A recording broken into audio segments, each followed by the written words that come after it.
happening in Monrovia. Spoon gonna tell you what is happening in Africa. Just to spoon you ain't know. The children crying for starvation, just to spoon. You want to get a news update, my brother, to spoon. You want to know what is happening in Monrovia, to spoon. Politicians want to make their decision, just to spoon. You want to know what happening in the ministry, to spoon. Yeah, to spoon. Yeah, to spoon. You from Funjama, Maryland, to spoon.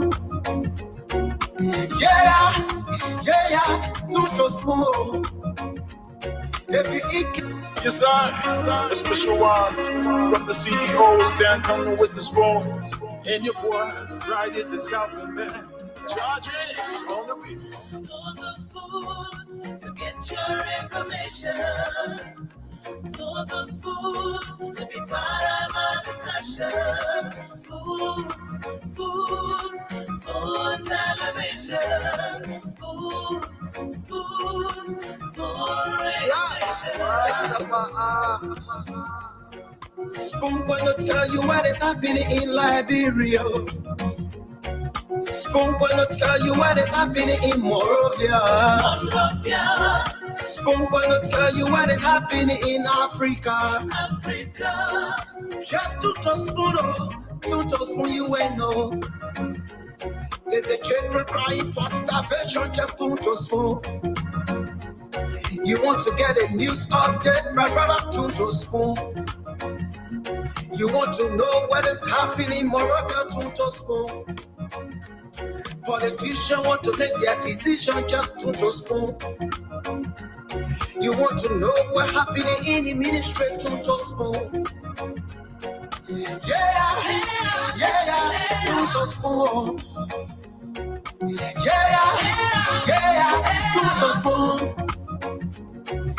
You from Funjama, Maryland, to spoon. Yeah, to spoon. If you eat keep on graduate, my brother, to spoon. You got a spoon TV, you got a spoon radio, to spoon. Yeah, to spoon. You want to get a news update, to spoon. What? Yeah, Rastafari. Kilibamba.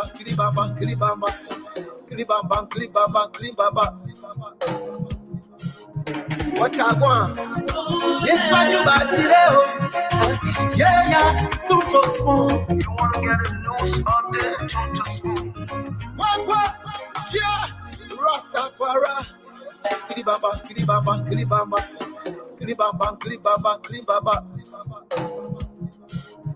What I want? Yes. And of course, there you have it. Klibaba.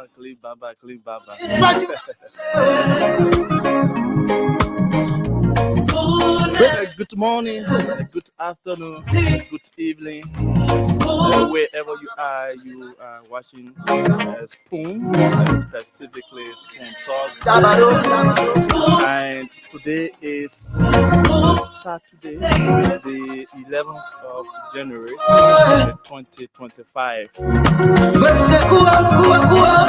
And you are listening to Spoon 107.5 FM, Fabric 101.1 FM. Of course, those who following us by the Facebook. I'd love to say good evening, especially to those who in Liberia following us right now.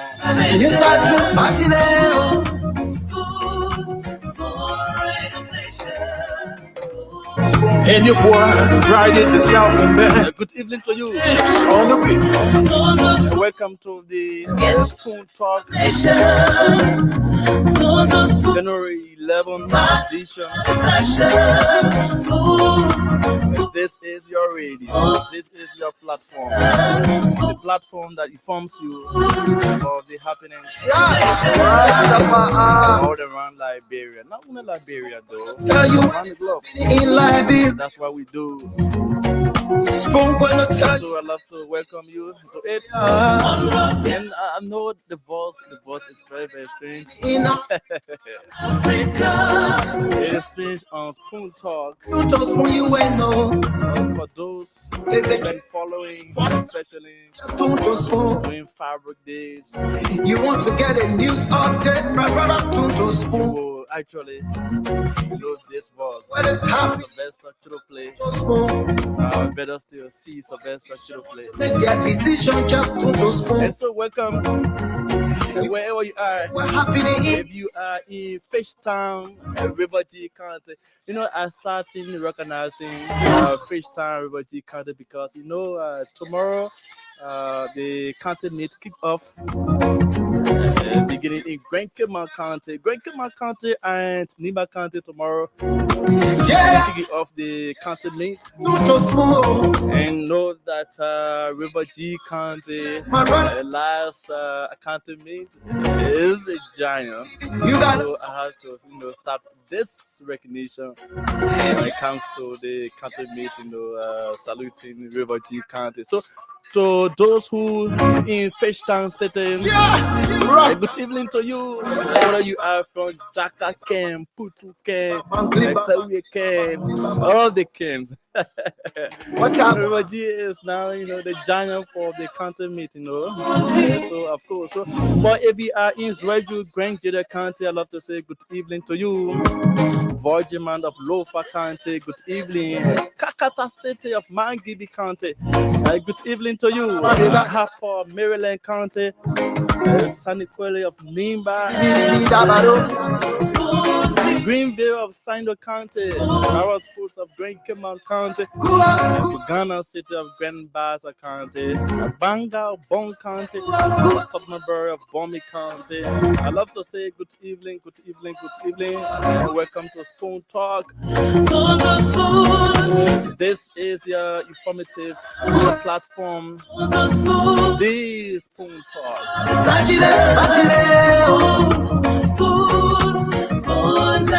Yes, I do. Party there.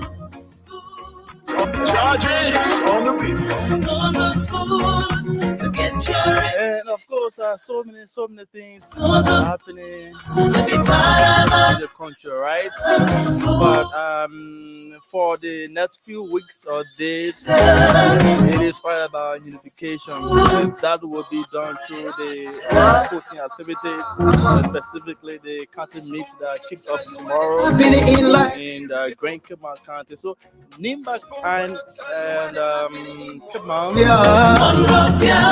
will start it. And the president of the Republic of Liberia, Just to the chief You commissioner of sports, the children crying for starvation. will be there live tomorrow in Grand Cayman County. You want to get a We'll news start the county meet. Tuto spoon.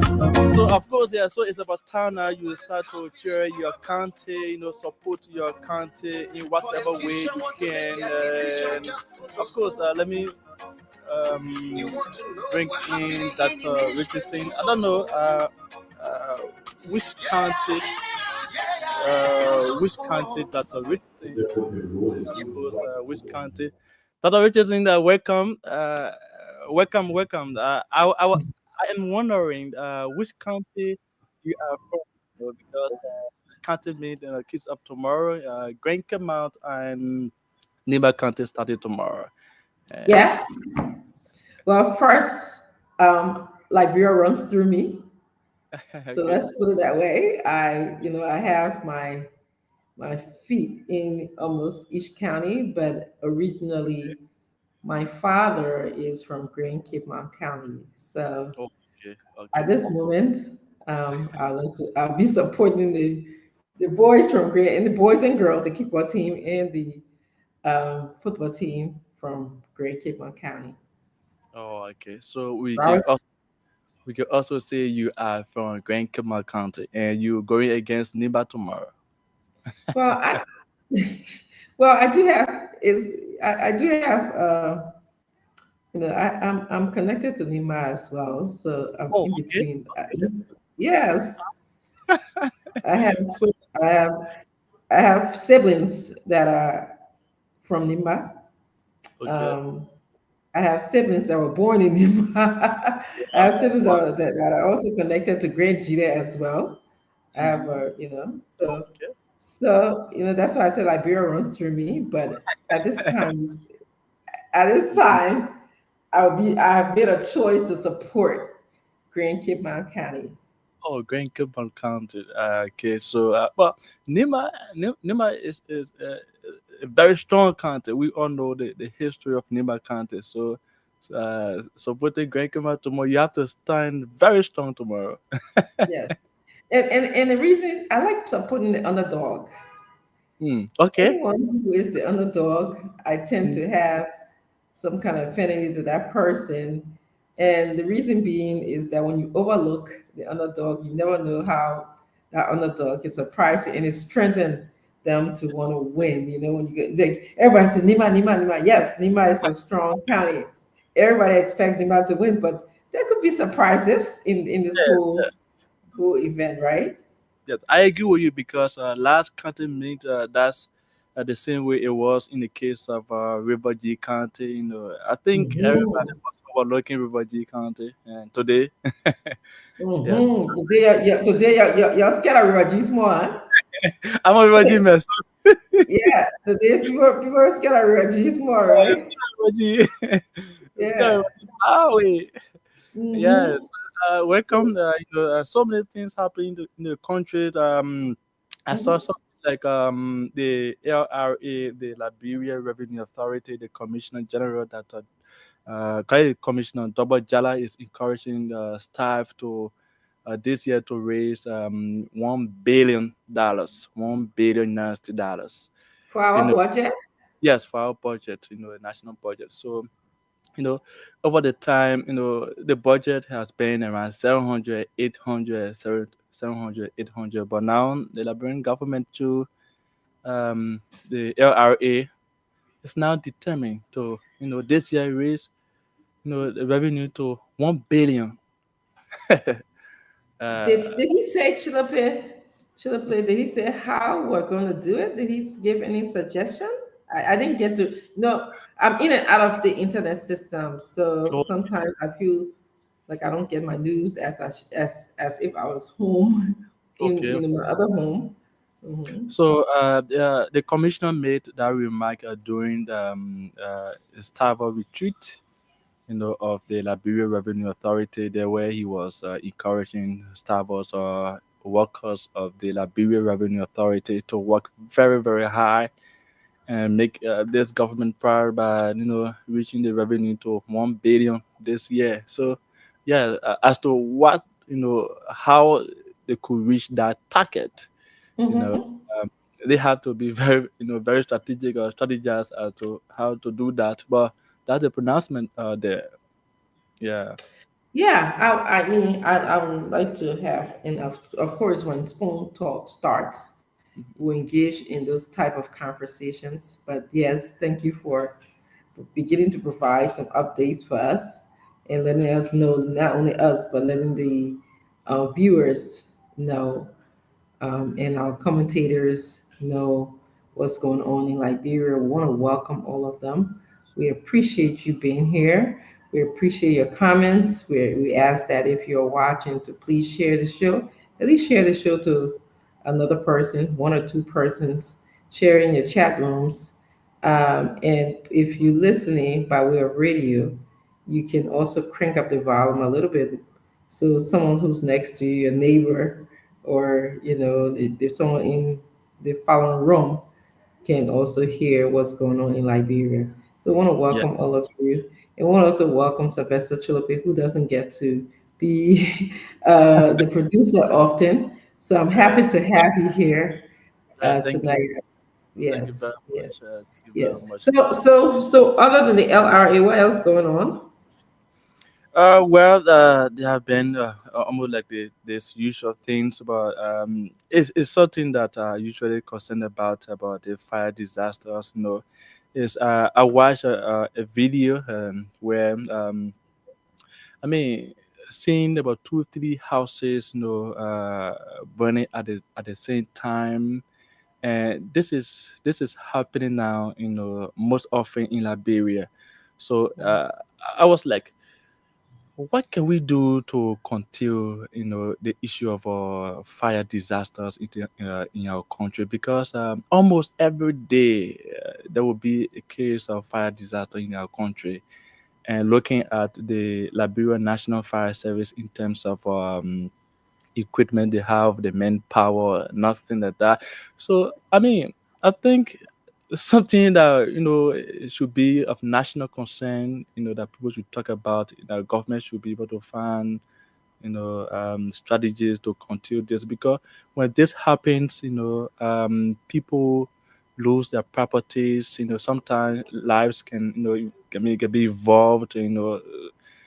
So yes, that's one of the things, that reaches in. Sometimes you have to think about it, it happens every day. In addition to this pronouncement from the Liberia Revenue Authority. Yeah. Yeah, and I share your sentiment, Sylvester. I understand exactly what you were saying. I've had the opportunity to drive around in Monrovia, in Monserrado County, and also go into other counties. When you hit downtown Monrovia, I like to say the business district, around Benson Street. Have you all noticed there isn't any outlet between the blocks? Hmm. Yes, of course. Yeah, that, that's So very if fire happens, very congested. there's no outlets. Like, Hmm. so Yes. for a block, the homes were designed, the Hmm. blocks were designed where they're like a square, next Hmm. square.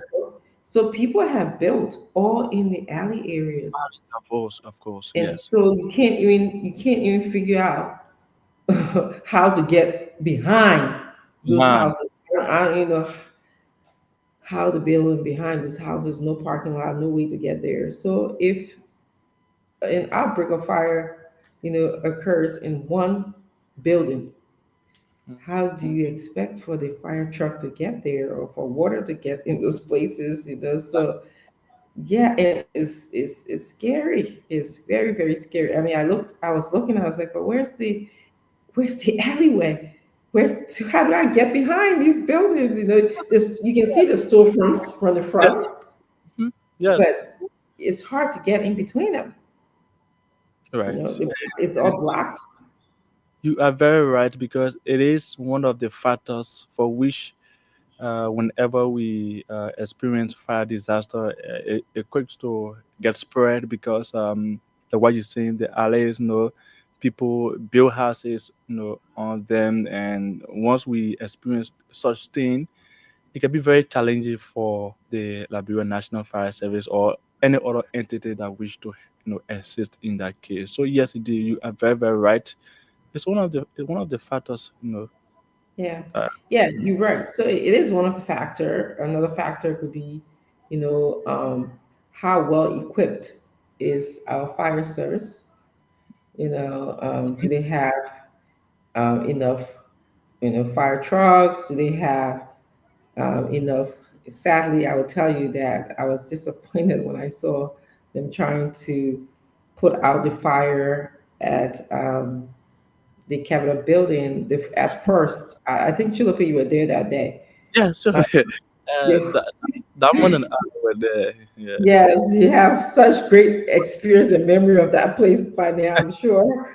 But the first time, if you remember, when the fire truck came, the hoods were all busted. The water was dripping from the hood, right? The hood, and Mhm. then the hoods, and then they had to go and change the hood Mhm. so that it can have a more effective who that will let the water come through. Mhm. Yeah. So maybe we need more trucks, more equipment, more training, more power. And those guys were exhausted. They did an excellent job too, but it was exhausting, the heat. I mean, I think I heard you saying, or either Dama saying, the fire guys are exhausted, they need water, Right. creating that sort of urgency, which it was an urgent and serious matter.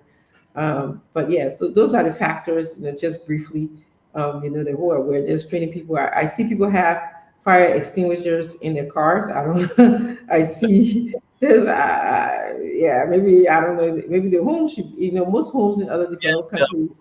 I think homes should began to have all of these things. Yes, it's very very much important, and not only the vehicles or whatever, but yeah.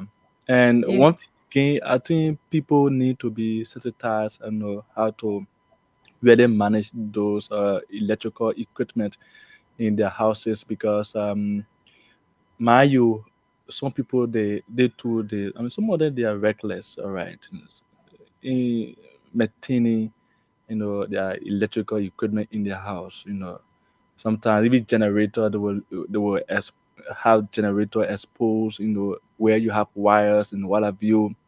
So it is also good that people be sensitized how to handle all of these things. I remember when last the Liberian National Fire Service will, I mean, have a jingle on the radio or go in your community to tell people about how they could really manage all of these things. But I think it's also good that they think in that direction as well. Yeah. yeah, yeah. Awareness. That's what the jingle will do. Create awareness as to how people can utilize the electrical system in their homes, but you gotta keep in mind how are the electrical system built in these homes. Every time you put a plug in one of the electrical outlets, most likely you get spikes, a spark coming Hmm. out, like a Hmm. fire spark. So I don't know. I don't know if that's how it should be, or if there's something just doesn't sit right with me. I don't know if that's how it should be because I'm not an electrical person. I don't know how to run wires at home. But yes, so I think we have to look at the inspection involving or surrounding the electrical network in homes. That'd Right. be helpful. Yeah. But anyway, why don't you take some calls, right? This Yeah. is So we'll let's finish up what you're doing and then take some calls. Let's listen to the Liberian people.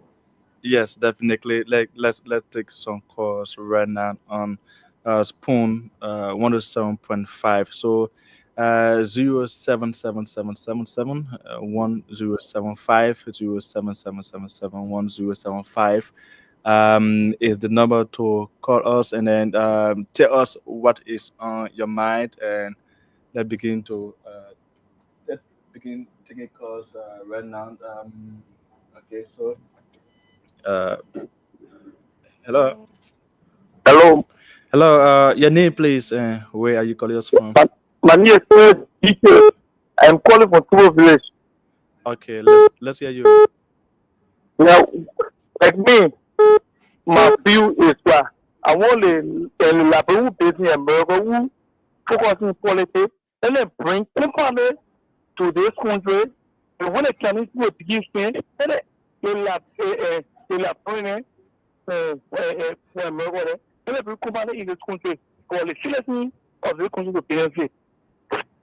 Okay, thank you. Let's just follow up. Hello, hello. Good evening. Let's hear you. Hello. This person.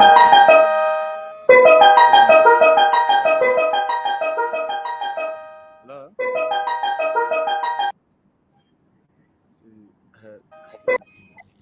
Hello. Hello. This person. Hello. Yes. You on the background. Hello. Your name, please. Hello, Your name. I'm Thomas Wilson, calling from Email Delegate. Let's hear you. Yeah, what's on my mind is about the free fire service issue.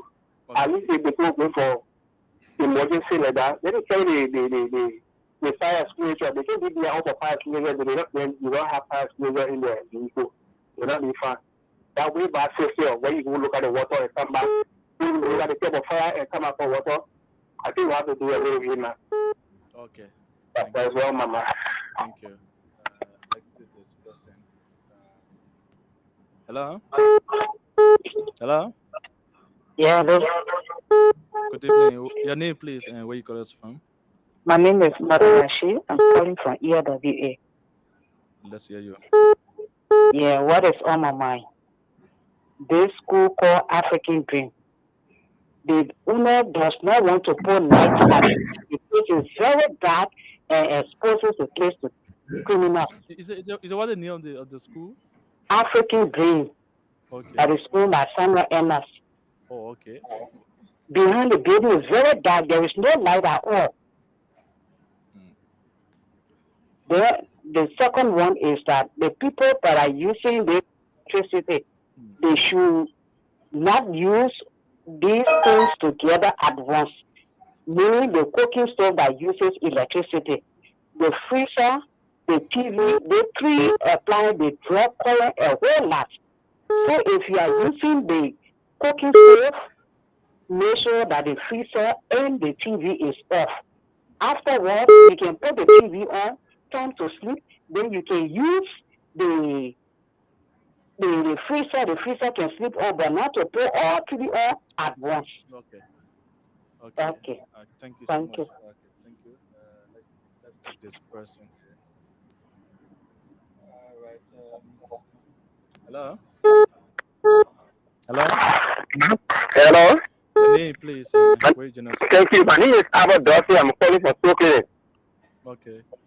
My concern has to do with the analysis they do. They see the old spoon that you took the microphone to relay and after that grateful and then that people said that go for Georgia to come back because the country is hard. Although what it is more than zero.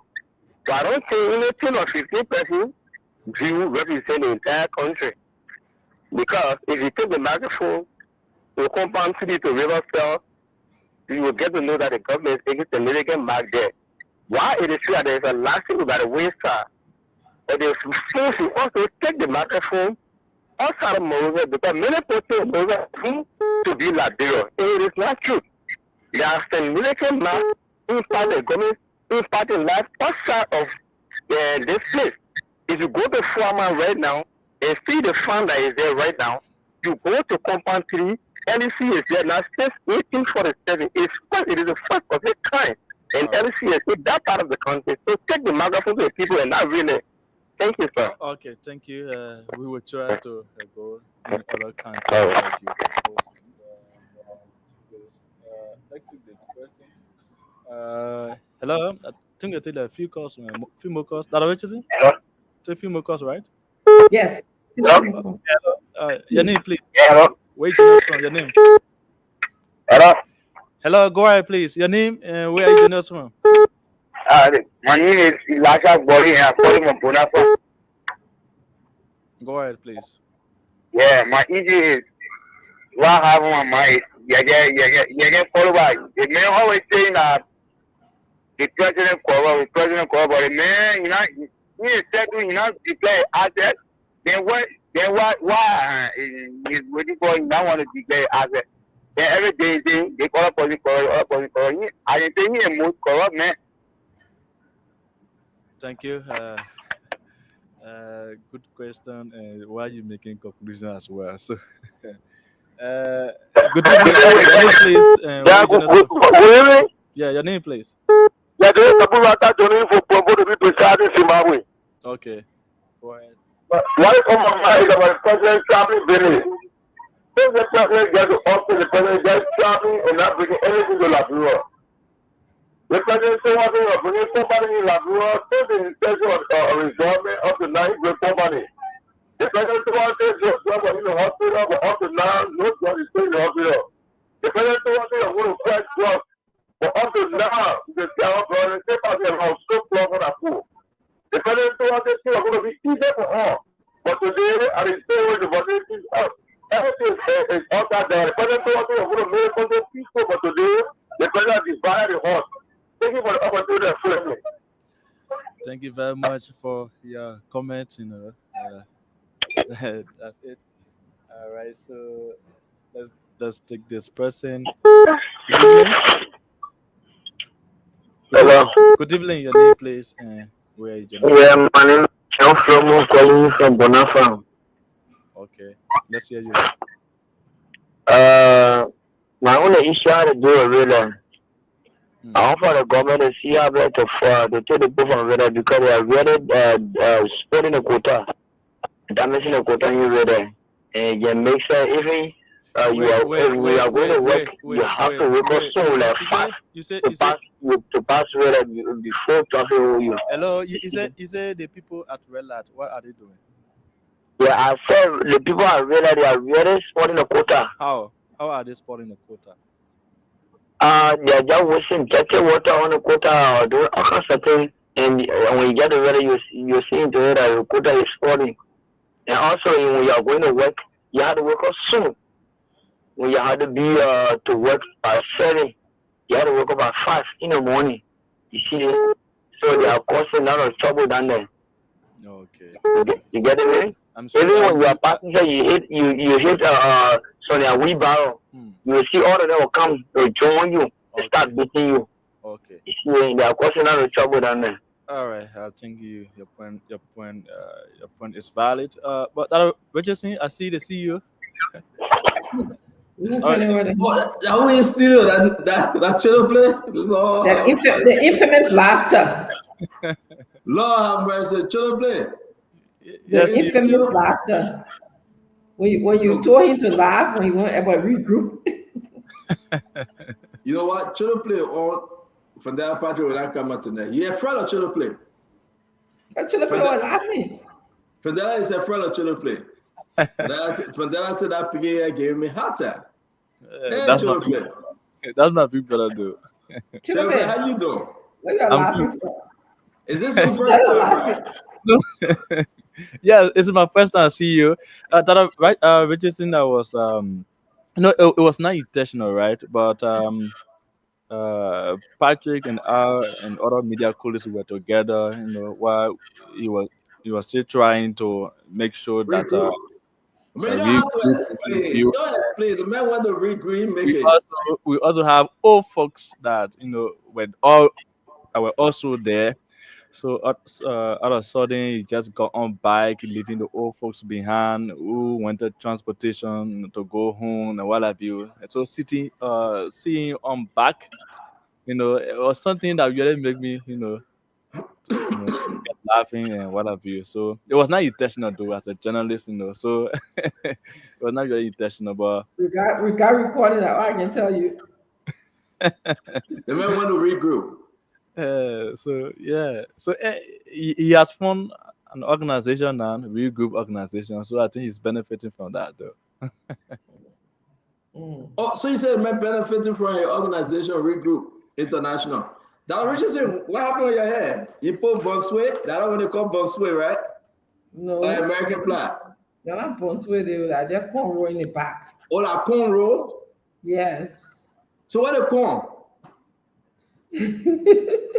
You ever see how they can play corn? It's in a row.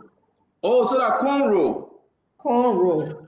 Okay, and that's the one that you're coming by who way, right? I don't know. You really can just be thinking. No, I'm just asking because you go to Liberia, do your hair when you're coming back. So that's not true. Yeah, how you do it? You go and how much you pay for that hair? Who did the corn roll? How much you pay? Actually, I want to announce her business here tonight. Are you doing the business? I'm not doing no announcing business tonight. We expected Dugaru to come and talk about his thing, but he have not shown up yet. We'll be jumping on the show. We'll be talking about hey, listen, Yakakoba coming back. Moari will be back. Akari Square is coming. Gibson is coming. Clinton. How you call them? Everybody, Uncle Sam, everybody coming. So what's going on here? Big information. Want to say, Counter meet is starting when? Tomorrow? Sylvester, is that tomorrow? Yes, tomorrow and Cape versus Nimba. Okay, very good. Cape Man versus Nimba? Yes.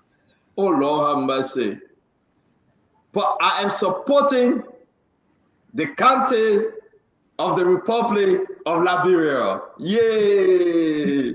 I'm supporting the country of the Republic of Liberia. I'm supporting all countries. I'm Uncle Pete. I'm man from all countries. Yeah, that's Uncle Pete. So I want to answer a question before you start. Yes, ma'am. Getting into the show. You asked me who did my hair. I did my hair at KD Beauty Parlor. and it's on Benson Street opposite People's Building. And KD. it's, yes, KD Beauty Parlor, and they did a great job. So that's the richest thing. Just tell the people how much you pay. They want to know whether she's cheaper or whether she's expensive. You know, they know what promoter. Yeah, so for that cornrow, how much you pay? She's reasonable. Look at that. Every say you just say she's reasonable. No, everyone I tell Jack said she's reasonable. Look at that. You told me, yeah, you heard it talking, right? And you are here. You can't take that. That are reasonable with people to go there for. You got 1, 2, 3, 4, 5, 6, 7 cornrows. You got 7 cornrows. You gotta say how much you pay. But let's gentlemen, Katie Beauty Parlor, please check her out when you're in Liberia. And check her out, and she'll be glad to set you straight. Like she did that originally. I don't think Glennie get hair on her head, so Glennie will not go there. I don't think Glennie get hair on her head. That originally. Have you seen Glennie? Ask her, but they're not nice. You're not being nice. Glennie? Yeah, you're not being nice. Because I see hair on Glennie. Wait, that really. Why you can do this to me? Should I be free to express myself? If I see it, I see it. You can just talk it like that. Oh, okay. Okay, so I'm going to be calm and say, maybe, I don't know. Sister Glennie, excuse me. That's why you want me to say that? Everything in your belly, you can just talk it. That originally, okay. All right. Fendela Patrick, I'm very good.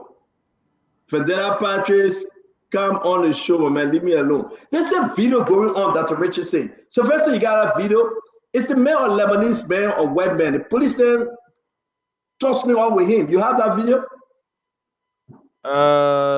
Let me try to check for it. No, I'm gonna send it to you. If you want to upload it real quick, let me send it to you. I just did. This thing trending. It's trending like crazy. I'm serious. Glennie just sent it to me. You see that originally said, don't talk about Glennie. Yeah, that Glennie not send it to me. You will get between Glennie and myself. I beg you, yeah. So if you look at Paul Kelly, they posting, Abdullah Mambe posting that on there you go.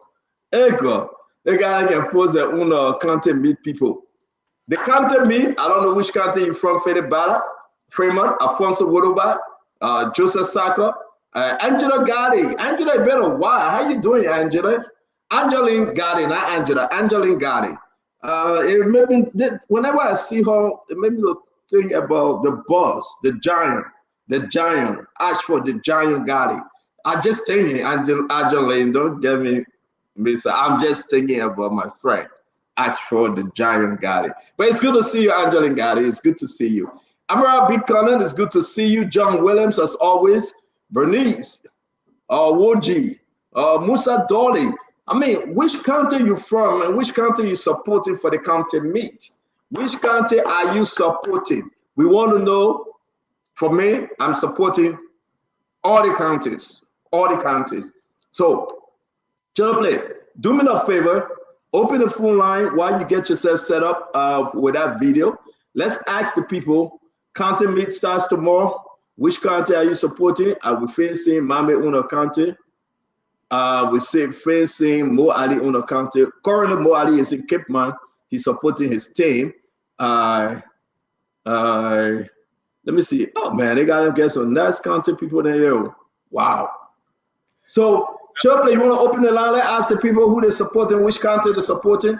Yes. Jacob Wapo, which country you supporting, man? You think your country will win? That's a big question coming your way. You think your country going to win? Talk to us. Open the phone line. 077-1075-0777. And by the way, Children Play is there. A lot of people around helping him. Nelson is there, right? Lorena is there, right? A lot of people is helping Children Play. Don't be afraid. We got him covered for his first day. Yeah, so 077-1075. You can now call us and tell us which country you are supporting or which country you are from. So, like to this person. Hello? What?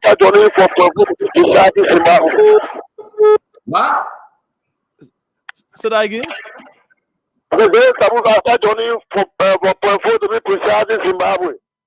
Okay, which country? Oh, the man is joining from Zimbabwe.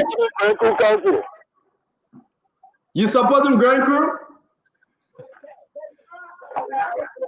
The way you say yes, you see. Take the next call. Let's go. Let's take another call here. All right. Hello. Hello? Yani, please.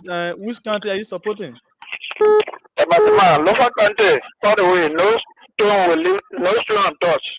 Okay, Lofa country. All right. So let's take this another person. Hello. Hello.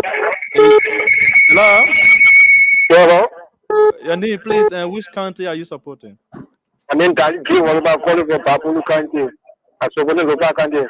Oh, all You right. call him Babulu when you supporting Lofa. Ego. Oh, that's right. All right. So yes, he's from Bapulu and supporting Lofa. Hello. Hello? Yes, Yani, please. Which country are you supporting? My name is Kelvin. I'm supporting Nima. Nimba. Okay. Thank you. Nimba country. All right. This another person. Hello. Hello? Yani, please. Which country are you supporting? I'm still calling. I'm supporting Lofa.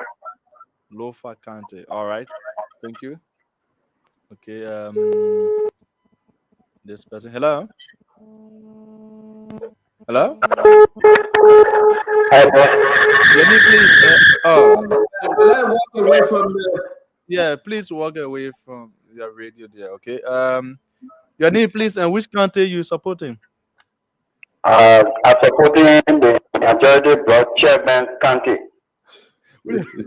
Nima country. The man supporting Nimba. Babwa. All right, let's hear for the person. Hello. Hello? Yani, please, which country are you supporting?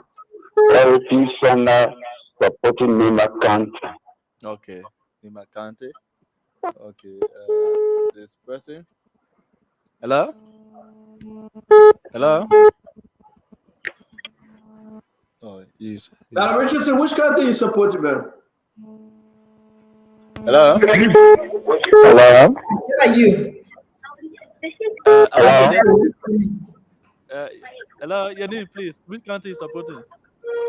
My name is Patrick. Like we are supporting Babulu country. Okay, Bapuru country. All right. Yes.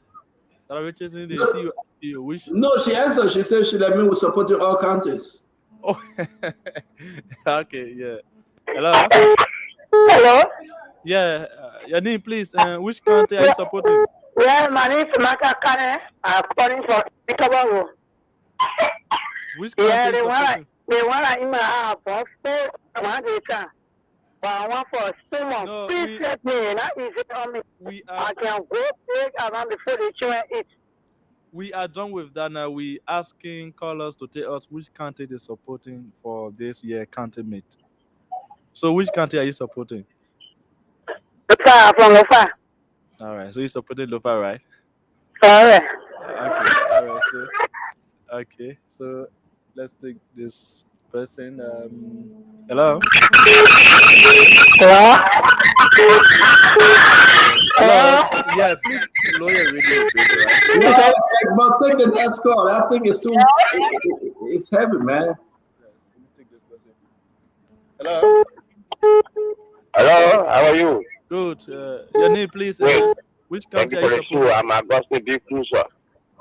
Okay. Calling from Brazil. I support Nima country. Yes, yeah. Yazi. Nima Kwado. He's gone. So But thank you very much, Channel Play. okay. Thank you very much. Hello? Okay. So yes, that's it. Channel Play, thank you very much. We want to welcome Uncle Sam Jackson. We want to welcome Dr. Francine Chinaway, Richardson Special. Oh no, the special will come before Richardson. You got a bad way. You guys turn it off now. But we're going to welcome Uncle Samuel P.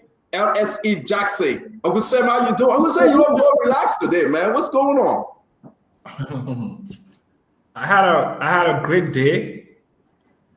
I went to see an old friend of mine, a guy that's, I mean, oh my God, what whole lot of money. The guy with one little house on like 20 acres. I went there, I spent the afternoon with him and I had a very wonderful time. And when we just talk about old time and we just had a great time, man. That's all. You're talking about old time religion. Yeah. Because I came to this country nearly going to 33 years ago, 1992. Yes, when Mandela just came out of jail, and everybody was running out here to see what it could do, Black economic empowerment, and I got attached to one of the firms here, and we did some modeling for them. So 90% of what I own around the world today came from this country. You can ask my banker, John B.S. Davis, at LBDI. You know who he is, you go ask him. That's why he and I will always have this laugh when people talk about me taking government money. See, I didn't want to take the money to the States because I got to pay hell of a taxes on it. So I was just sending it to Liberia. Even when it was during the war too, I didn't care because I knew that my money was going to be safe. And that's how after the war, I opened all those businesses, my ice factory, my bakery, my dollar store, and then my Total gas station. All that money came from right here. And this is the country that I love like crazy. Uncle Sam, again, listen, I know you, right? I know you better than Dr. Richardson. Dr. Richardson, I don't think she really know you like that. And, I know what you carry. I know your portfolio. Portfolio come with your credential and all other assets. And I do know your portfolio, Uncle Sam, and that's a good thing. And I respect you because not only that you have a great portfolio, but you're a great man. You give back to society quietly. You don't show it when you're doing it. So I do respect you on that note. The only thing people will talk about because you're traveling too much, you're chilling, you're enjoying yourself, you're having fun, and that's the best thing you can do. Look at Dr. Richardson and Abraham, her husband. They follow your footsteps. Now they're traveling to Liberia, opening Casal Farm. They're eating the dumbo from all Dumbo Valley and everywhere, Tarikata and everywhere. Uncle Sam, man, listen, they're living a life. Dr. Richardson's grandson is on his own right now. He crying. He can't be on the trip. But that's why it is, Uncle Sam. When you get there, he's coming next time. He's coming. He coming next time? Just gotta get his shots there, that's all. Oh, okay. Oh, yeah, his traveling shot. Okay. Yes. I hope his parents agree for you to take him. The mom would be happy because she want to be free.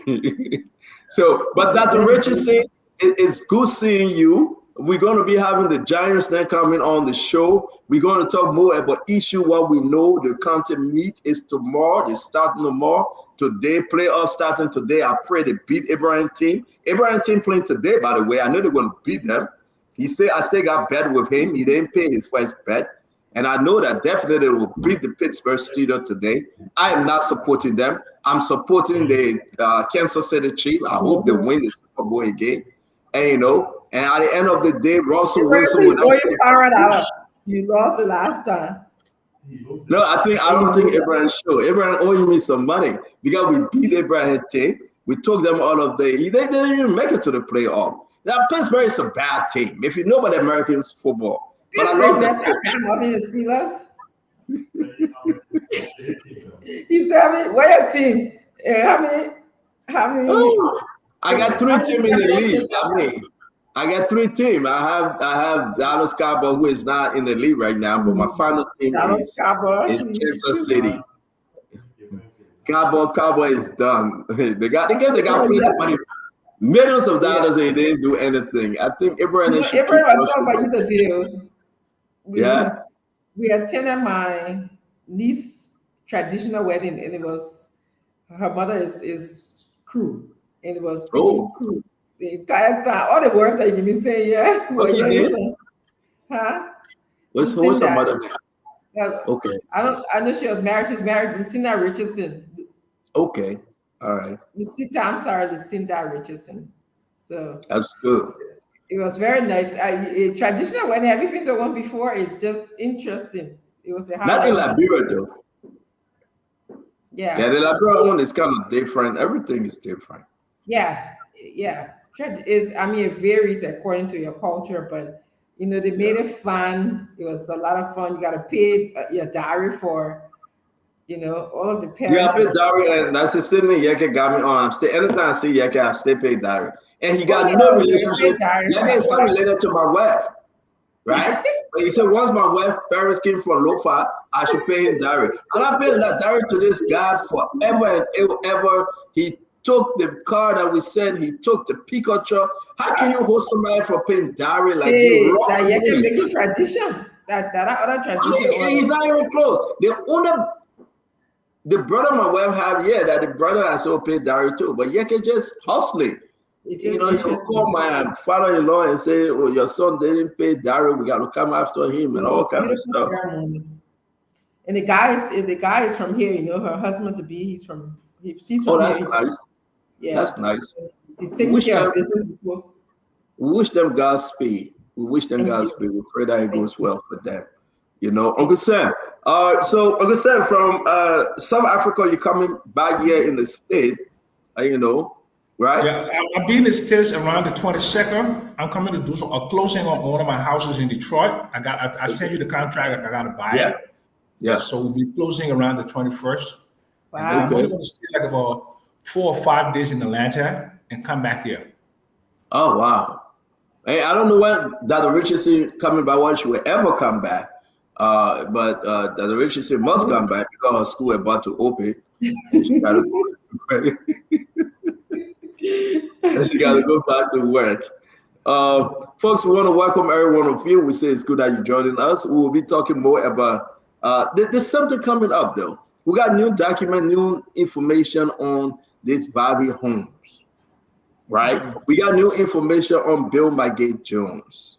We got new information. As we talk about the counting, let me ask you, before I come to you, Dr. Richardson, Uncle Sam, let's be fair today.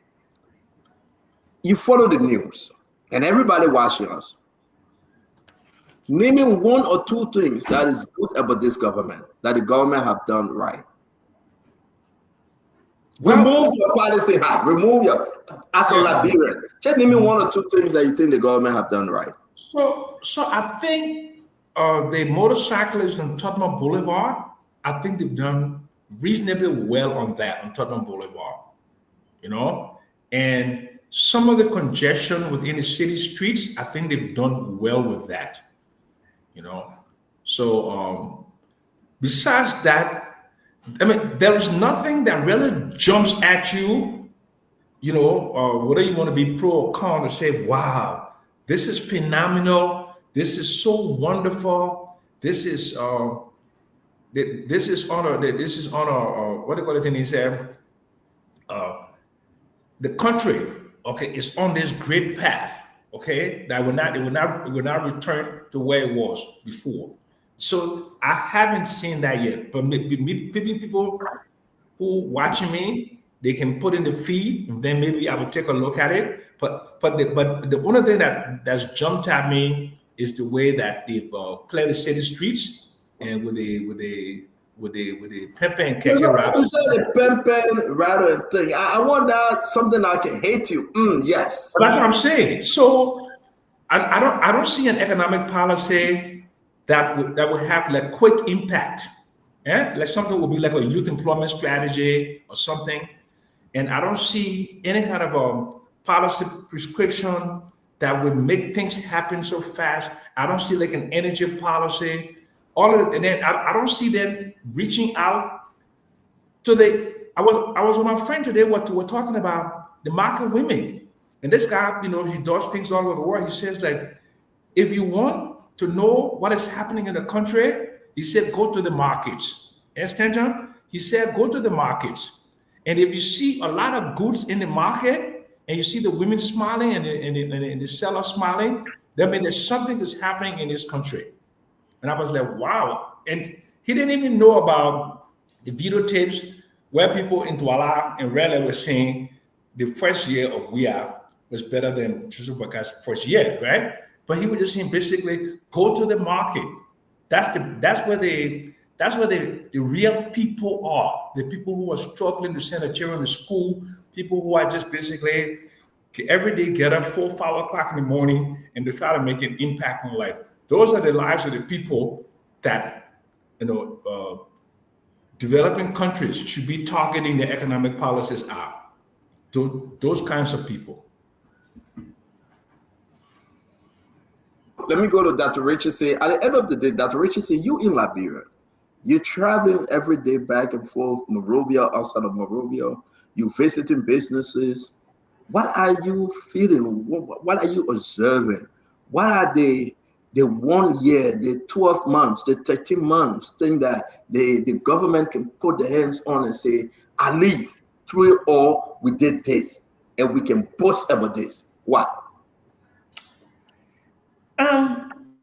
My thought is the firing of people who were corrupt at LRRC. I think that was landmark for me. That was a great hallmark for me, because we broke on here that the leader of LRRC, which is the refugee program, was taking the money away from Liberians. He was giving money to resettle Liberians in different parts of Liberia, and we couldn't verify whether he was giving the money to Liberians based on the Liberians that were calling in, and the Liberians that came into the studio, at least one or few of them said they didn't receive any money. So I think that firing was fast. It was, very quick, and I think that's the way that you need to deal with corruption in order for it in order for other people to learn a lesson. I've seen by the bypass area that there's road repair. There were potholes, and the road was just bad. Just shortly after the bypass, I seen some renovation going, with pothole reparation going on, and then paving that area a little bit. Short of that, I would like to see, like the agenda, the arrest agenda. I like to see like a vision plan, a strategic plan for each of those letters in the arrest agenda. Like if you have agriculture, I know there are some movements towards that, because I'm very interested in that. There's some movement towards that, and it seems positive so far. Like rule of law should be some kind of 3 or 4 point plan that we will accomplish within 2025. Education, there should be a strategy or something. Sanitary, and also tourism, sanitation and tourism. There should be some strategy that attached to each of these acronyms or these words that I'm saying. But I've not seen that yet, and that's what I'm waiting for. At the end of the day, we'll welcome Yeke Kodoba on. Akaris Mostly Great is coming to talk. Let me ask Yeke the same question. I want us to talk about those in NSA custody. We got 3 individuals, then we have another one called Tom. The family is going crazy. They reached out to me. We'll talk about that when everybody gets on. But Yeke, welcome to the show again. You as a lawmaker, 1 year into this government, or over 1 year, because you also include the transitional period, right? What is that big major achievement you think the government can boast of? I beg you, Yeke, don't get into any other topic. Just this one. Look around district number 10. Look around Monrovia. Look around the entire Liberia. What do you think this government can boast of? So, Stanton, let me say good evening to Dr. Richardson, and what is Papi gone? He coming back. Okay. Stanton, the government can boast of a lot of things, and I can also appreciate them for it. Let me just name a few. Joseph Boakai riding private jet from Monrovia to Lofa County. Joseph Boakai riding private jet every day. Joseph Boakai, the director of police, the justice minister, and the vice president, brainy of the Capitol building. Joseph Boakai disrespecting all the laws of the country. Those are great achievements. Disrespecting the Constitution, I mean the Supreme Court ruling, Joseph Boakai making hardship on the people. Bill Mange Jones taking money from the finance ministry, carrying it in Bon Country to go run his campaign, and giving Prince Moise his own share. Those are great achievements. Stanton, it's too long. It's plenty. Joseph Boakai have done well. Joseph Boakai have done well. In 1 year time, Joseph Boakai have getting on private jet money 5 times. Those are great achievements. So I want to appreciate him for it.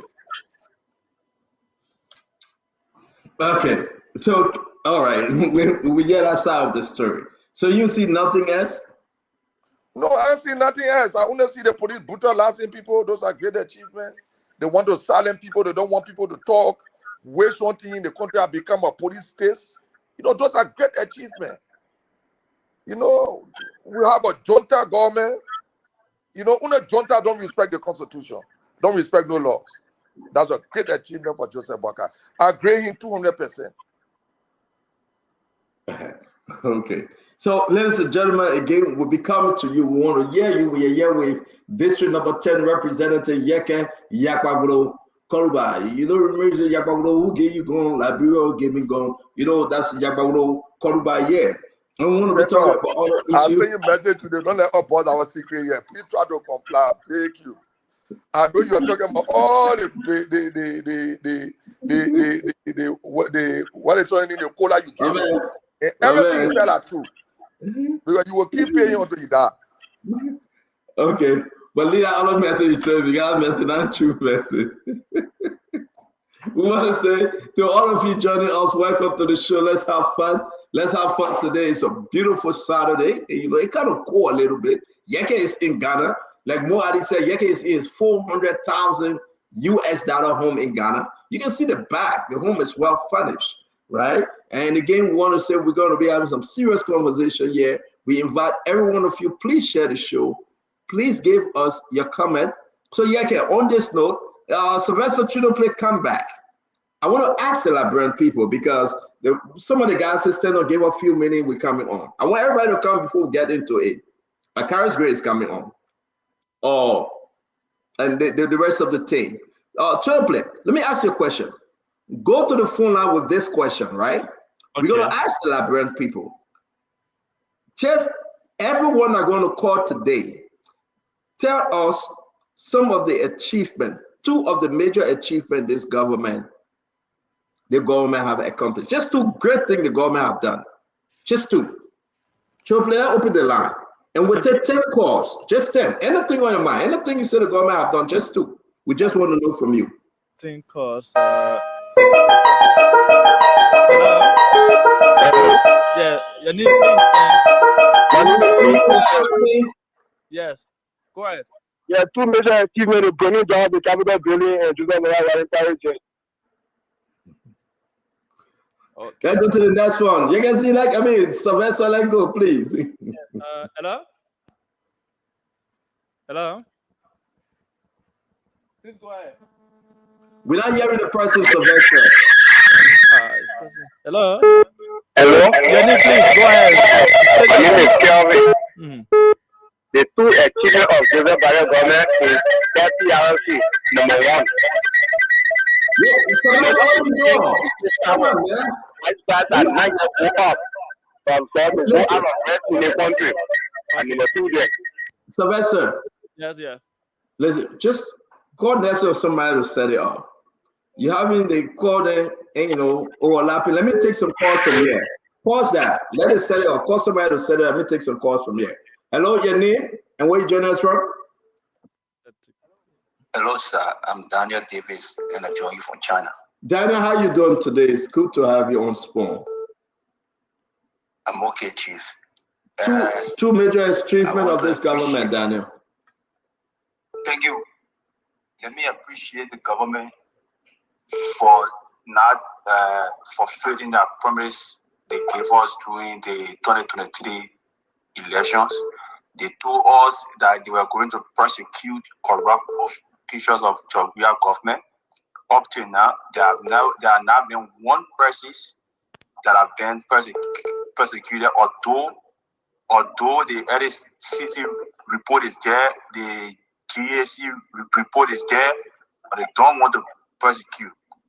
I also want to appreciate them for making Liberia a police state where people have been brutalized all over the country, and there is no rule of law. The president and his code of officers do not respect the laws of the country. Lastly, I want to say Joseph Boakai and his cronies, they are crooks. They are not to be trusted in this country. Thank you very much. Thank you. Let me take the next one here. Let me take this one. Hello, your name and where you joining us from? I'm calling from Arizona. My name is Lekuli Dolo. Yeah, my brother, welcome to the show. Today is your day to talk before we get into our program. Two major achievements of this government, my friend. Thank you very much. I'm happy that the racism was in my district just 2 days ago in Saclay. Maybe she forgot to speak about the road between Saclay and Tapetan. Besides that, right in Monrovia, look at it, what I'm saying, LDS, we got to be fair. This is our country now. Yeah, but don't make plan now. You say your own, man. Don't make plan with anybody. It's not that I expect to say a reporter out. But my man, I asked you for two major experience. Tell your own. Don't make plan. Need three. Look at the road between Saclay and Tapetan. Okay. Right there. So we appreciate that you named three. Thank you very much for calling. Hello, your name and where you joining us from? My name is Jerry Dobley. I'm calling from Springfield, Mass. Jerry Dobley, you got Jerry, listen, two major achievements, please. I was saying a video so you will play. Okay, brother. Our road, right now, we'll be put that again along the road for MCS. I'm going to send you the video so you will play. Look at it. All right, so the next one are what? Jerry, the next one are what? For Freeport, the road along the paving the road, Freeport way, the working along the road. I'm going to send you a video. But I just said talk to Urban. You call your one man flower, my man Jerry. You call that, give me your achievement. You making flower. Your name and where you joining us from? Your name and where you joining us from? Hello? All right, let me take this one. Your name and where you joining us from? Yeah, hello, my name is Opinto. I'm a mobile calling from Canada, Montreal. Thank you very much, my friend. Please talk to us. Two major achievements, sir. The achievement is, the regard for rules and law in the country, cracking down on opposition, and making promises that they can fulfill. Cracking down on rules and laws in the country. There's no law in the country anymore. All the laws are on the book. Jesus have written everything. And we never expect that for him. That's why we are heartbroken, because he told us you're going to do better, and we expect him to do better. Thank you. In God for 42 years, he came even worse. Thank you. Two major experience from achievement, guys. Listen, just say it. You don't have to get fed. That one will open this to everyone. Okay? Just say exactly what you want to say quietly. Let other people call. Let me go back to George Otello. My man, just tell me your two major achievements. Don't send me no video, nothing. What say you? Yeah, my two major appointments, the two major achievements, I know that the UP government has done by creating the first one is by creating an environment that led to the burning of the Caribbean. The first of it in the history of Liberia. The second one is the violation of all the laws in Liberia. Thank you so much. Thank you. Again, you see, you say your own, I say my own. Let's take a few more calls. Welcome to the show, my friend. Two major achievements for Joseph Boakai government. What say you? All right, so see you. I'm Joaquin here, and I join you from London. I'm going to say one, and the one I'm going to say is for UP government to redefine rescue. I listened to Women Pay, and I listened to Information Minister the last time they came here. I think one of the major achievements of the government is in terms of, personal comfort. If you listen to Women Pay said he renovated the Lands and Mine Ministry, air condition there, all the offices are good. But how does that correlate with people who live in Yukutan, who roof leaking? Every time they go to bed, rain falling on it. You listen to how they call the information minister when he came here. He said he re-roofed the information ministry. How does that correlate with rescue? Thank you. So I think the government achieved more in terms of personal comfort than satisfying the masses. Thank you very much. Let's go. We'll make progress tonight, and thank you guys for joining us. My friend, welcome to the show. 2 major achievements by this government. Yes, that's all. What's up, brother? My man, I beg you, put straight in your voice now, please. My man, don't tell me to post straight, man. I've done with the whole government, my man. I've put up for the paper making all about stupid thing. My man, just give me your major achievement, man. Take it back. You have fully paper. But stop, man. Why you getting fair with me for, my man? My man, how you will call me, you get fair with me, man? The 2 major achievements, Go ahead, man. Your 2 major achievements. Sorry, papi, sorry. That's fine. Go ahead. Your 2 major achievements. Sorry, papi. My fault. The 2 major achievements.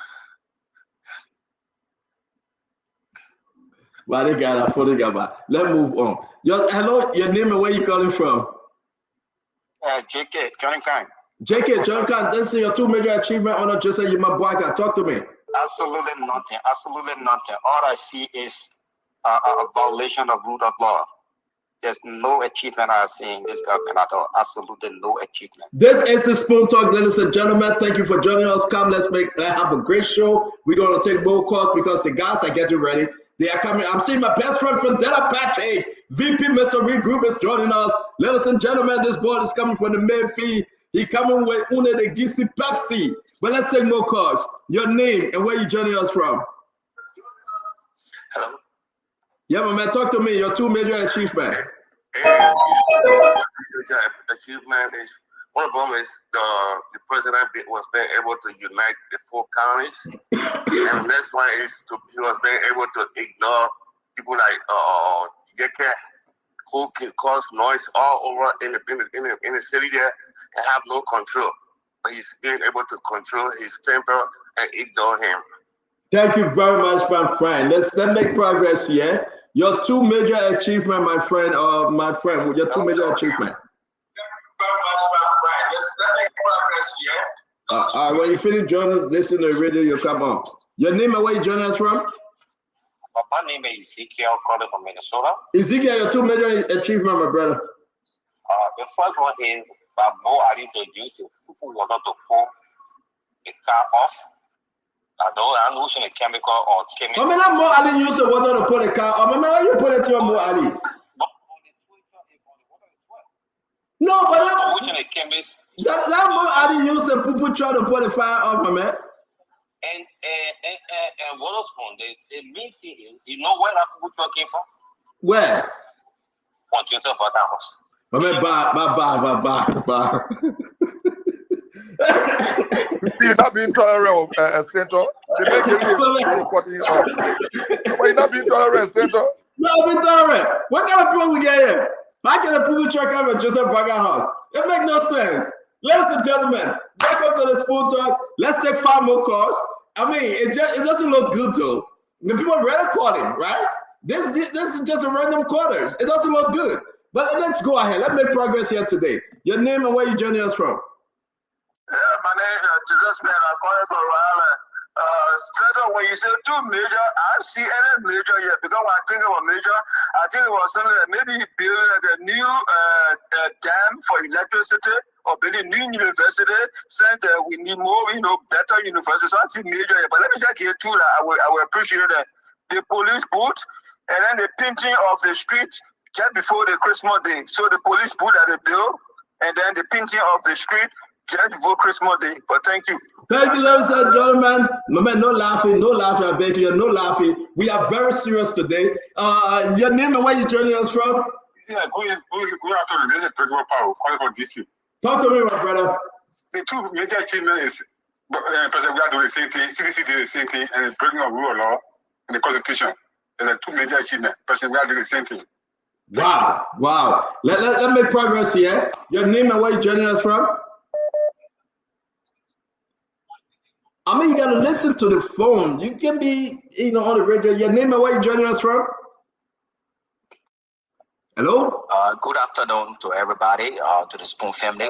CEO, I want to say thank you for the opportunity. My name is UJ Johnson. I call from Fargo, North Dakota. You just talk to us. It's good to have you. Yeah, thank you very much, Mr. Stater, Mr. Waterspoon. Sorry, let me correct myself. Look, let me be honest to you, Mr. Waterspoon. Joseph Burger, before I answer that question, let me just say something quick, please. Joseph Burger taking over from Joe Weir 6 years, and Joe Weir taking over from Manuseti for 12 years. Look at that comparison. I know you're a journalist. I know you can analyze. Let me be honest to you. I work with the UN. And when the UN left, I was working with the UN. Let me correct myself. When the UN left, it took time. It took time. So what are your two major achievements here, my brother? Give me only two now. Let's move on. Look, first of all, what Mo Ali is doing in our city is number one. So we are sat on there for 6 years. You're going to do one. So your number two is what? Your number two is what? Okay. Number two, right now, you go all on the street in town. The government is doing her best to put street lights all over. Okay. So your number one. So your number one that Mo Ali, and your number two that street light on the street. Of course. Thank you very much for calling, my friend. Thank you. Hello, your name and where you joining us from? You will be our last caller. Marvin Davis, calling from South Dakota. Marvin, your two major achievements under this government, sir. I see no achievement. All I see is corruption at an increase. Joseph Walker endorsed corruption, encouraged everybody that want to remain corrupt to be corrupt, and then the Katuma Walker embraced the corruption. So all I see is corruption at the highest level, and the corruption is different. The corruption that's going on now. Your two major achievements, my brother. We got to make progress here. Okay. Taking the market women life savings for their children and then corrupting it on the basis of scam, say education, because everybody want a better education. Thank you. That corruption now is scamming the people, taking their life saving to spend it on themselves. Thank you very much. Thank you very much, ladies and gentlemen. Welcome to the Spoon Talk. As always, we hope we're making progress. It's good to have my only sister, Dr. Francine Chinua Richardson. She's my only sister on the show, Tegletic and Showface. It's good to have Yeke Koduba here. They posted Dr. Richardson fair. I read in the comment. Dr. Richardson did on that. Is it just new money? Yeah, I read in the comment. They said Dr. Richardson too fair. Oh man, let's welcome Clinton. Let's welcome VP Mr. Regroup Gissy Pepsi. Vendetta Patrick. My husband saying I read it, isn't he? To everything. They put on chair that your husband saying I read it, they will say that. Let's welcome Asido. Asido, it's good to see you. Honorable Akaris Mosegre will be joining us, guys. It's going to be a great show tonight. You heard from the people, though. Let me start with you, Dr. Richardson. What's shocking? I'm really surprised that a lot of people are thinking that the Boca administration are not achieving as much as they want us to believe. A lot of people, I believe, were critical of the Boca's administration. Excuse me. That was shocking to me. I thought overwhelmingly I would hear a lot of positive things from Liberians, but I didn't hear that, so that was surprising to me. Asido, are you with us? Or you have a conversation? When you finish, you can come back on the show. Dr. Richardson, I'm here for Boca. Let's keep focus, my brother. Let me go to Yeke before Uncle Sam. Yeke, I mean, on a serious note, though, overwhelmingly, that Dr. Richardson said, what's happening here? Stanton, when you come to power and accept people to criticize you, and let them do their criticism, and you learn from it, and you get strong into it. Look, I was criticized for 6 years, where people say, oh, Yeke cannot be re-elected. Yeke will not be re-elected. Some people say, when Yeke is re-elected, I'm going to die on the car road. Look, I took it. My focus was, George Weah sat down, a lot of things happened, he didn't take action, and George Weah will have a one time. It was my focus. Look, this year will be tougher than ever before. They Stanton. They will be top than ever before.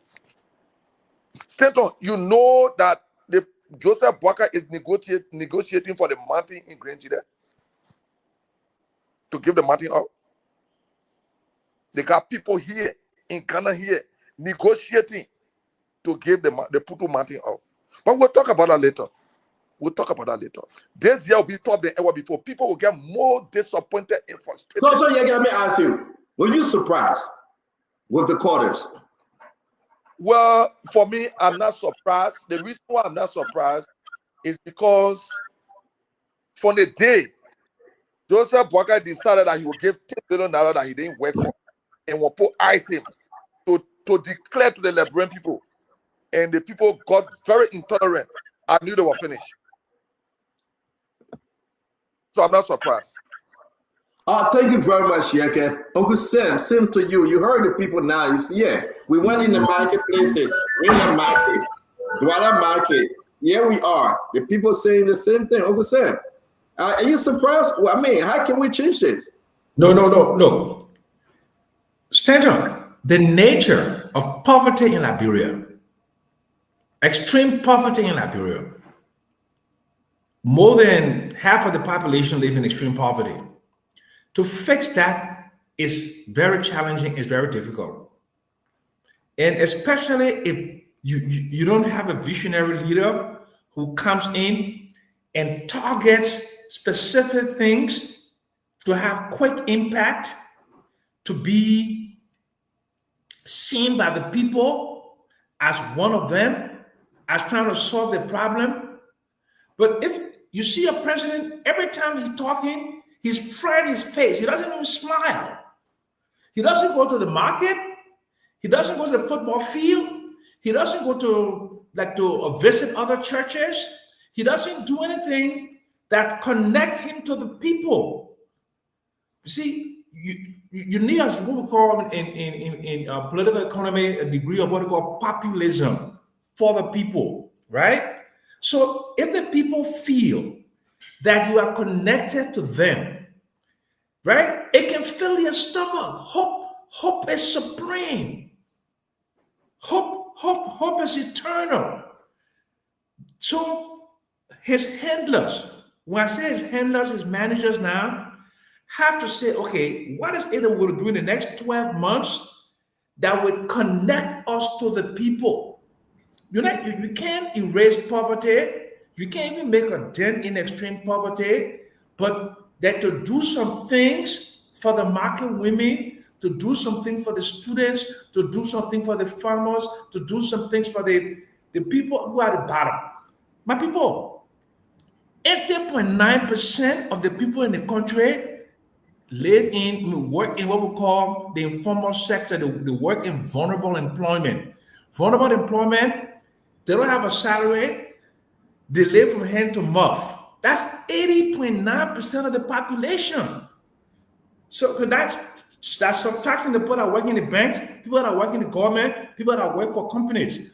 80.9% of Liberians work in vulnerable employment. The people that you see selling with the market, the people you see with the cutlasses on the farm, that's the population group that need to be impacted, and to be impacted with something either symbolic or something that is potential.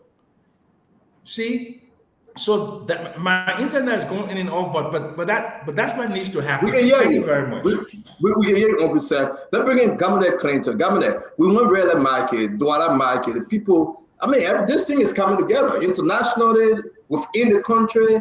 The people are saying they are angry. Things is not moving to their expectation. Talk to me. Look, there is something called electoral mandate. The worker handlers don't seem to have any understanding of that concept. What electoral mandate is, you win an election with overwhelming support. You have the support of the majority of the people when you win an election, so you are able to implement a policy with the backing of that populism that Samuel Johnson talked about. This is a government who won an election with a very slim margin. So it tells you you're presiding over a country that is very divided. You're presiding over a country where over 800,000 of the people who voted in the election don't believe you should be president. So under those circumstances, when you come to power, you have to target the strong but bread and butter issue, the strong economic issue to get that popular support. Unfortunately, what this government has done is left those things unattended, and they are focused on other things that continue to further divide the country and make them even more unpopular.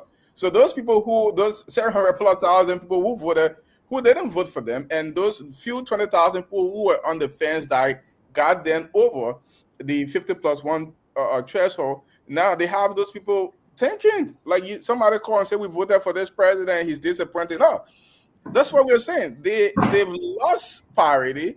They're focused on issues like since coming to power. Look at the timeline. What they've done. They've undermined the rule of law. They've gone after popular voices. Now we'll be talking about Liberia going back to the dark days. For a long time, we haven't heard about NSA and NSA. Let's keep to that because let's keep to that because people are coming. I want us to have that conversation. So you understand the frustration of our people, of how people are frustrated with, But for that, Patrick, and I mean, for that, you're in Liberia. You know the hustle. You go from one intellectual group to another one. They're picking it on the street. You got to take care of that. The politics, you in it. You got ears all over. Why this message is not being favorable to the government? So let me state clearly. Not because Liberians are expressing disapproval in the first year tenure of His Excellency Joseph Numa Boaka, so that it presents the CDC as an alternative option if elections. No, we're not saying that. We're not saying nothing about CDC now, brother. No, I'm saying something now. Okay. All right, go ahead. That is to show that CDC important. You asked me, you interviewed the people in Douala, and there were two things. We are first term and Joseph Boaka first term. So I'm speaking in the context. Go ahead. You're right. Let me let you talk. Go ahead. So what is happening here is that it is a period of anger. People are expressing anger. But Liberians have not rendered a judgment of failure on the UP-led government. I'm a critic of this regime. In some instances, the people who don't have employment opportunities under George Weah, they said they were making their businesses, at least people were coming to buy. That one sector, we have not interviewed the semi-professionals. How are they doing? We are not yet interviewing, or we have not interviewed people that were well off. I'm talking about people who have shops, who have used car garages. I did not see you only went to the market. Women. These are the companies. You get frustrated. Let me be protected. So, CEO. Mama, you trying to you're not making it, man. Every government, right? What I can say is that, like Yaka said, 2025 is going to be tough. The people have signaled. It's almost like when you have the child in a home, they want to eat, and they cannot speak, they will cry. So you, as a father, you have to be very attentive. They still have 5 years. This is a clear warning or a call. They are saying things are not fine. Can we equate that to failure? I don't know. Because I remember people cry under George Weah. If Ude Weah had a very good campaign team, Weah would have won the election despite all the criticism. He had a campaign team where auditor disappeared. Weah is a thief. Look at the margin. Look at how Weah came under severe criticism consistently. In his first 1 year, protests besieged the capital. But guess what? less than 22,000 votes. That shows that if we have gotten a very good campaign team, we have been re-elected overwhelmingly. So again, so we'll come there. But my question to you, Fandela, I know you. I'll give you another 30 seconds. Fandela, right now, we went to Douala Market. We went to Relay Market. On the international line, people calling locally, Vandera, the message remained the same, that the first year Hono Jose Yiman Bwaka was a disaster. Do you disagree with that? CEO, like I said, I respect their decision, but I'm speaking from experience. I personally criticized George Weah, and we saw under George Weah, his first term, his capital was besieged by protests, June 7. Nobody expected that Weah would have even come close, that Weah would have been defeated the first round of the election. But guess what? The same people that were complaining, they say, you know what, let's get a man second chance. If we had a good campaign team to manage the campaign, we would have been re-elected. So this noise, I respect the noise, but I still believe Liberia has now rendered a judgment on the UP-led government, given my previous experience with the CDC, how we were criticized and how he recalibrated to. Thank you, VP. All right, VP, we'll wait for 3 minutes and Clinton, stop interrupting. I beg you, man. Let me enjoy the show back. I want to respect VP opinion here because indeed he's right at some point, but I want us to take this back on the people that cried. That bread and butter issue. Welcome to the show, Honorable Akaris Moses Gray. Welcome to the show, Gibson Jeru. Gibson, let me come to you. Check out any political hat you're wearing today. The message remains the same. The people are not happy. I'm not talking about Joe where I come back. No, we can have that conversation. Let's stick with Unity Party government right now. What's happening? Why are the people not happy? Locally, internationally, frustration is piling up. Keep saying, be objective to that for once. I'm going to play the devil's advocate today because I think there's a need for us to play the devil's advocate. I think some of the things that are happening that I realize is the anger is coming from several fronts. During the Georgia administration, motorbike riders were all over in the street in central Monrovia, everywhere. When Bwaga took over, Bwaga said, no, we can't have this kind of situation. You should be refined to a certain place. They were not having vests. Bwaga administration is implementing vests. They were not prioritizing training. Bwaga administration is prioritizing training. All the motorbike riders are angry with Bwaga. So they will express negative view about Bwaga. Go in the streets, the way the people are selling oil in the streets. Now the Bwaga administration says you can't be selling oil in the streets. Your market people, you're gonna go to Ominga or you'll go to the market hall. Trying to get the people out of the streets. They are all angry with Bwaga. Bwaga is not a good person because he's not allowing them the latitude to do what they want. Those people are angry. They will say anything, any nasty thing about Bwaga. Let's not forget, when Joshua took over, there were so many things that were happening at the same time that people were talking about. The missing $11 billion, the missed application of $25 million, and other I think the UNICEF, I think UNDP fund or something like that. All of these things were happening, and people were angry. In Bwaga administration, the first year always have a lot of mistakes.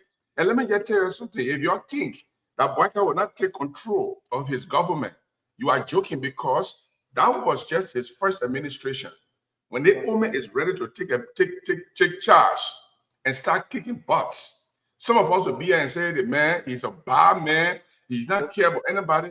He will kick butts. You got kick butts. Gibson, you're the president. You call the president, he talk. You call the president, you're the president. No. Bye. You don't do this, but let's Jason, go ahead. Who are the people complaining?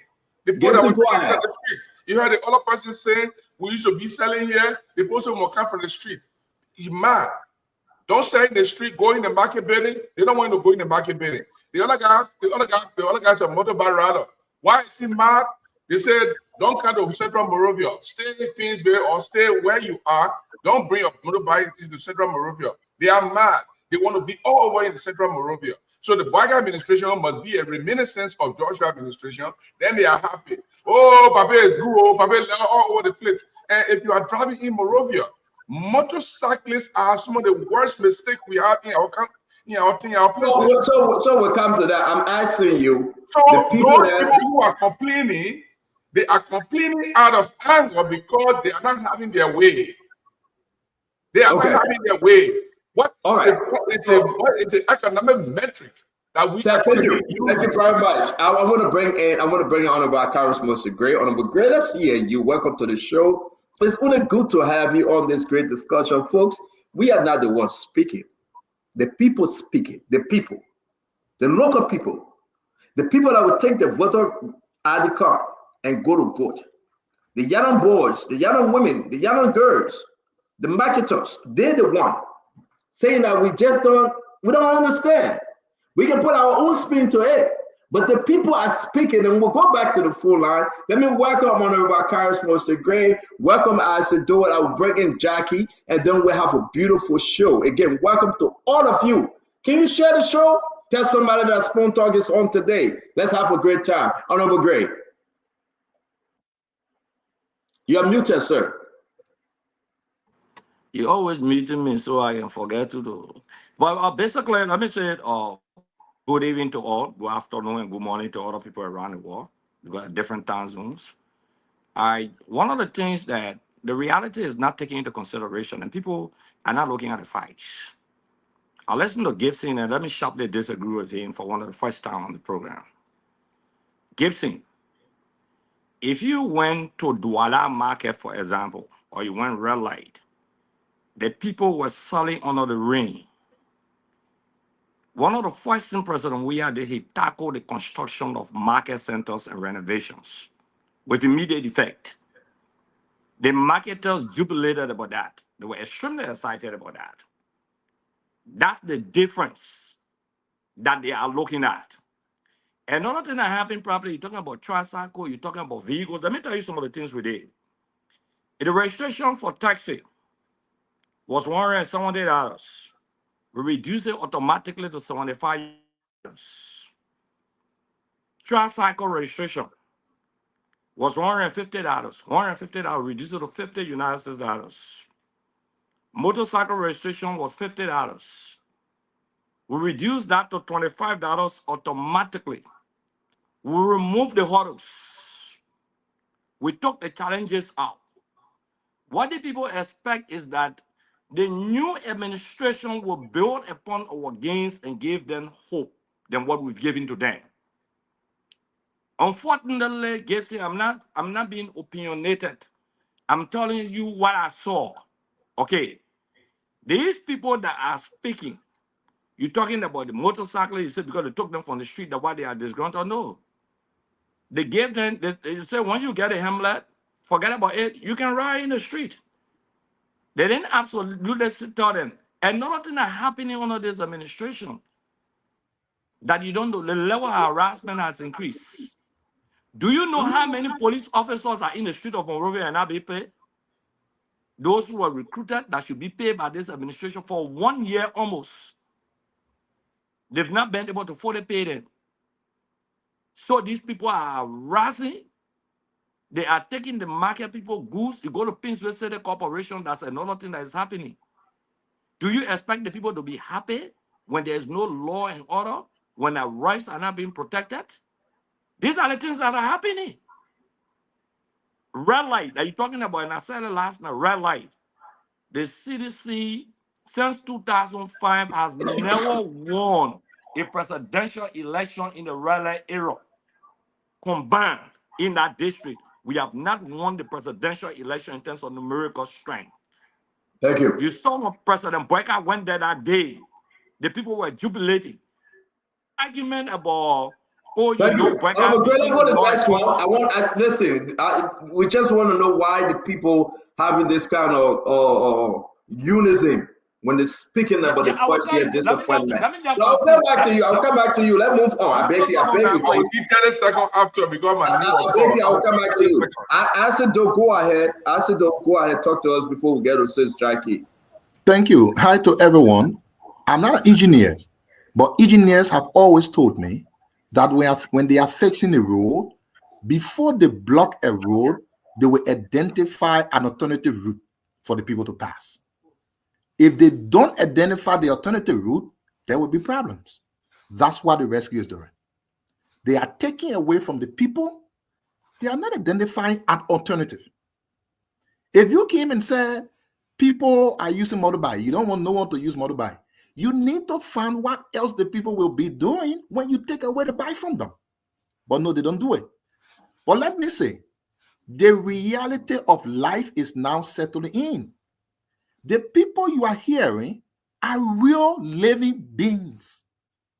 They are not the ghost list that they said they met in the government. What they are saying, though, is that the government lied to us before they came to power, and now we are seeing exactly the lies they told. They told the people that, hey, you are walking. When we get there, you will not walk. At least you will take car. While the people had 2 legs to walk during that time, those who said we're bringing car came and took away 1 leg. So now the people only have 1 leg. You expect them to get angry and disappointed. Spoon went to red light, the same. Spoon went to Douala, the same. People call before the election. If you were to open the lines on Spoon and ask people to call, if 20 persons had called, 19 persons will say rescue UP. Today, just 1 year later, it is not like that. It tells you that the country is hard and getting harder. Things are getting worse, and the people are seeing the reality different from the lies that were told and the truth that exists today. You can spin it whatever you want to. The reality, though, is Liberia is worse, and Liberia has taken a drastic turn that is impacting the lives of the people, and the people don't seem to understand what is going on in the country. Everything is turning bad. Thank you very much, Jackie. Welcome to the show. It's good having you on. Thank you, and hello to everyone and the Liberian people in Liberia and in the diaspora. Good evening to everyone. Start on the call, man. I need 30 seconds after Jackie. I beg you guys, let's just keep this as the best we can. Jackie, please go ahead. So I'm listening to my CDC brothers here, Stanton. The JMB administration, this government, if anything, we need to improve on our information dissemination to the public and to the accomplishments, the monthly, daily accomplishments of this government. But this government, since this government came to power, they've been working overall very, very hard, and there are major visible changes that are taking place. Yes, the government started off slowly. Part of those challenges was the fact that the CDC government left us in huge debt, a debt ceiling of over $2 billion. When they were leaving office, they took $83 million from the reserve. They spent $72 million of the taxpayers' money on their campaign. Do not interrupt me. Guys, I would beg Jackie, hold on. I would beg everybody, just take your pen and paper and rest up. Yeah, we'll take our pen and paper. But sometimes the crossfire is necessary. This is what you say. Yeah, I agree. But if you want to crossfire, hold on. If you want to crossfire, allow her to finish, and you can come and ask a question. If I try to crossfire, you will yell with my name all around the place. There is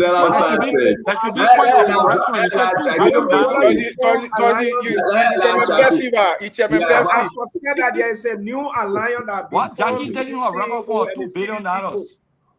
All right, so Jackie, proceed, and then we will give you guys a chance to ask questions on the crossfire. Nice try to Let take me Jackie, off Jackie track. proceed. Jackie, From proceed. We are protected. Yeah, they were trying to take me off track because they don't want me to tell the truth. The truth of the matter is CDC left this this country in a hot mess. National security was at an all-time low. People felt very, very insecure. The 24-hour commercial life, those people who sell late at night, those people stopped selling. Today, any people can go out there, commercial life continues. And for the life of me, when you look at the civil servants now, they get paid on time, for the most part, and a lot of positive changes are taking place right now. Our arrest agenda is nothing compared to the pro-poor agenda, and you guys know that. The people were angry, and that's the reason why they brought Joseph Newman Boyka into power. Now, yeah, it's going to take time because, first of all, we have money challenges. You guys left the country virtually bankrupt. Our international partners were exiting the doors like flies. We were able to bring these international partners back on ground to build their confidence so that they can continue to support and continue to be a partner to this government. So all these things that started to unfold really started to show the second part of this year. If there are people out there who are still feeling the pinch, the pinch is not coming from this government. It's still coming from George Weah government that we still trying to deal with, but improvements are being made every day. I think we need to do a better job at communicating the success, the achievements of this government in 2024. Now, evaluation will be made with 2024. Those things that need to be corrected and improved on for 2024 will be done in the earlier part of this year, 2025, and the Liberian people can rest assured that their lives at the end of JMB term will be a whole lot better, and there's no comparison between the JMB government and the George Weah government. George Weah finished building 18. They were Thank you, Jackie. Jackie will get there. Guys.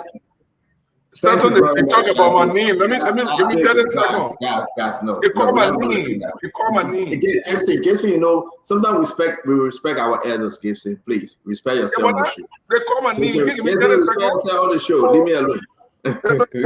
Respect, sir.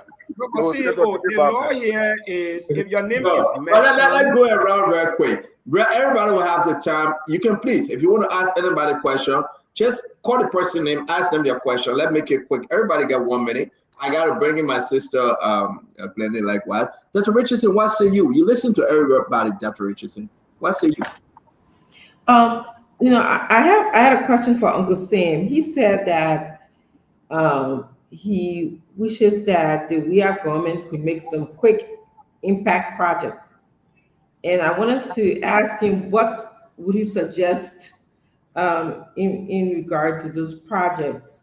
Like he also used the word symbolic, make some symbolic project and some tangent projects. Jackie also said that they are bringing international partners back.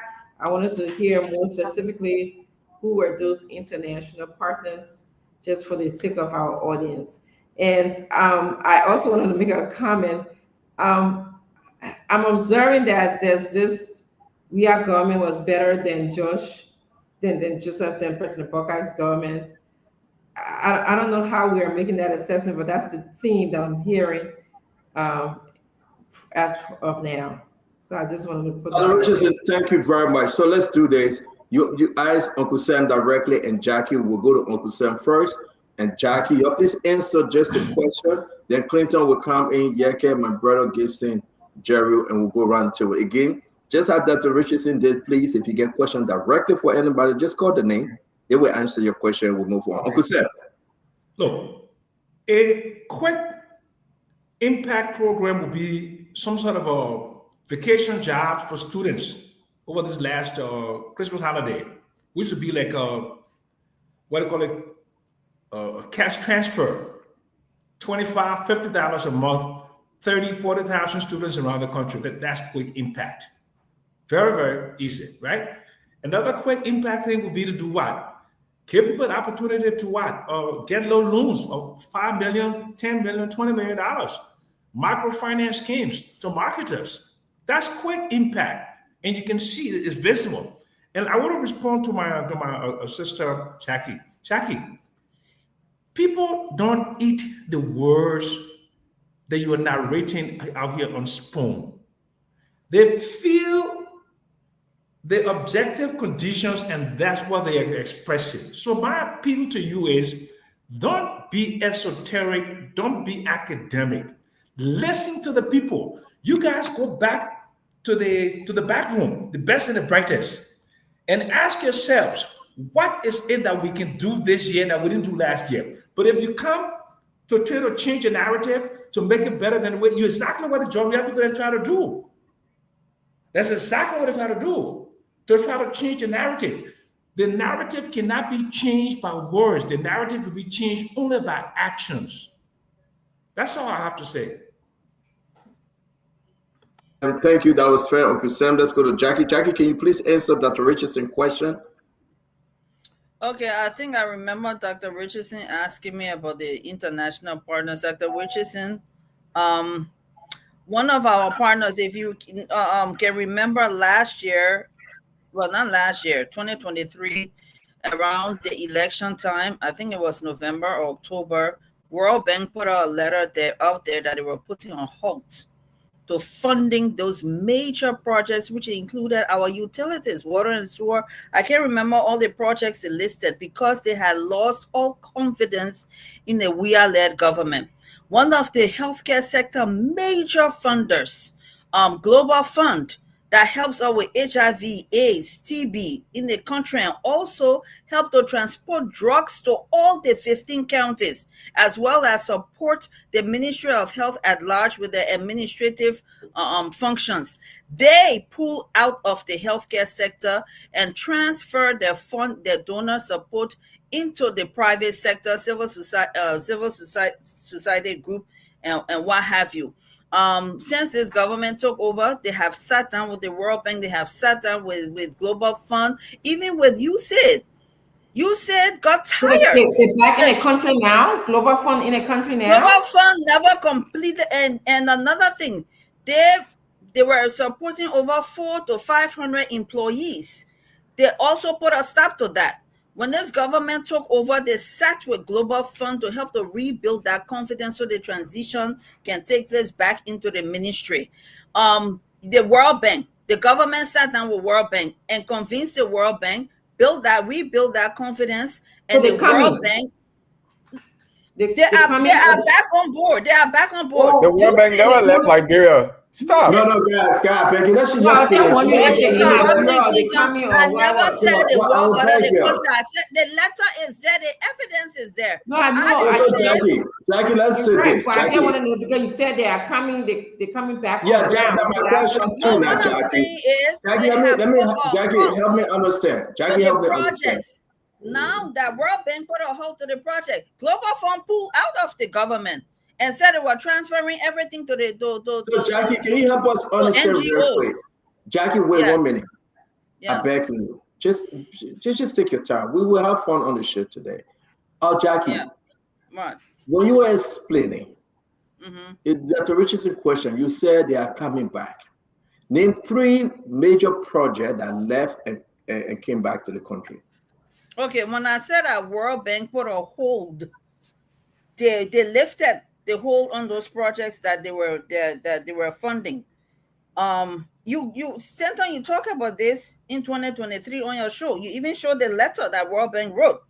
World Bank lifted that hold. So they're supporting projects again prior to that letter. Projects? I just named one and I don't have the letter, man. It's been over a year. Okay, so you don't have everything. Okay, so we will has that record or the evidence. I'm going to check. I wish I knew I was going to check, but thank you, Jackie. Governor Clinton, I'll bring you on. It's good to have you, Sis Glenn. We'll get to you. Governor, but I didn't finish answering her question, though. Did I answer her question? Let me tell you, there is, it's all right, Sis Jackie.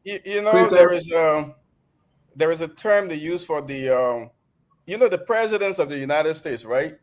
In the last few decades ago, every year there's this annual thing they do, at the White House, and the presidents get to joke, so they call them the joker in chief, Jackie, I think Jackie is my joker in chief. She comes here to make light of the serious issues. When you come on this show, you're not saying in a bad way now because we not in a bad way, but I respect. think she takes all the serious issues and she makes it. But that's what the president does. They take all the serious national issues and it's a time for them to stand and make light. So I think she comes there. She's our joker in chief. She comes there and make light of the serious national issues. When you say that in the last 6 years under the administration, commercial activity were down because people are afraid, and now it's operating 24 hours. You gotta be joking. This is a regime fast that have undermined all the laws we can even think about, from tenure officials to removing speaker to not taking people out of prison and extraditing it against the laws. They have people in NSA custody that we can't find. And you're talking about what, safety? Are you serious? Is this a safe society?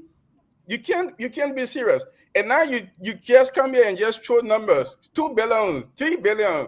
Where are the facts to support this thing? You are asked about projects. You say the World Bank, you were clear when you say they are leaving and they are coming back. Then when they push you, you say no. We didn't say the World Bank left. Where have the World Bank ever left Liberia? Ever?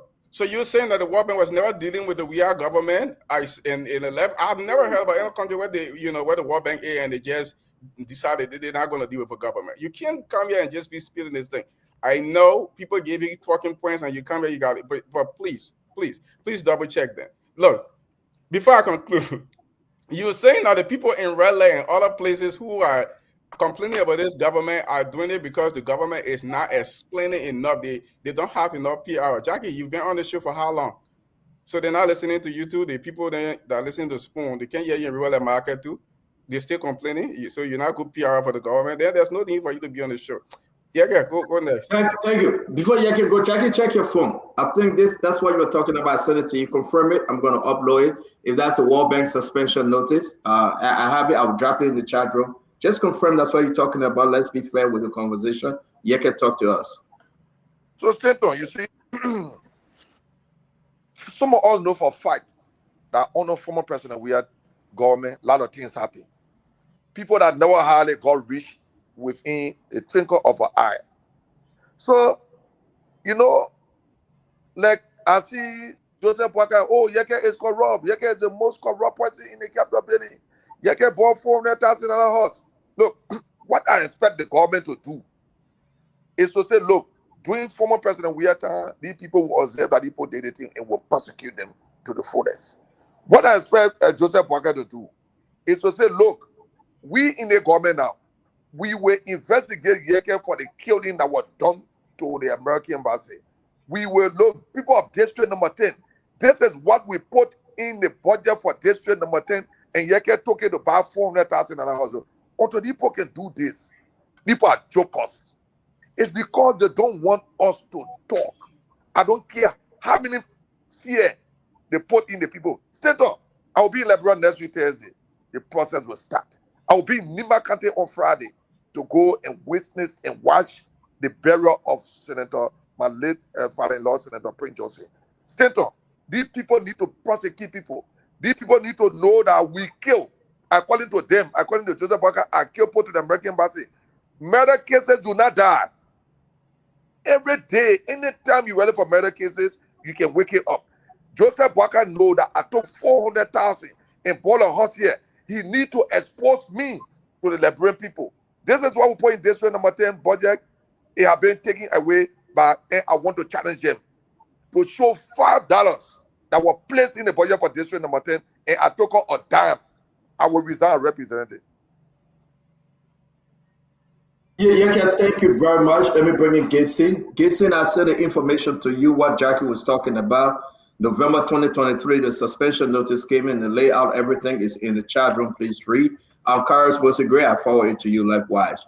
Guys, you guys will be part of the chat room once the admin agree. Madam Titi, I'm asking her that we can have a great conversation in the Spoon panelist chat room. It's good to have everyone in there. Honorable Gibson Jeru, I mean, what's your take now? You hear everybody. What's your take? When I hear people say President Boaga replaced tenure position, I don't know what they think Joshua did. In in May of 2003, George Weah sought vigorously to enact a law that will erase tenure position. Well, you are arguing that Joseph Boakai replaced tenure position with somebody, but George Weah sought, sent a bill to the legislature to erase. He didn't even see the sensibility of tenure position. And you come and argue and say Joseph Boakai removed tenure position people, when your president sought to erase tenure position. Look, let me tell you something. If you have your wife and your child in the house, and the father always gave latitude to the child to do anything he wants to do, and the wife want to put in a control mechanism, the child tend to love the mother more than the father. That's what's happening with the motorbike people and the marketeers. Because they were allowed to do whatever they wanted to do. Can I ask you a question? Can you find a suitable alternative? Right? Can the government say, okay, I agree with you, Gibson, take them off the street?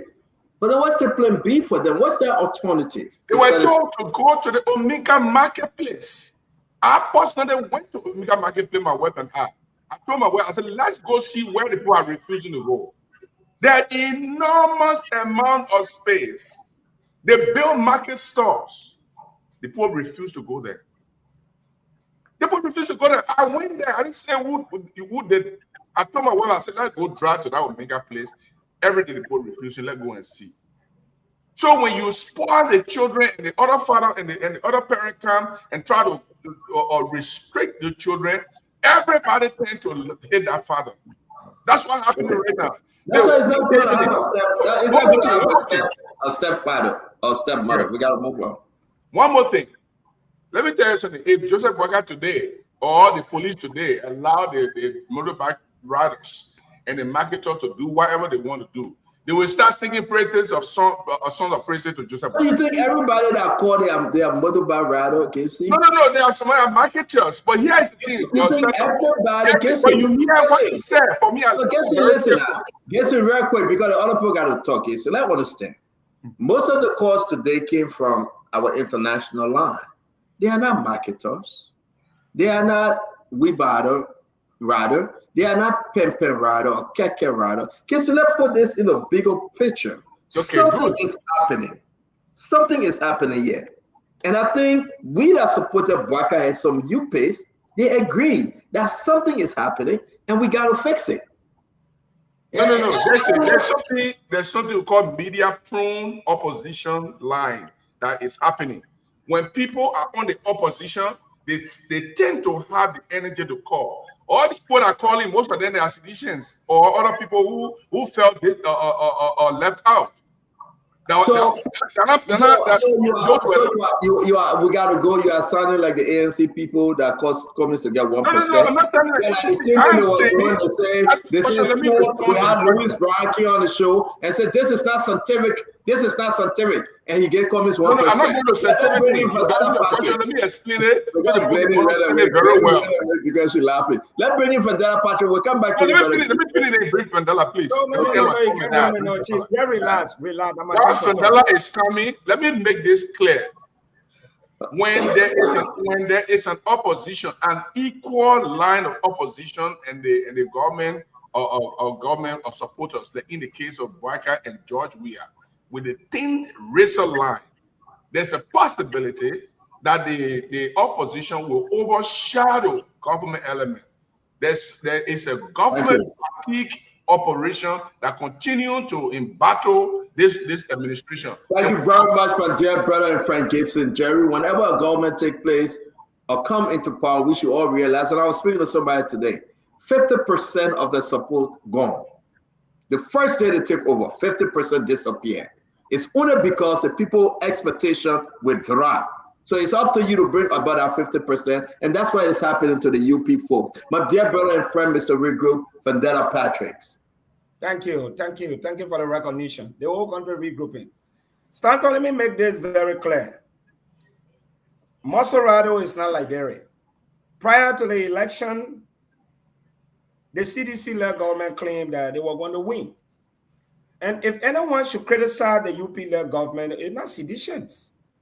They do not have the moral credibility to critique this government. Absolutely. In fact, what has been done on this platform was never done on their platform. In fact, it was a taboo.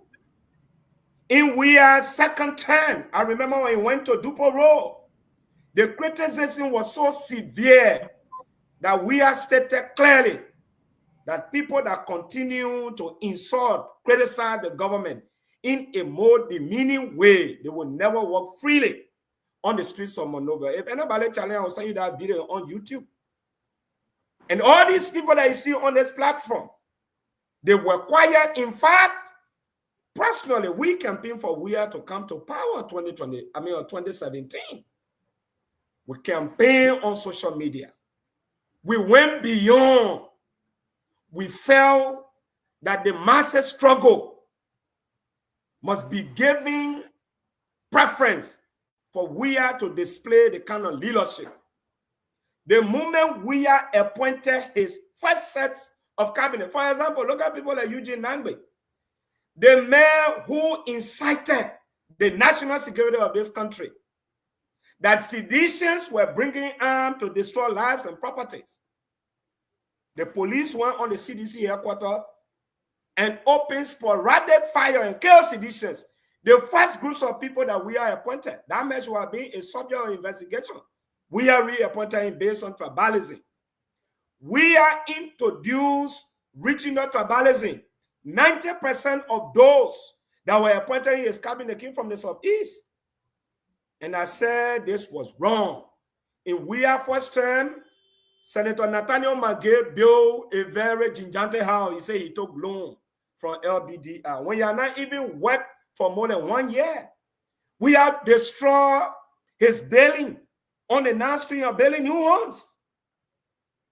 Look, in as much as this government is on the path of political demise, with the referendum from the people, they are expressing their anger. It does not give the CDC the moral credibility to have that voice to say the other person did wrong and the other person is this, they were better. No. For example, I just read the letter here. They just denied that there was nothing like World Bank suspending. The letter is clear.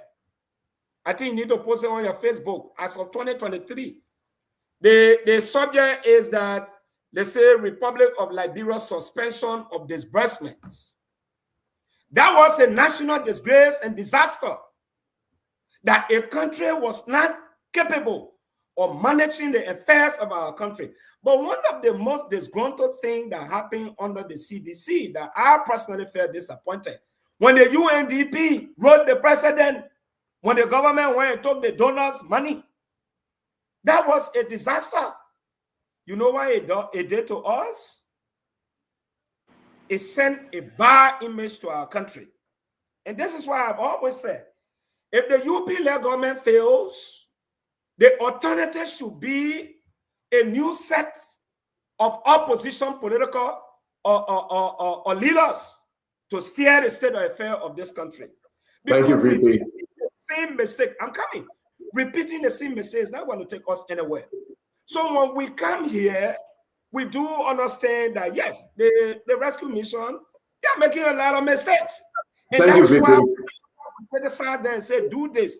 And I let what you can say, 2025, if they cannot recalibrate, they will be hailing on the same train that the CDC until Thank you. 2023.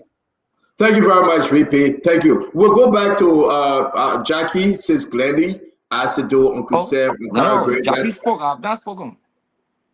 You know what? Let Jackie come and then we'll come to you, Honorable Gray, please. Okay. Jackie? Yes, thank you, Stanton. Look, I mean, for those who want to deny that the Weah government-led government failed the Liberian people, on who want to deny it on this panel, then let them continue to deny, because of course they are with CDC, and that's understandable. But the Liberian people felt the reality, and that's why George Weah was not given a second term. He was advised wrongly by many people, despite the outcry of the Liberian people. Now, this government is not going to make that same mistake. Yeah, there are gains that are being made, but the gains started to be felt, really started to be implemented during the second half of 2024. And like we just said, the civil servants, look at the new budget year. The civil servants pay increase that's going to take place gradually to help to correct the wrong of the field harmonization. And inflation went up to 30%. So what are you guys talking about? The confidence in the government, our government was at an all-time low. Rule of law was at an all-time low. Our poverty level went up.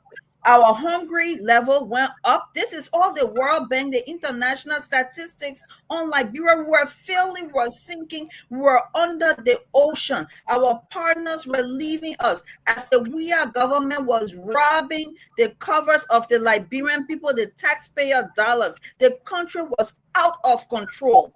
And is today better than it was before the election? Definitely.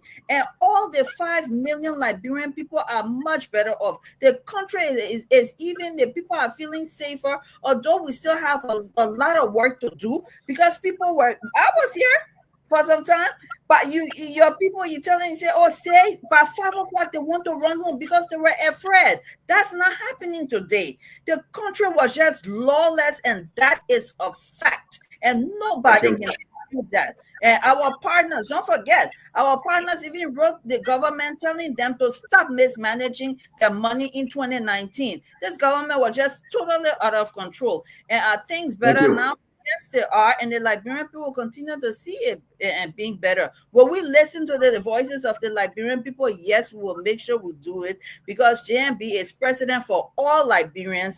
And thank you, Jackie.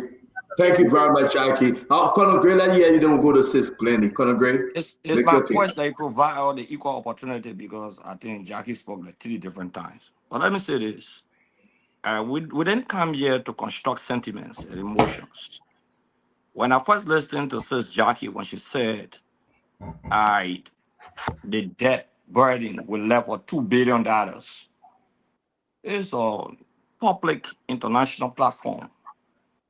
To say that is to mislead the public that listening to you. At no point in time CDC left a debt burden of $2 billion. You need to recheck your record. We know you left. She also need Akara. She also need to recheck inflation. We are you just said a lot on the platform. Inflation is like never reach 100%. Let's use our time wisely, guys. We got to bring in. We got 3 people in the back that want to come on. I'm begging you guys, please. Honorable Greg, please go ahead. Yeah, I'm going to handle the situation systematically. The first thing is that with your level of education, to come on this platform again and say inflation rate went up to 30%, what are you talking about? Who are you misleading? Look, I taught for 9 years as a classroom teacher. One of the things I learned, that when the student asks you a question, you don't know the answer, you don't say it. I publicly challenge you to show that inflation rate went up by 30%. We inherited an inflation rate from your 12 years administration of 12.4%, and we reduced that by 10.5%. The public record, you can check the record. Okay. Not only that, you spoke of the issue of money within leave anything. Let me tell you, in the international reserve, the reserve that you're talking about left $240 million. After 12 years, you left $110 million. Check the records. I'm giving you facts as a former lawmaker of the Republic of Liberia and having oversight on some of these things. I listened to Gibson. Gibson said President Weah submitted a bill to eliminate all tenure positions. No. He submitted a bill so that we can repeal. And that is legal. That's the most legal way to go. Okay? We're not talking about jungle justice where you jump out tomorrow morning and say no tenure position exists. No. For example, NASCO Honor Elling got tenure position. Okay, lottery, they think you can call lotto. They got 10 position. Okay, we thought that it was not necessary. So what the president did was to submit a bill to repeal. Under the Constitution of Liberia, it provides for the legislature to repeal, to amend, and to make laws. So we have never violated anything in that direction by the request to repeal existing laws. Okay? It would left for the legislature to make that determination by law. Another thing from the other party is raised, and it's unfortunate. It's unfortunate to say that the CDC doesn't have the moral strength to criticize the Unity Party administration. After 12 years, the Liberian population overwhelmingly voted the Unity Party out of power, out of 15 counties. The CDC won 14 counties in the runoff election. Yet Joseph Boakai, who served for 12 years as Vice President of the Republic of Liberia, was criticizing the CDC. Yes, Unity Party people who serve in government and dishonestly perform or criticizing the CDC. So how can you say that the CDC, after 6 years in power, doesn't have the moral credential, the moral standing to criticize the government, that criticize them in opposition, and they are in default? Okay, thank you, Honorable Greg. No, I gotta conclude. No, Stand on. Stand on. I even go 1 minute here. No, I'm watching the time, guys. I'm watching the time. We have to make cycle you're here. not fair. You're not. I will give you another 30 seconds. I will give you another 30 seconds. Honorable Greg, I'll give you another 30 seconds. I give you another 30 seconds, please. Yeah. Okay, thank you very much. Then got to come in. Yeah. Thank you very much. One of the things that Jackie and other people fail to understand is that when we inherited this government, we ensured that those who are not on government payroll, almost 5,000 of them, we incorporated them into the system. When you took over the government, you took everyone out of jobs because you thought they were sedition. Not only that, that hardship upon the people. The wage bill, you are not increased 7 pay. The wage bill, when you said you clean all the payroll, you did everything, the wage bill increased by $30 million. Not by increasing 7 pay. That's a popular record by the budget that was passed, the 2024 budget. What's your argument? What happened with that $30 million? Whose salaries were being increased? Honorable, I correspond great as always. I always love having you. Glennie, you're walking straight into the lion's den. Talk to us. Both sides on the show making the argument. After Glennie, we'll go to Mr. Dualu and the people, after which we'll do another round. We got to talk about those that are in NSA custody, Tom and his family crying. We got to talk about the 3 guys that are also in NSA custody. We got to talk about Vivi Holmes. What's going on with the First Lady office? Nothing has been done. It's going cold. We got to talk about Bill Magates Jones. Today, we're talking about the relationship between Bill Magates Jones and Augustin Kwaye Gafwan, something Gibson really love to discuss tonight. Let's get into the seriousness of this issue. Liberians, they are getting angry every day. Sister Glennie, talk to us. Welcome to the show. Thank you. Hello to everybody. This is really a crossfire. It seems like a debate, CDC and UP. I don't know if we have a position, if I should have a position in this one, but I'm going to first go to Councillor Clinton. I would hope that you would take that comment back, Joker in Chief. That's inappropriate. So I would hope that you would take it back before the end of the night, sir. That's not correct. So I want to agree with, I think it was Gibson who talked about how people are reacting. We also have to consider people react based on what they feel. And it could be like Jackie, it could be a trigger down from the CDC government, and they still thought it would be better from the UP government, and they have not felt that change. So they could be feeling bad, and that could be the reaction. It's subjective. When you come to feelings, there's no objectivity. You can't tell me, you can't clear-cut define my feelings and say, oh, they're reacting this way because of the Joseph Boakai government. We don't know that for a fact. But what I will hope is the fact that Spoon TV was able to go there and hear the people. I will hope that this will be a direct review of the government for 1 year, and that they will take some of those things that people said into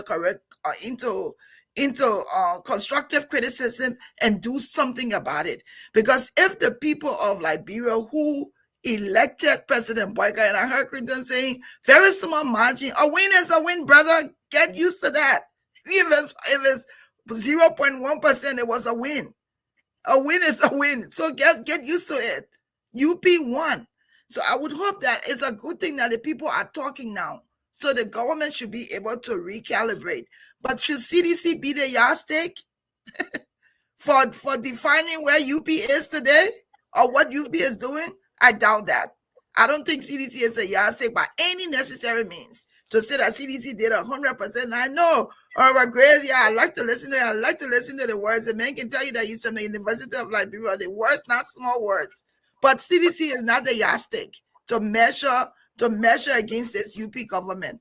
And so I think it's a good conversation now, but I don't think it's clear cut to say the UP government has failed in 1 year, because the expectation should not have been that everything will be corrected in 1 year.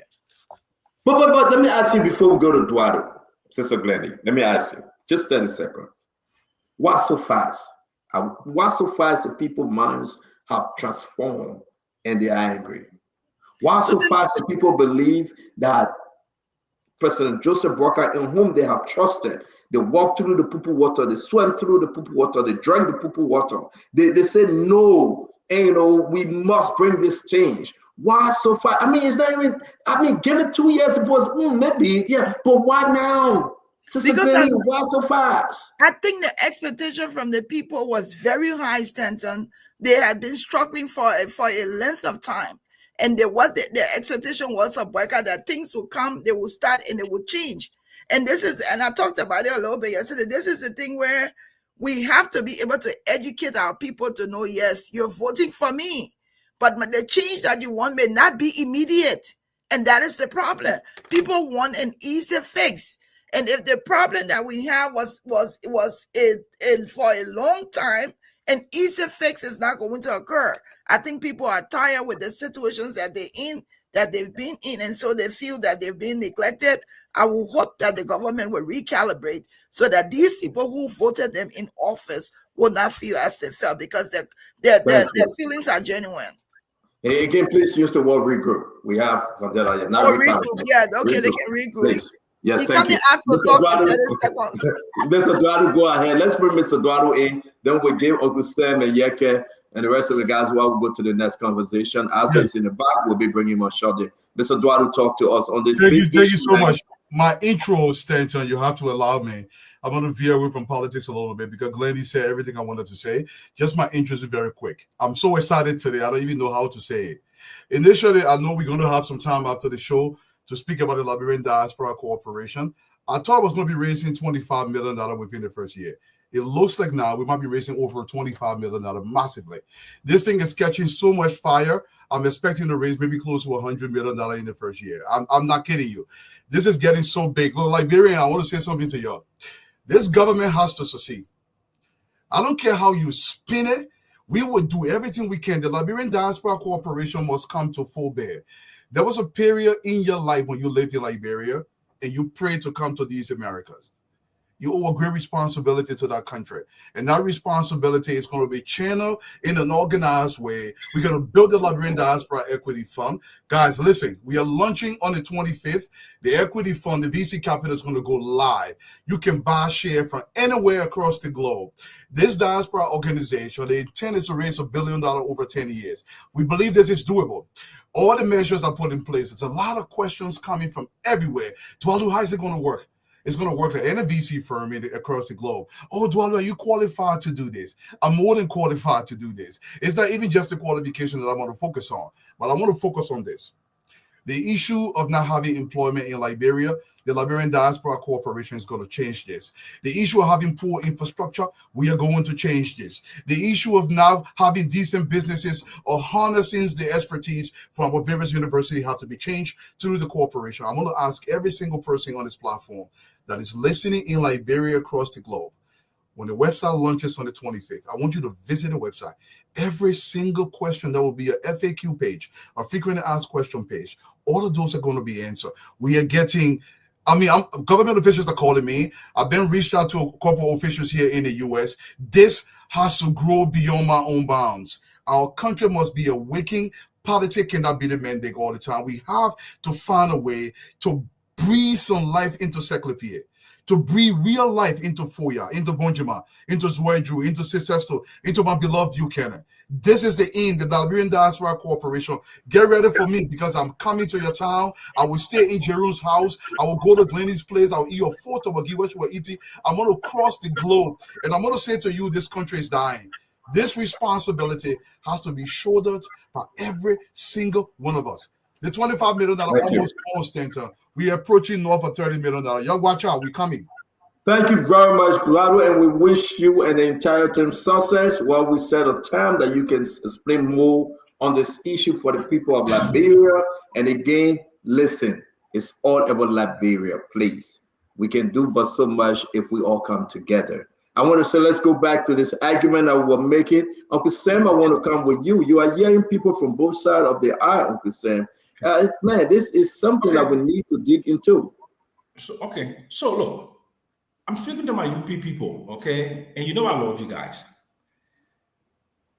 Ask yourself, why is this perception that George Weah did better in the first year than Joseph Boyka? It may or may not be true, but here are the realities that the people out there are dealing with. From your own mouth, from your own words, during the election, you said CTN and METEC were doing what? They were decimating the economy, increasing prices. You're in bed with CTN and METEC. You said you were going to create an asset recovery team of professionals. Instead, you did what? You put in political activists. You said you were going no car stock in the road in 100 days. You say you didn't spend 22 million, you spent 9 million. There are cars stuck in the road even today. The road between Ganta and Sacre-Pied is nearly impassable. You said you are going to do certain things. For example, to fight corruption head on. It is clear that your procurement process is contaminated, where a fraudulent letter was written supposedly by a contractor. That story came up early this week. You've done nothing about it. Look at Necotech. You announced a scholarship program. You know what? You're very educated people. You know what scholarship is? That's not a scholarship. That's not even a good work study program. 20 Liberians were denied visa. Then, in the First Lady's office, I said 3 days ago, grab Vafi Holmes, handcuff him, march him to the streets of Monrovia, take him to court, and prosecute him. We haven't heard one word from the First Lady's office. So, how do you, these are your own words that you use to win an election. All the things you are going to do. You haven't done these things. You haven't done it. Look at LEC. LEC, the tariff increased. Then the new LEC managing director is saying, get used to power outages for as long as 8 hours a day. Jackie, my people, like my UP people, Mo Ali, Stephen Johnson, all of you. These are the facts. Okay? Call me whatever name you want to call me. But please, try to contradict what I'm saying. This is what you said. These are the things you promised the people. And everything you promised the people have not turned out to be correct. Your $4 billion refinery. You haven't done even this is not correct. I mean, you're doing some good things, bringing water to the city of Monrovia. Good. Okay. You have a rest agenda that's being launched in a few days. We look forward to see that. But the tangible, the impactful things that you said you were going to do, you haven't done them yet. So just take my list as an example. And just go through that list for 2025. I'll close on that. much, Honorable Yeke Cordova. Let's hear you. While we're speaking to you, Honorable Yeke, start with the conversation about this Tom gentleman that is in prison. NSA saying they don't have him. Liberia National Police saying they don't have him. And we also have some serious issue here. Who have him? He's not home. His family complaining. So, Stanton, they have been, from my information, they have been trying to get this guy to implicate Fanatic Kofa in this fire situation at the Capitol building. Because they want the resignation of Fonati, and we have insisted, and we have said to Fonati, resignation is not in our book. Let the people get the 49.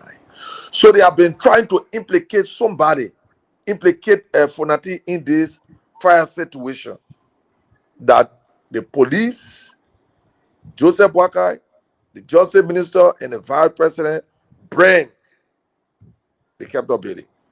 So what they try to do is to carry him from station to station. You know, I served the Liberian National Police before.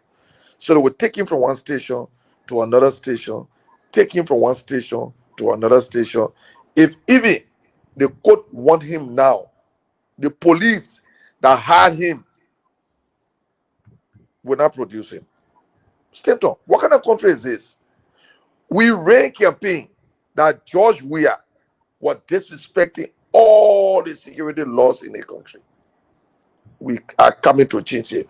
We ran the campaign, and the Jackie then were not there. We were on the field. We went to Riverside and got in kingdoms and crossed the water.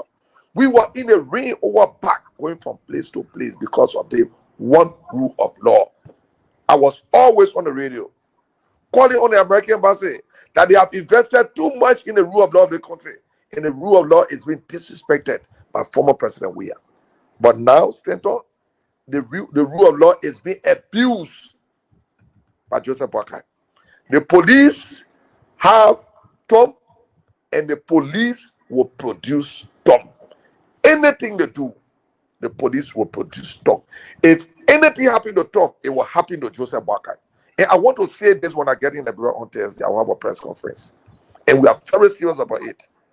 Tom was arrested because he had to go soon in the morning to open Fonati's office. If Tom was involved in fire situation, where were the police? Where were the police? When Tom then burned the place according to them. Stanton, we need to stop this in the country. This is witch hunt. They want to harass Fonati for the resignation, and there will be no attempt for Fonati to resign. They say they got the speaker. Let them go ahead with the speaker. Why do you want resignation? They don't have no evidence whatsoever on Tom about fire situation. They don't have it. I challenge the police to bring it. They don't have it. Let me bring in Fandela Patrick before Gray and Isaac do come in. Actually, we'll bring in Isaac after VP. VP, let's talk about this Tom arrest. We have made so many calls. Liberia National Police, he is not in the custody of the Liberia National Police, and NSA, some of our sources say no, we do not have him, but probably he's to another location. And the court said, listen, NSA should turn him over. We have that document. His lawyer, Jonathan Massaquoi, is looking for him. From your experiment, what's going on here? What's the bigger picture, brother? So, CEO, as a victim of arbitrary arrest, you know, I've been at the NSA on many occasions for my critical stance against, bad policies. I think tonight I'd like to admonish my dear good friend and brother, Gregory Coleman, to take this very seriously. CEO, I said the other day, I am part of a network of 43 international human rights organizations. One of them is Human Rights Watch, Amnesty International, Human Rights First, Protect Defenders, and several others. The information leaving from Liberia is not a good one. And I can say clearly, and for the first time, I'd like to state clearly that my dear brother has to work very hard to repose confidence in the criminal justice system of this country. Other than that, he'll be hailing across the red lines. And right now, the global community is very much aware that one of the issues that lead to country becoming chaotic when people are arrested without due process, it sends a wrong signal. It makes people to think differently. And sometimes, like I always say, human emotions can be expressed in different forms. We encourage the police to make available this individual. If you have a probable cause to say this man committed a crime, produce the man. Go to court and justify. But keeping this man in an unknown disclosure, or position is wrong. And let me say this, CEO. This is 2025. And I stated clearly the other day that nobody hates the Bwagale administration. We want this president to succeed. The good thing about it is that we are telling them this is wrong and this is how we should do it. There's a difference between criticism and hatred. Because every time when we criticize, we advance recommendations. Mind you, the U.S. Embassy issued a disclaimer the other day because the government was talking about, oh, we already received $500 million for the compact. The U.S. Embassy came up with a disclaimer and made it very clear. Eligibility is not a guarantee that you will receive $500 million. And one of the cardinal issues the government is supposed to work on is the rule of law. With these kinds of happening for one single individual, you will lose $500 million. I think the president also needs to do this. CEO and all of us, I'm not talking about those panelists who are former, government officials in the CDC-led government. I'm not talking about that. I'm talking about some of you who championed the cause to bring JMB to power. You need to mend your relationship. For us, we are critical. For me, I still believe Councillor Temon Gonglo is the best person, just in case the CDC, not the CDC, the UP-led government fails. The best alternative option should be Temon Gonglo. I still believe that. We should not go back come to to that. We'll talk about options. Let me just conclude on this.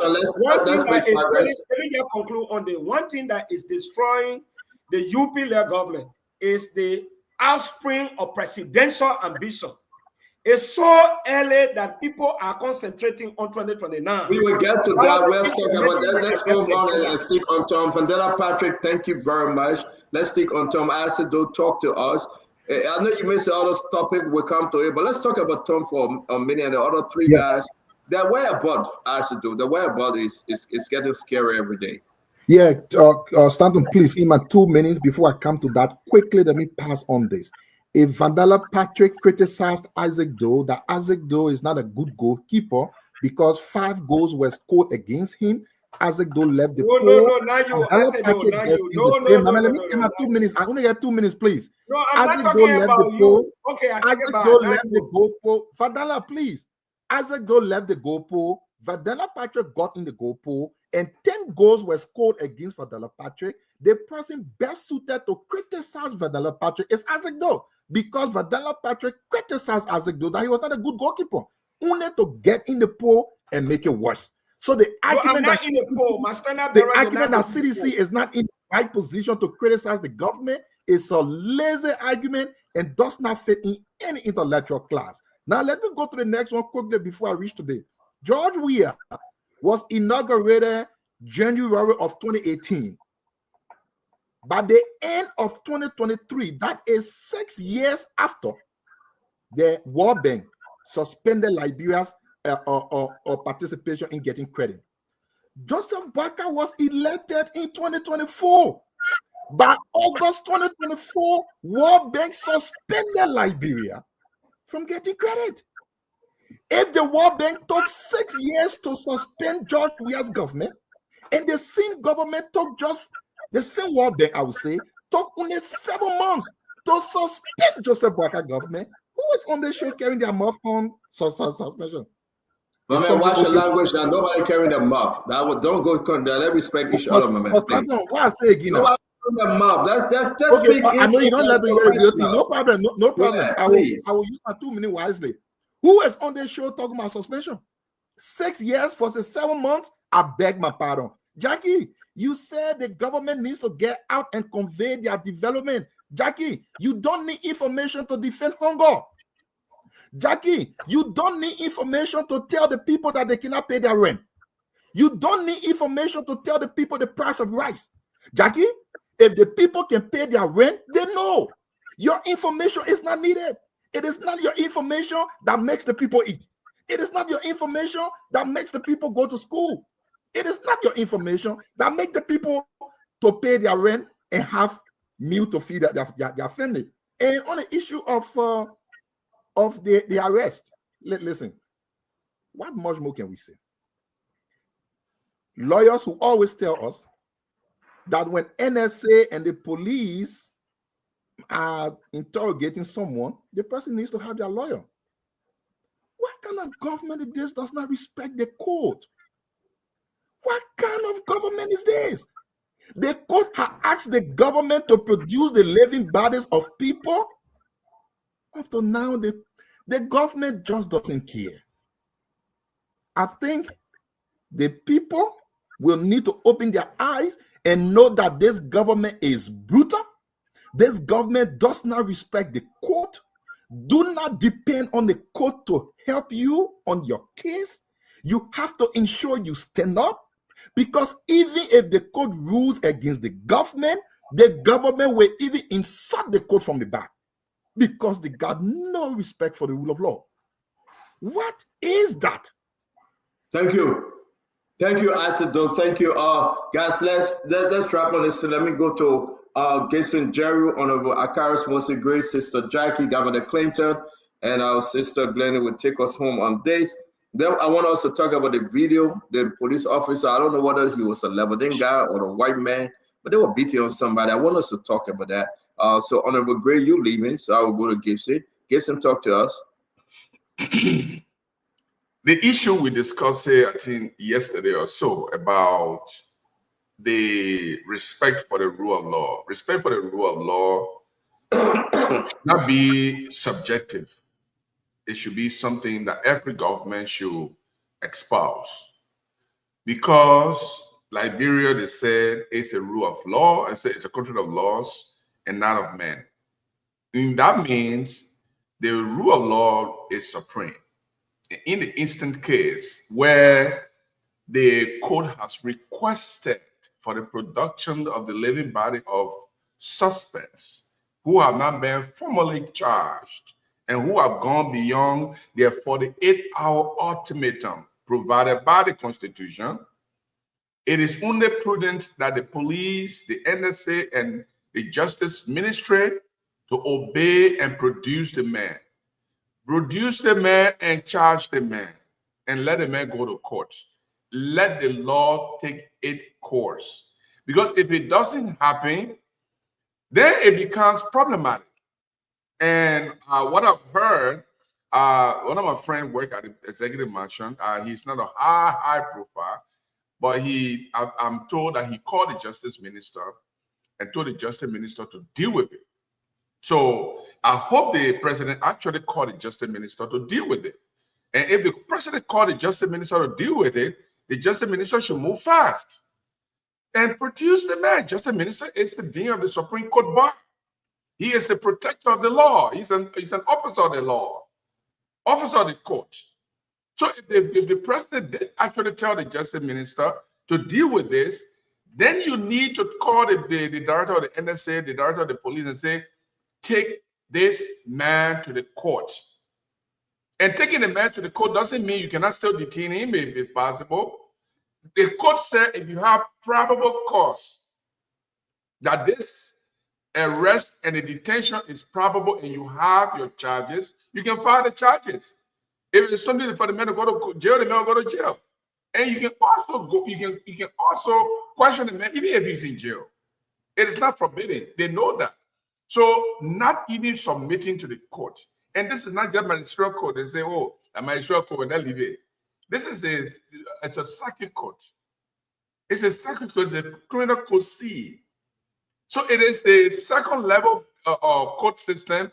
From there to the Supreme Court, there's no other barrier from the criminal code C, criminal code A, code B to the Supreme Court. These are high courts. These are circuit court. So when the text say, bring the man to me, I want to know why you're keeping the man. Why you charge? What charges do you have against the man? And you keep the man. We are in the 6th day now. Today the 6th day. Send the arrested man. No charge. Thank you, Brother Gibson. Jackie, where is Tom? What are you hearing from the government position? It's true. I will confirm what Gibson just said. The Justice Minister, the minister was instructed to listen, let's fix this mess. But again, some folks within the NSA and also the Liberia National Police, I don't know, because of politics, they are not listening to each other. I mean, what do you have, Jackie, to share as an insider, a government insider? What's going on here with Tom and the rest of the 3 guys? Oh, I was muted. Stanton, the issue with the terroristic act that happened at the Capitol, it is very, very serious. I'm listening to Honorable Yeke Koluba acting as though it's not a serious matter, and Honorable Akara's great because they're siding with the CDC side and protecting whatever may be the actual truth. I wish they could come out here and tell the Liberian people the real truth, but they're camouflaging as to what's really going on. The issue with whosoever in custody, the Liberian government, I'm sure, is handling the situation. And they gave a press briefing a few days ago. They will come back. The police, the IG will come back and provide another update so that the public can know what really going on. And they will continue to provide the public update as needed. I will hope that Honorable Yeke Koluba, when he comes on ground, that he and his friend Musa Belete, talking about the form of caucus, that they will really take interest in this matter and take it very seriously on behalf and for the Liberian people, because that's the people's house, and get to the bottom line of this stuff here. Let us not forget, for Nati Kofa wrote on his page before they fired Alan Moore, calling out fire and war, which is what Alamo stands for. And when people ridiculed him about that, he went and took his page down.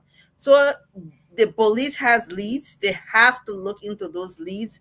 NSA also has to do what it has to do, because this is a joint security matter. The fire service has to do what they have to do. And like I said, they will come out with their updated report as to everything that they have accomplished so far, that which they can give to the public without compromising the case. Thank you. But they said other things. You're not touch on other things and respond on other things that they talk We're talking about Tom and the guys that are in custody.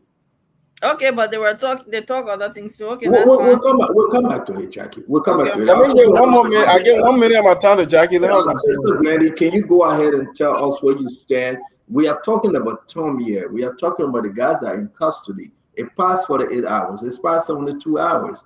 Family member reaching out, the lawyers reaching out. Oh, they are at NSA. No, they are the Liberian National Police. Where's the location? People are concerned internationally. Is that how we operate under the rule of law in Liberia, Mrs. Glendy? What's going on here? So I think that is also that should be left to the Justice Ministry. If they've already asked to produce these people and they have not, go to the next step. This is not something that they should just relax on and not do anything about. You can't just hold people without no crime against their will and their family members asking for them and they can't find them. I mean, there are just some things, Stanton, that's clear cut. There's no need to, we know what's supposed to happen. We know what is the right thing, and the right thing needs to be done. The Justice Minister is there. If they have not produced the living bodies of the people, what are the next steps? Whose custody were they in? Who arrested them? Who took them from where they were? Ask questions and move it up to the next step. There's no point in waiting. If you've given them 48 hours and you haven't seen these people, then what do we do? What are we waiting for? 72 hours? I mean, some of these things, there's no gee, no haw, no back and forth on it. It's straightforward.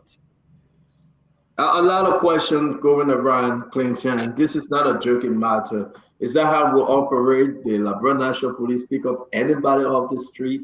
No hay, no tay. Your lawyer talk tire. Nobody respecting the rule of law. Is this the form of a new thing in Liberia now, to each his own? I mean, that you can just grab anybody, put them in your pickup truck, 4 NSA officer, take them to wherever, and we are not there to answer.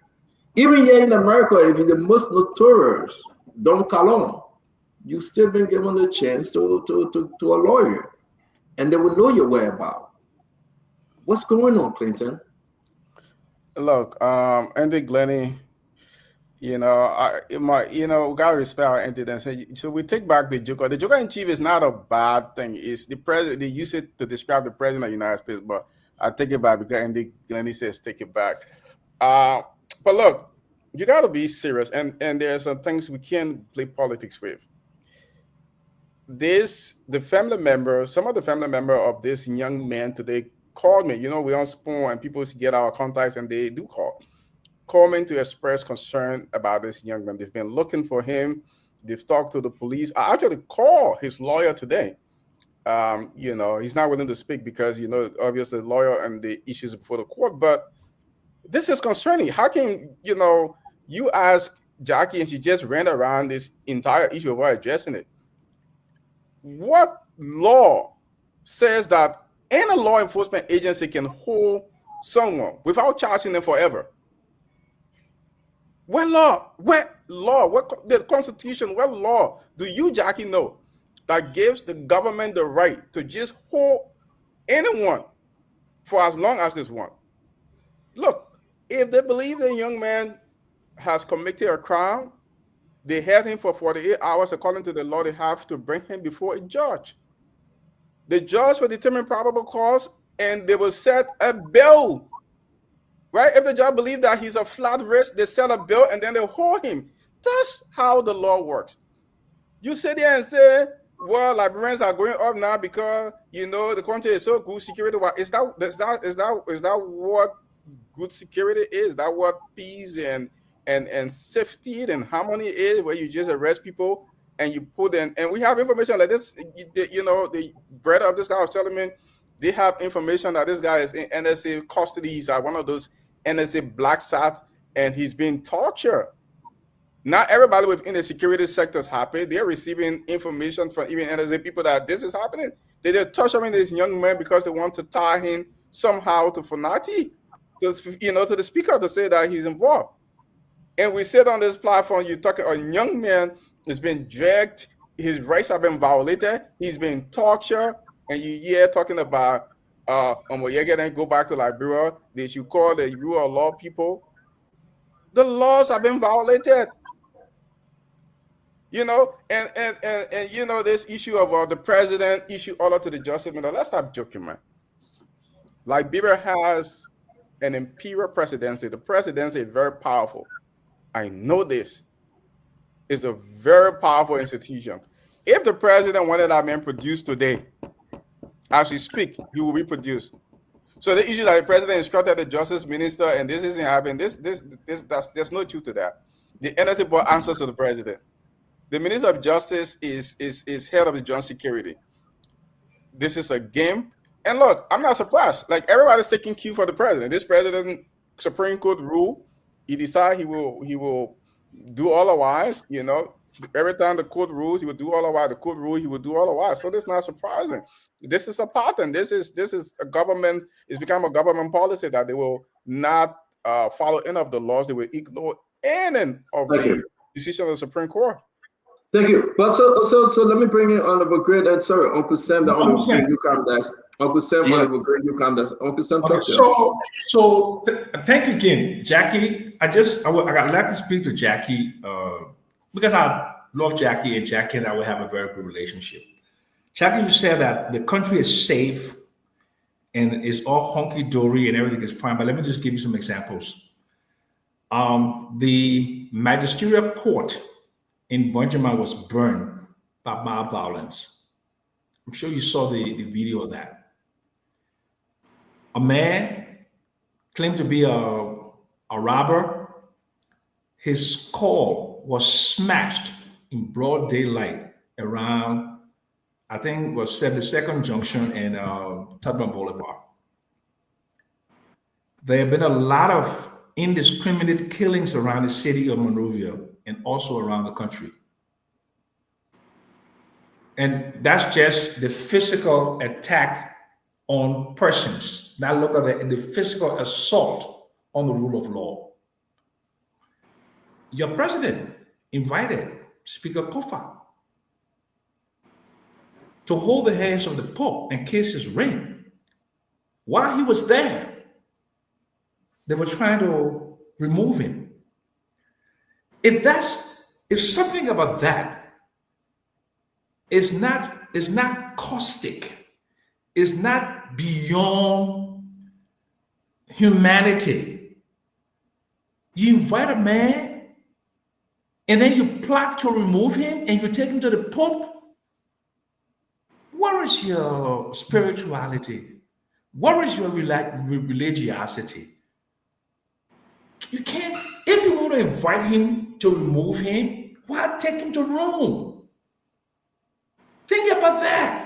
And you don't think there should be spiritual consequences for those kinds of actions?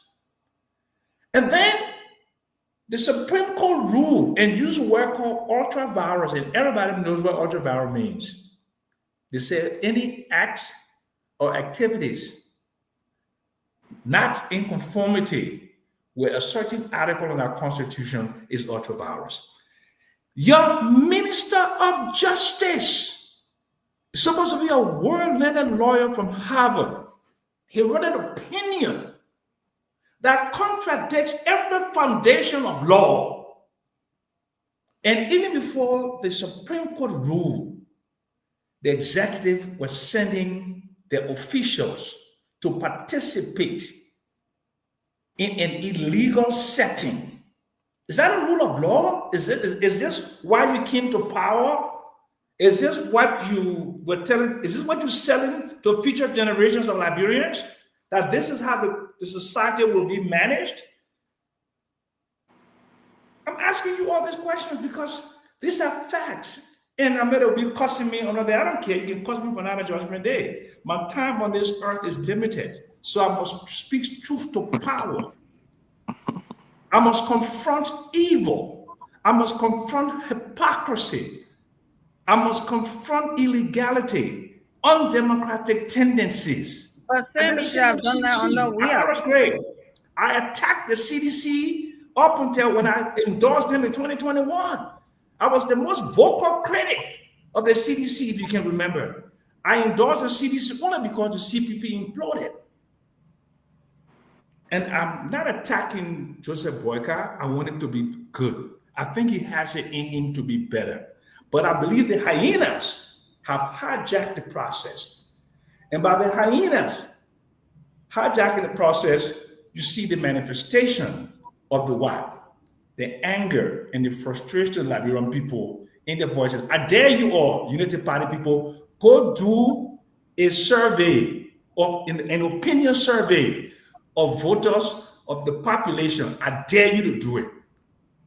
I dare you to do an opinion poll. Go get your best opinion researcher. Let us go do a poll. If you want to really know where you stand, I dare you. You don't even have to release the findings to the public, but do it just for your own edification so you can know where you really stand with the people of Liberia. I rest. Thank you very much, Honorable Gray. Do I respond to his yeah, we'll come to you. That Honorable Gray speak. In the period of 20 years in the history of the country, from 2005 to 2025, it's the most chaotic and government of anarchy that was elected and sworn into power. It's not strange by the action of the Unity Party-led administration. For 12 years, there were arbitrary arrests. There were torture under the Unity Party-led administration. a victim of arrest and torture. On this show today is Fandara Patrick. I am a victim. In fact, when Fandara was arrested, I birthed the storm to go to the court. He could attest to that. I was arrested December 23rd, 2011 on a Friday, and I was tortured. Gibson is on this program. He called a lot of stories. And I know he cannot sugarcoat it. So the issue of the violation of Article 21E of the Liberian Constitution that prohibits the issue of torture and inhumane treatment is being brought back. Tom is tortured. The NSA picked up Tom after 11 p.m. at the National Police Headquarters. Not only that, he had no asset to his lawyer. They took him to unknown destination, not at the NSA headquarters, to one of their homes, where his face starred with black cloth. He's under torture as I speak to you. There's no argument. That's why the lawyers filed the writ and provided to the provision of the Liberian Constitution, Article 20A, that speaks to the issue of your security and your liberty and safety. They also raised the issue of Article 21E, that speaks to the issue of prohibiting torture on our laws. They also spoke to the issue of Article 21F, that raises the issue of when you are arrested and detained within 48 hours, you should be charged. The Liberian National Police and the NSA have violated all.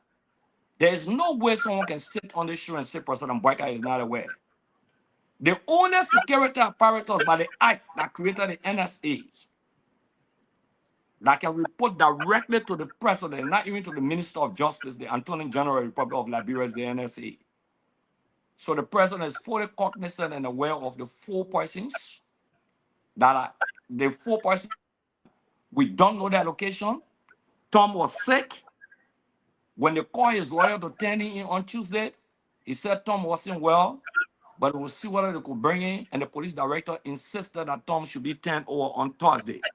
And Tom was turned over to the director of police of the Republic of Liberia. The health situation of Tom is deplorable. His whereabouts. This reminds us of the dark days in the history of this country.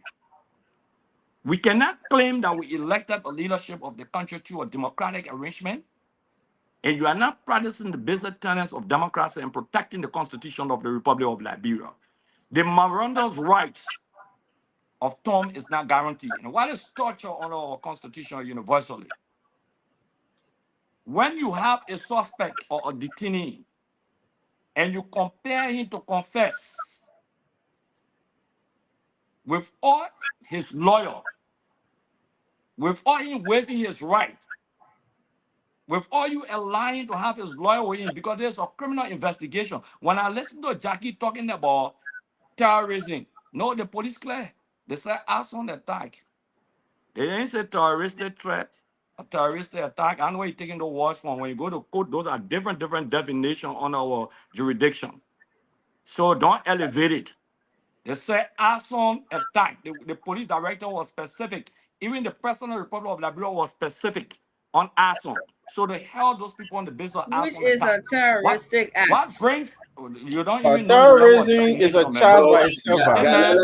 Wait, she doesn't even know the charges. Honorable Great Finney, real quick, let's move on. Yeah, you can't on show here. What you know, don't talk about it. Different charges. Let move on, please. Yeah, when you talk about treason, that different charge. You can't treason. That different charges. We got to provide education on the show. Thank you for bringing me here. I think every day I will try to come. Okay. But the fact of the matter here is this. But I want to shut the radio station down. I want to shut the radio station down, me. I'm an open mail. Carol, go ahead. We'll shut the radio station down at anything. When we say shut it down, we'll shut it down. That would not be a Carol's grave. No. And the people who created No, I don't want to conclude something. They put creator a parallel talk show to your talk show, and they can come here again.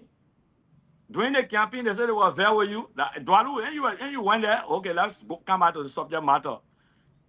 But the fact of the matter here is that Tom, the safety, the security of Tom is very important. Can you imagine the county Anthony for Montserrat was someone at the court. He could not give the whereabouts of Tom. The county Anthony. The lawyers, the families are all concerned. There is no way under this criminal investigation that Tom could make a statement with all his lawyer. To deprive him of his right to his lawyer is a violation of his rights, and you know this. No some person will sit on the show today and say, after 48 hours, you cannot produce the man. The court mandated that you produce the man, and the police person, right? NSA is involved. Do you know who is NSA? NSA? NSA operates directly for the executive branch of government, the president of the Republic of Liberia. You know the history, the foundation of the NSA? The current composition of the NSA, Mark Ambler being the deputy. And you want to talk about CDC people? Let me come back to CDC people. Thank you. We gotta Mark go. Ambler was the guy We who gotta died go. at CDC people on November 7 shot from the headquarters. And he had to, from the police, he had to be dismissed for the police. Everyone got investigated. Well, our parents must agree. We gotta This is go. the deputy at the NSA that lying on people today. Let's move on to make some progress here. Mr. Duado, I know you were talking about that business, big business, but let me bring you on to talk small politics. You can come on without talking some politics. Hey man, when I'm talking politics, I am so concerned here. Why am I concerned? NSA Director Prince C. Johnson, a veteran U.S. trained military guy, served as chief of staff. He was appointed as defense minister. Later on, he resigned and turned it over the appointment. The president brought him back. This guy has vast experience. Why are we in this situation today, Mr. Duado? Honor Prince C. Johnson. Stanton, let me say this. I don't know how to sugarcoat it. If a Liberian citizen or anybody under the jurisdiction of Liberian law, if that person is held in custody without any evidence to hold him or any legal reason to continue to hold him, you must produce that citizen to the court. Any act contravening that is unacceptable in our democracy. It's not because I don't know the guy, I don't care about him, I know nothing about him. But if this is going to be done to me tomorrow, I want somebody to speak about it. It should not be this way. Prince C. Johnson, even if the court, let me say this. I've said this many times, people don't want to believe this. If a Liberian citizen does not have the intellect, the capacity to resign his job in government, he should not be in government. Let me repeat this. If you're not willing to resign to hold up your own virtues or your own ethics or something standards that you hold for yourself just to maintain a government job, you cannot contravene the Constitution. Look, guys, this is a very dangerous thing. It's extremely dangerous. In fact, it is more dangerous than putting a gun to a man's head if you go outside the confines of the Constitution. Look, the rule of law, when I'm Plato, this is a serious thing. But here's what this center. If this is happening, the information ministry must speak to the public. They must come up and say something. They cannot be silent about this. This administration that we desperately want to succeed cannot allow itself to be smeared in this fashion. Let me hold you there, and that's where we're going. Why the information minister quiet? I understand you say investigation going on. There's a big investigation. We saw the police chief. We saw the fire chief. Yeah, we agree. But man, have we broken the law to the point that we care less, no more? And that's a director quiet too. Stanton, you asked a very poignant question, but here's the thing. Look, the president has to take control of this. Anything that happened, they will say that President Wakai. And this is why you have to take full control of this. See, Prince C. Johnson works under your jurisdiction. He's your subordinate. You have to instruct him as you see fit as the president of our country. If some look, Stanton, you're holding a Liberian citizen. For me, the rule of law, I get no party with that one. If you hold a Liberian citizen for no reason whatsoever, that is dangerous. If the 48-hour has elapsed, the reason why the government the Constitution gave the government 48 hours within that time frame for you to do everything you need to do, and then you release them back to the court. Liberian citizens are far above the Constitution. They're So above. let me push it. Let me push it. God forgive me. I will come to you for that part. The grab or Guinean Liberian National. Put him in jail. Law. Okay? Put him in jail. Try to take him out of jail in the middle of the night. We'll find him in Guinea. The first person, the second, the third. Tuaru, what's going on? Yeah, but I want to say this. There was insinuations made that people were being tortured. We don't have any evidence to that. We cannot be putting out these speculations without any substantiation. But when you blame people that are making those insinuations, when the government is speaking, I agree. I cannot fault them. The government cannot allow citizens to draw blanketed conclusions. It's dangerous.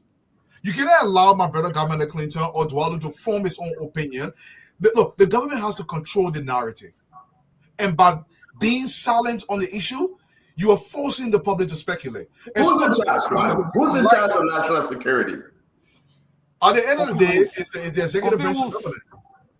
Who's in charge of national security? The human rights lawyer. He's an ambassador. The overall, Gibson. No, I beg you, will come to you, Vanessa Patrick. Gibson, who's in charge of national security? Who's saying that? Listen, this thing is going on BBC, on CNN, it's on Spoon Talk. The country, everybody getting scared like hell. Who's in charge to say where is the living body of Tom? Why the people not speaking? Now the Guinean National, he's under the custody of the junta. They said, don't talk about Estenton. This is national security issue. Another one went there again. Don't talk about Estenton. This is national security issue. Guess what happened? I will remind people. When it happened to the chicken, the goat was smiling. When it happened to the butterfly, guess what? The frog was smiling.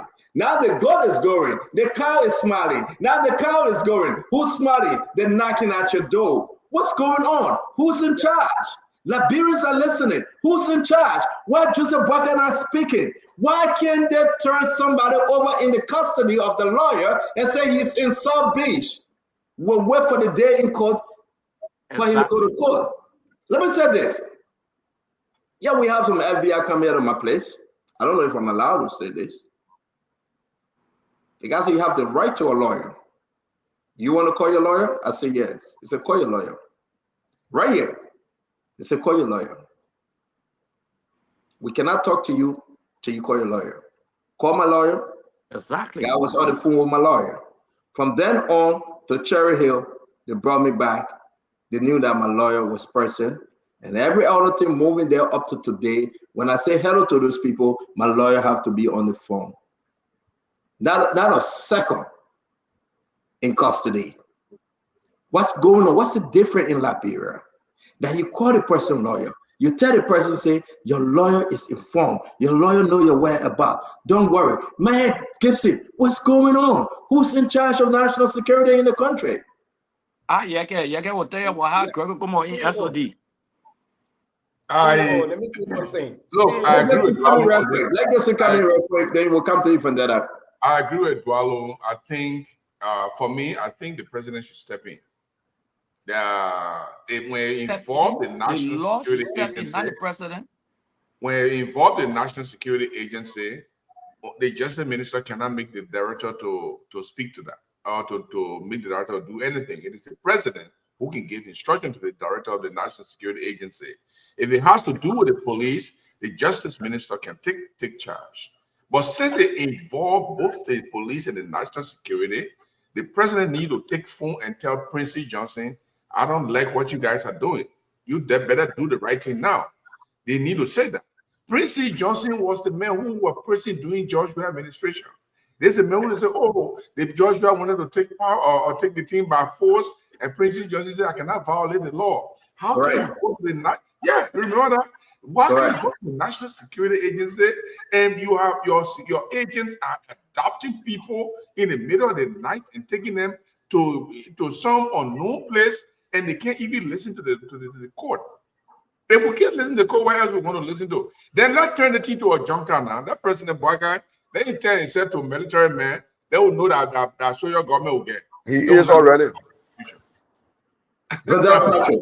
Vandela Patrick, we got 50 more minutes to go. Vandela. I know Samuel Kofi very well as a lawyer, and the fact that he's the national security advisor to the president. He sits in the room. This is a man by legal profession who is against injustice. I cannot, at this time, that he will sit in the room with the president and these things are happening. These were things that we condemned yesterday. In fact, it was a contributing factor for CDC political demise in 2023. So sometimes when we say that these people are not prepared to lead, then somebody gets vexed. If you claim that this man committed a crime, please produce the living ballot. And I think these things are happening because the opposition is fragmented. A very powerful, united, and a robust opposition that stand together to protect each other. Injustice to one is injustice to all. The government will not have that audacity to handpick people and keep them in custody. I'm a beneficiary of a united opposition. When I was arrested, I like to use this platform to commend Akaros Gray, being a lawmaker of District 8, even though in the midst of disagreements. But he remains a comrade in arms.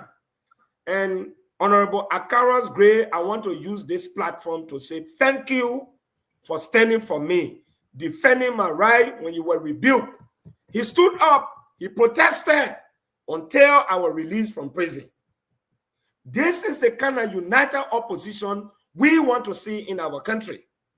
Like you said, CEO, today is John Brown. Tomorrow it will extend to another person.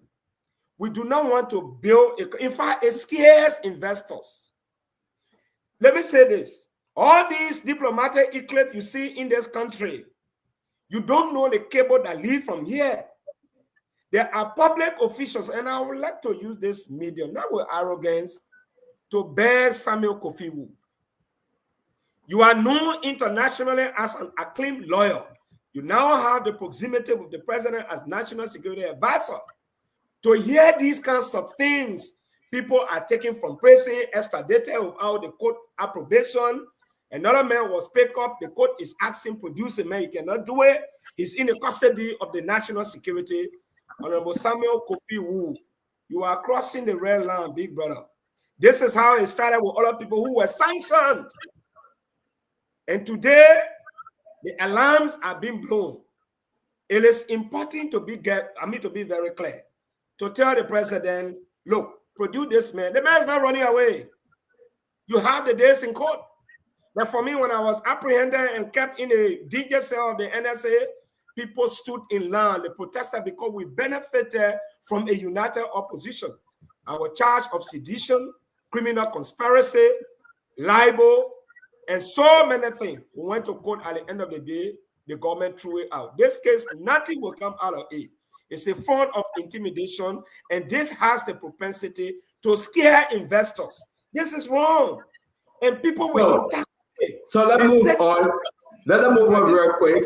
Guys, to make this your closer, we gotta go to the phone line on this beautiful day. We're back in your. Let's do a quick this. I want to play this video, incorporate it into your closing. When I play the video, let's watch.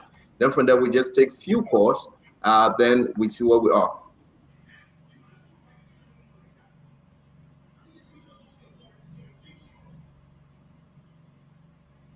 There's no sound. Well, I don't know why Channel Play muted the sound. Channel Play, why you muted the sound?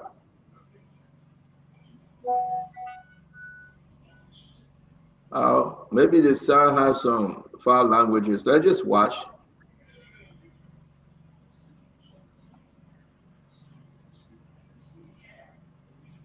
Okay, I think we have seen that video before. Channel Play, can you give us the original video, please? We want the sound, Channel Play.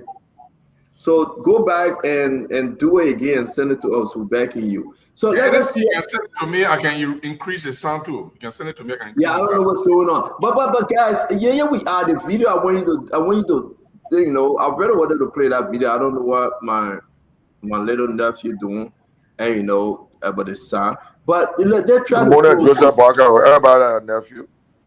yeah, everybody my nephew. So let's try to do this real quick. Honorable Great, you want to take that phone call off set? While we do this, let's go to this phone line, folks. We can take only 15 calls. You heard everything we said. We take only 15 calls. What on the international line or the local line? Then from there we do our closing. Channel Play, you want to come on? Close, please. Huh? Let me be the first to close, please. Yeah, we will. But can we take calls real quick? Let's hear from the people. We're backing you. So we're guys, not discussing Gafon today again. Oh yeah, let's talk about Gafon. You're right. You know why? I know you're passionate about this. Yeah, and Bill Margaret Jones. We need to talk about Bill Margaret Jones. No, you talk about you refer to me. I will go back. We should take it serious. 1 minute, guys. 1 minute. Let's do the right about this Bill Margaret Jones. Where we are with this Bill Margaret Jones. You get to talk to us. Where we are with Bill Margaret Jones. Why the finance ministry so quiet?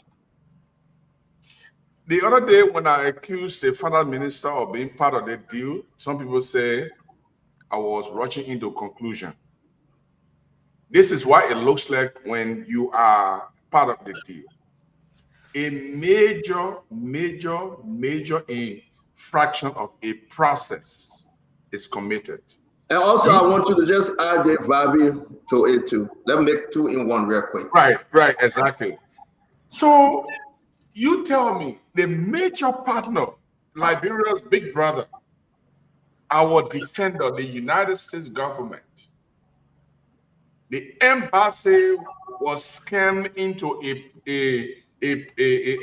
program, a project, money that was given, $322,441, given to an individual by the authority of the Minister of Finance. The reason why he gave the money was because there was recommendations coming from different institutions, including the United States Embassy. Unfortunately, the United States Embassy, on a document that was presented to the minister, was forged. Up to now, the minister who is supposed to take charge of the situation, we have not seen any reprimand from him. He claimed there will be an investigation. The Deputy Minister Jones, who is part of the allegation, he is setting over the investigation. And in fact, he is on record telling the media that even though they are accusing the guy of forging the U.S. Embassy letter of recommendation, but the process was transparent. What a slap in the face of the U.S. Embassy. The U.S. Embassy is saying that thing you'll get over there, enough from me. Somebody forged it. Then say our process is transparent. Our process is transparent. Why do you think Gafon not speaking though? Gafon eats on the money. Gafon cannot keep quiet. If Gafon eats on the money, let him come and tell us what action is he taking. Because that's why it looks like or Stanton.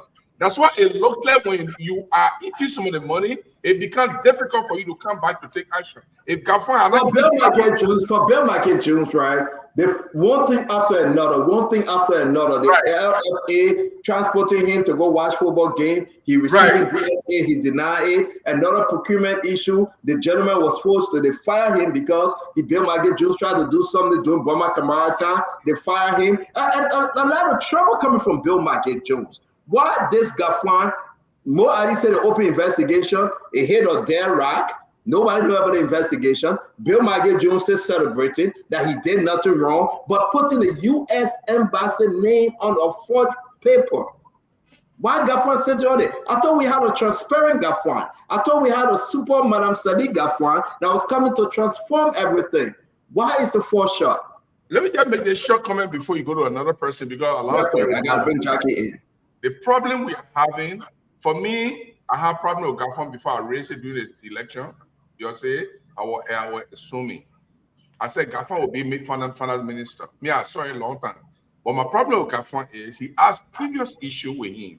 There was $1 million scam at the Ministry of Finance when you were minister. Out of that money, about $300,000 Gafon claim went to his cell phone credit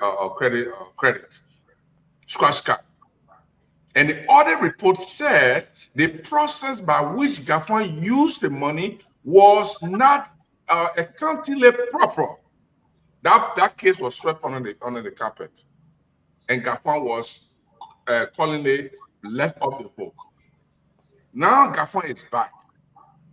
A $300,000 contract is given to an individual who lied to him and said, if you don't believe me, I say U.S. Embassy, this is the letter they gave me. They say I'm correct. You gave the man the money, the U.S. Embassy come and said, look, that thing the Pope gave you, say it came from us, it came from us.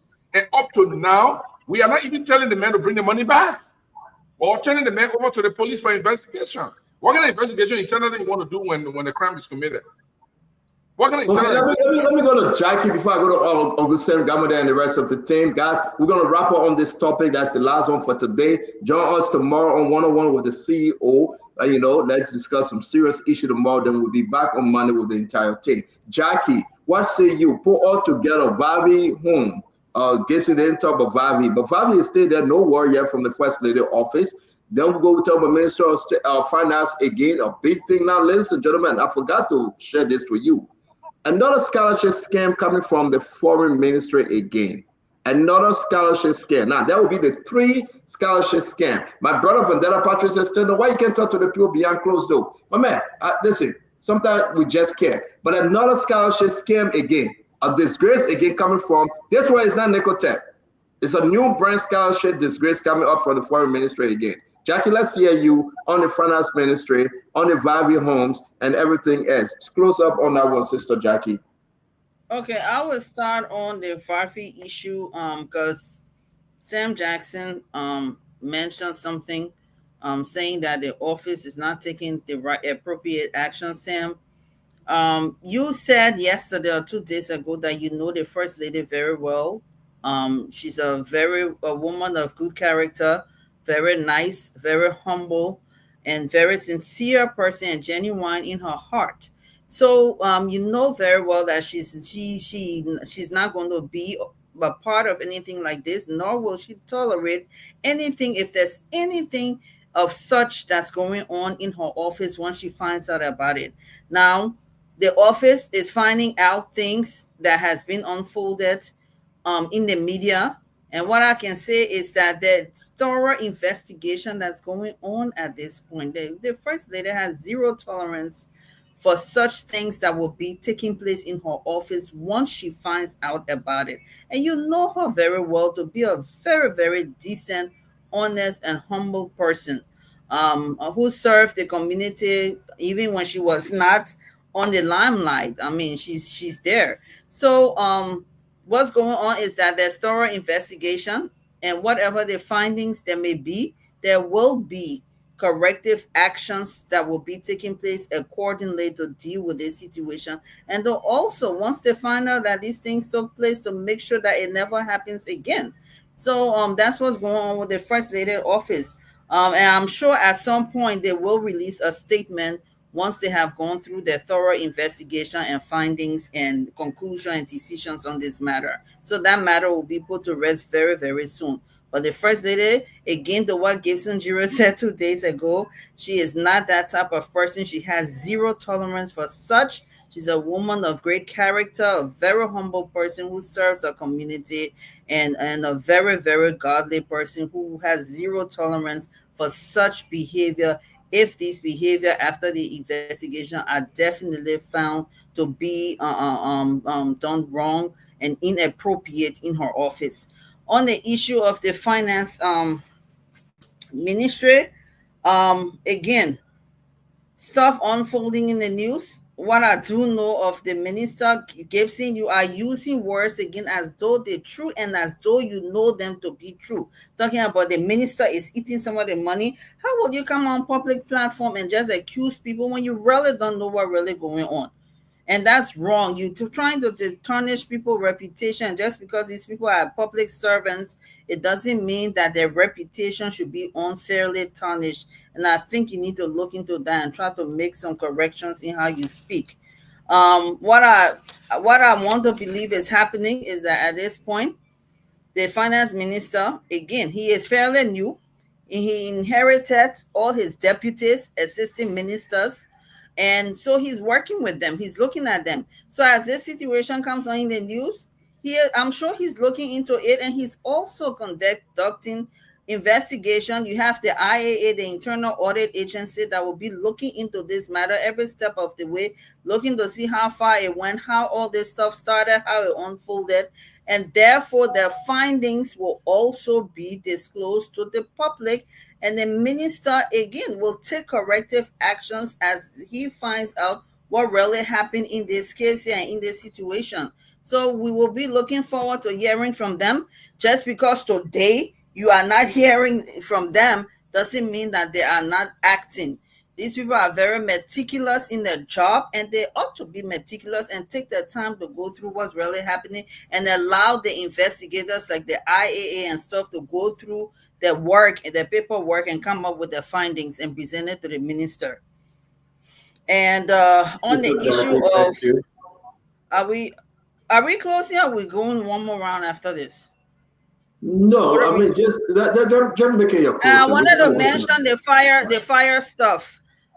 Again, we have to take this stuff seriously. Some of us not taking this seriously. It was an attack on democracy. It was an attack, the fire at the Capitol, on the Liberian people. That's the Liberian people house. And I'm so embarrassed to hear Honorable Yeke Koluba and Honorable Akaras Gray, who is a former lawmaker, not taking this issue as seriously as they should. As seriously as they should. The security sector, the joint security, I want to believe and trust that they are doing their job. We should not come on this public platform and try to mislead the Liberian people as though these people are violating the rule of law. Nobody violated the rule of law more than CDC government, including Honorable Arakaras Gray, who illegally unseated a sitting justice. And therefore, because of that and the other rule of law that was violated, the people fired him. So he comes on this public platform and start talking things as though he know what the rule of law is. Come on, man. Again, Honorable Yeke Koluba, this is a chance for you to try to correct some of these wrongs. Listen to your people. And I am pleading to you as your constituent, because you are a national legislator, to help the joint security resolve this issue with the burning of this of the Capitol. We have war here in this country. We have civil unrest. The Capitol was not burned, but today, for some people to think because they want power to go and burn down our house, the people's house, you need to be taking this stuff seriously. And when you come back to Liberia, I want to see some corrective actions by you as your constituent. Thank you. We open the line. And I'm next. I need a close. Wait, guys. Jackie, thank you very much. We really want to respect everybody 2 minutes. We're backing you. The closing, please incorporate. We're backing you. And again, after this, I will hang on to go to the phone line to hear from the Liberian people. But let me say this: let everybody do their closing. In 2 minutes, we want to talk about the Vivi issue, and we want to talk about how you call it, the Ministry of Finance issue. Why now? Why there is no action? If there's any, we'd like to know. I'm going to go to Akaris Gray and Uncle Sam because they're from outside the country. It's very late at their end. Akaris Gray, you go first. Thank you very much, because I need some rest. 2 minutes, guys. I'm begging you guys. Just 2 minutes. 2 quick minutes. Comprehensively, I'll close up on touch every little thing. But again, let me say thank you to the Spoon FM family and the rest of the Liberian people. I appreciate that. And in my closing statement, I believe first and foremost on the issue of the Ministry of Finance. Maybe you don't know today, but they just bought some rice from Prince Moy farm. and distributed it to the people of the ministry. And when you look at the price, I wish they bought the rice and the oil even more than the imported rice. Okay, hope you get that document and try to verify that. But look, once a document is forged from the U.S. Embassy or greatest partner, there's no debate about that. I expected the president to take immediate action. Suspension pending investigation. For me, that's how I see it. All right, the next thing I wanted to talk about is that I'm concerned, especially about Tom, who has been tortured. Okay, and it's great when I listen to my sister Jackie talking about, look, respect for the rule of law. There are 3 provisions of the Liberian Constitution that have been violated. Okay, so you said we violated the law, so it's no justification for you violating the law. So you have no standing to even criticize or if you think that we violate the law. And another thing here is that, look, Vavi is a human like all of us. He could be your son, he could be your brother, he could be your cousin, or just any relative. We are concerned about the safety of Vavi. No government in the last 20 years, I want to be on record, that people that have been more. You are concerned of the safety of Tom, not Bobby now. Tom, the safety of Tom. No government in the last 20 years, in 1 year time, I have more fire disaster and more mysterious death than this government in 1 year time by public record. I wanted to distinguish also, there's a difference between arson attack, as the police director said, and terroristic attacks. Those are 2 separate attacks. So if you took that arson attack to be terroristic attack and bring in the NSA, then you have contradicted the police official statement coming from the police that should be speaking on that. I do agree with you that after 12 years, I have been fired by the people of District Number 8. Similarly, after 12 years, Joseph Boga was being fired by the people of the Republic of Liberia. So we are equal, no parting. Thank you very much. Thank you, that big progress. Uncle Sam, go ahead. Okay, look, I just want to remind my Unity Party friends, why are we cynical about investigations under the Unity Party government? And I'm just going to make a list. It's a very simple list. I want you all to take note. Hundreds of thousands of dollars were given to Sylvester Grisby in Executive Mansion by NASCAP, unauthorizedly, illegally. In investigation, nothing's come out of that. The president diamond was invaded by some guy, tried to hug him.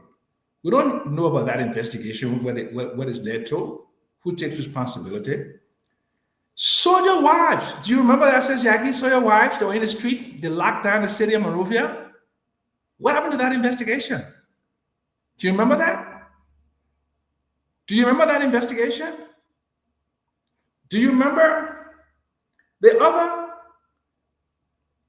things that happen around the country where the city is going to investigate and they don't tell us? Look, I know Katumu.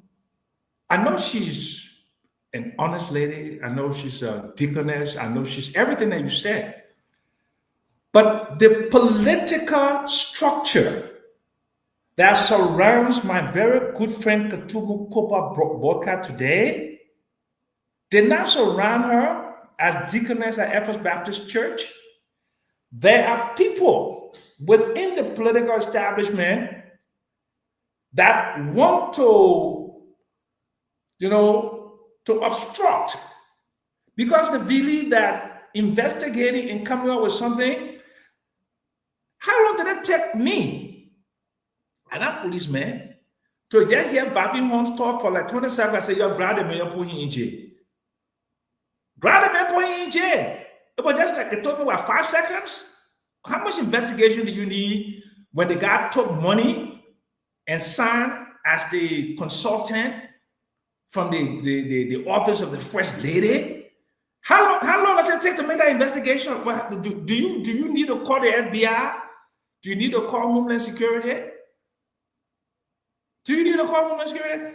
How long does it take you to recognize that a fraudulent letter misspelling the name of the individual, Mr. Kulu, is out there in the public domain.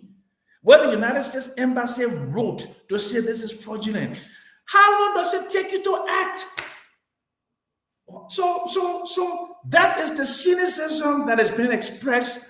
When I say cynicism, that we don't know what to do. We don't trust them anymore because too many investigations they are outstanding and the investigation can't conclude. That's what we call cynicism, Too many things outstanding. Too many things that they were supposed to do that they haven't done. Even on the MedTech thing with Mr. Mudan and the car business, there's been nothing definitive done about that. In terms of the fund, where the money came from, who authorized it, and the involvement of others, we don't even know that. We don't even know that, my people. So there's about almost a dozen investigations outstanding. We don't know what is going on. And then, of course, I can always vouch for my sister Katumo, but I cannot vouch for the political structure and the political establishment and the political architecture that in the cocoon that she lives in. I trust her, but I don't trust the Unity Party. It's a big difference.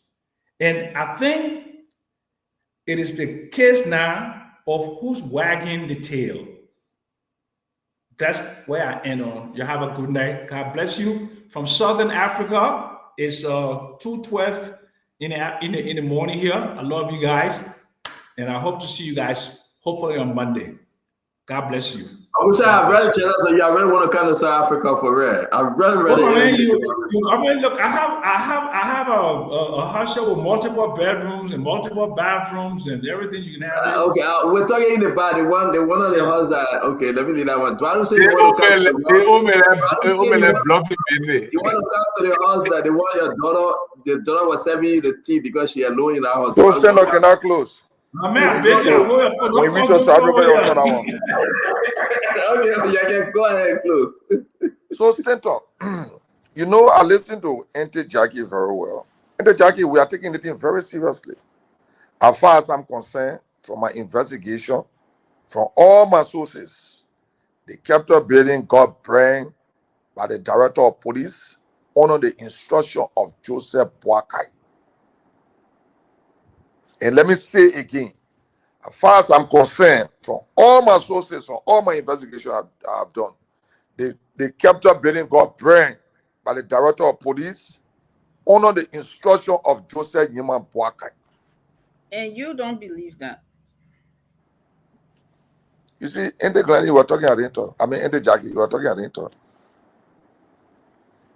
You know, when it comes to Bill Maggie Jones was carried to finance ministry by Prince Moi. Prince Moi is represented over there by Bill Maggie Jones. Every study that is done by the finance minister and Bill Maggie Jones, Prince Moi get the share. When the thing started first, I said on the show, nothing will come out of it. Because I know from where I speak. That fund is an embarrassment. That is collaborating with Prince Moi there just to steal, and nothing will come out of it. When it comes to Molokatumo office, nothing will come out of his center. No, these two people, every stealing that going on in the government, Joseph Boakai getting his share, when I'm from Molokatumo office, she getting her share. So don't waste your time. What investigation? What you call investigation? You can get nothing out of the whole thing. We look at two poor people and give them power. That is what will happen to us. Let me say thank you. Look forward again for another good show where we will come to inform our people. Enter Jackie, I encourage you to liaise with Joseph Boakai so you can audit the Capitol building, audit the budget, all the money you put there for district number 10 that I took and using it here, according to Joseph Boakai, about $400,000 so you can expose it. And I want to challenge you people to prove me wrong. And I dare you people to prove me wrong. Let me say thank you and God bless everybody. Thank you I'll very be much, in Liberia. I will be in Liberia on Thursday. You'll be in Liberia on Thursday. We look I will forward be to in seeing Liberia you. on Thursday. I'm coming When on you coming Kenya back on the Airways. show? Kenya No, you come Airways back. arrive You come on Liberia Monday. 6 o'clock. Yaga, we'll see you. Thank you very much, Honorable Kenya Yaga. Airways arrive Liberia 6 o'clock in the evening. I'll be on Kenya Airways. But you cannot be talking. You have been leaving and be leaving us. The Jetta Yeah, but leave. Yaga not leaving. He's here. But everybody will close. Vandana Patrick, let's hear you. Vandana, we're not hearing you. Are you hearing me now? You good, sir? It's good to be here tonight, and I'm very happy. Thank you for the opportunity given us. Tonight, in my closing, I want to give you recommendations to the government. From People all are airing that you recommend, huh? Oh, yes. Because when we talk, must provide solutions. For 2 hours, we've been beating, we've been hating at people. So it's now time to give recommendations, enable the government to take it or not. Just send it to the foreign minister. I see that the presidential ambition for 2029 has hijacked the arrest agenda. And as such, people are forming alliances. And for some reasons, the true intent of saving the lives of our people, diverting resources to internal communities and the people who are in need, is now reaching out. Because some people want to be president, some people want to be senator, so they are more concerned about themselves. Tonight, I want this president to see this as a political threat. The fact that this president is still president of this country and people are harboring political ambition to replace him 2029, it borders on national security. And this president must be very clear and intentional to send a caveat within that anyone who smells with that political ambition for 2029 while he stays alive and diverting the agenda of the rescue mission, that person will bear the consequences of his presidency. Unemployment. There are a lot of young people who are unemployed. The reason why you hear people crying, they rebuke the government. Like I said, Liberian people have not yet rendered a referendum to say, JMB, you are finished. After 2025, if you cannot regroup and reassure these people that you are ready for business, Mr. President, you are done. Create a quick impact project for these young people.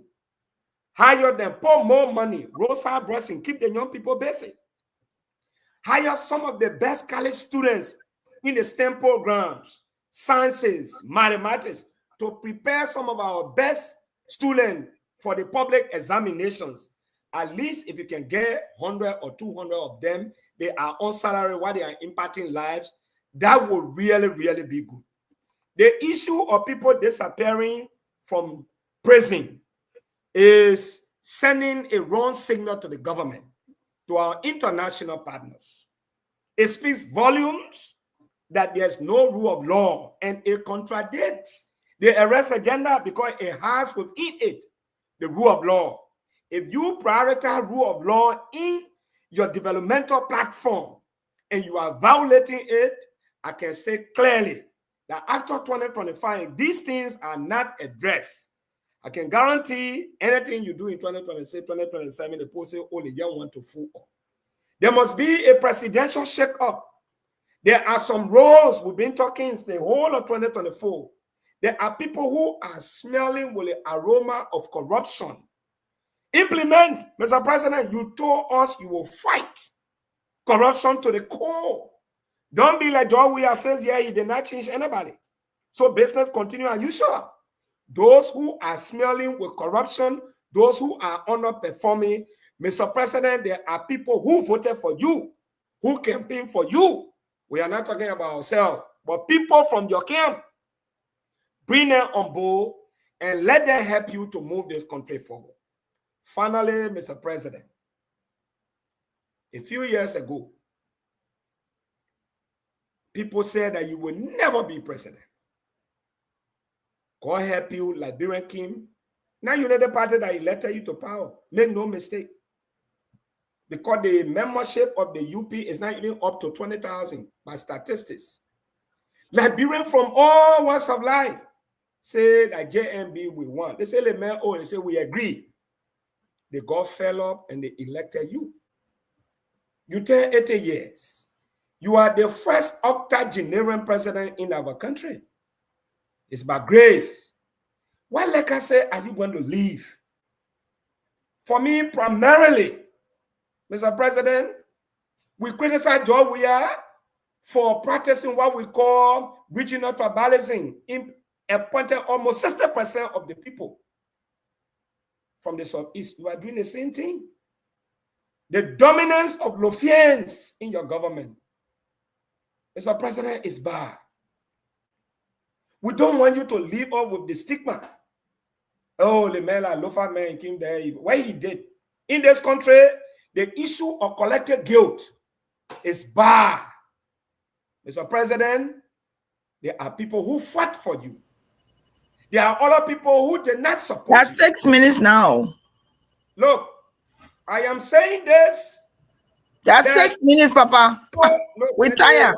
I mean, you are not a moderator, please. That's 6 minutes. Everybody will get 6. Don't interrupt. You just talking 6 minutes. Can't finish. I'm about 6 minutes. She always watch the clock. Let me use my time, Mr. I mean, let me say, Mr. President. What time? Your time over? What time you come here? When we come here, we say this president is not in charge. You sit here, you say all kinds of things. You saw what the people said to you in 2024. This president, we are saying tonight, many of you who are on this platform, you claim to have supported this president. I mean, the man gone 7 minutes. The man gone 7 minutes. The man gone 7 minutes. No, listen. I'm giving recommendation. All of you making political statements. I mean, it's not fair to reverse the penalty. Talk for you have to call Jackie and give Jackie the information. Jackie will read it. You pass it. What kind of bastard man you're talking over there? Because you're talking about raising $25 million. You think you achieved that? So sweet talk. No. Guys, no. Let me swear that. The project. Listen, the project is a unique project. No. I have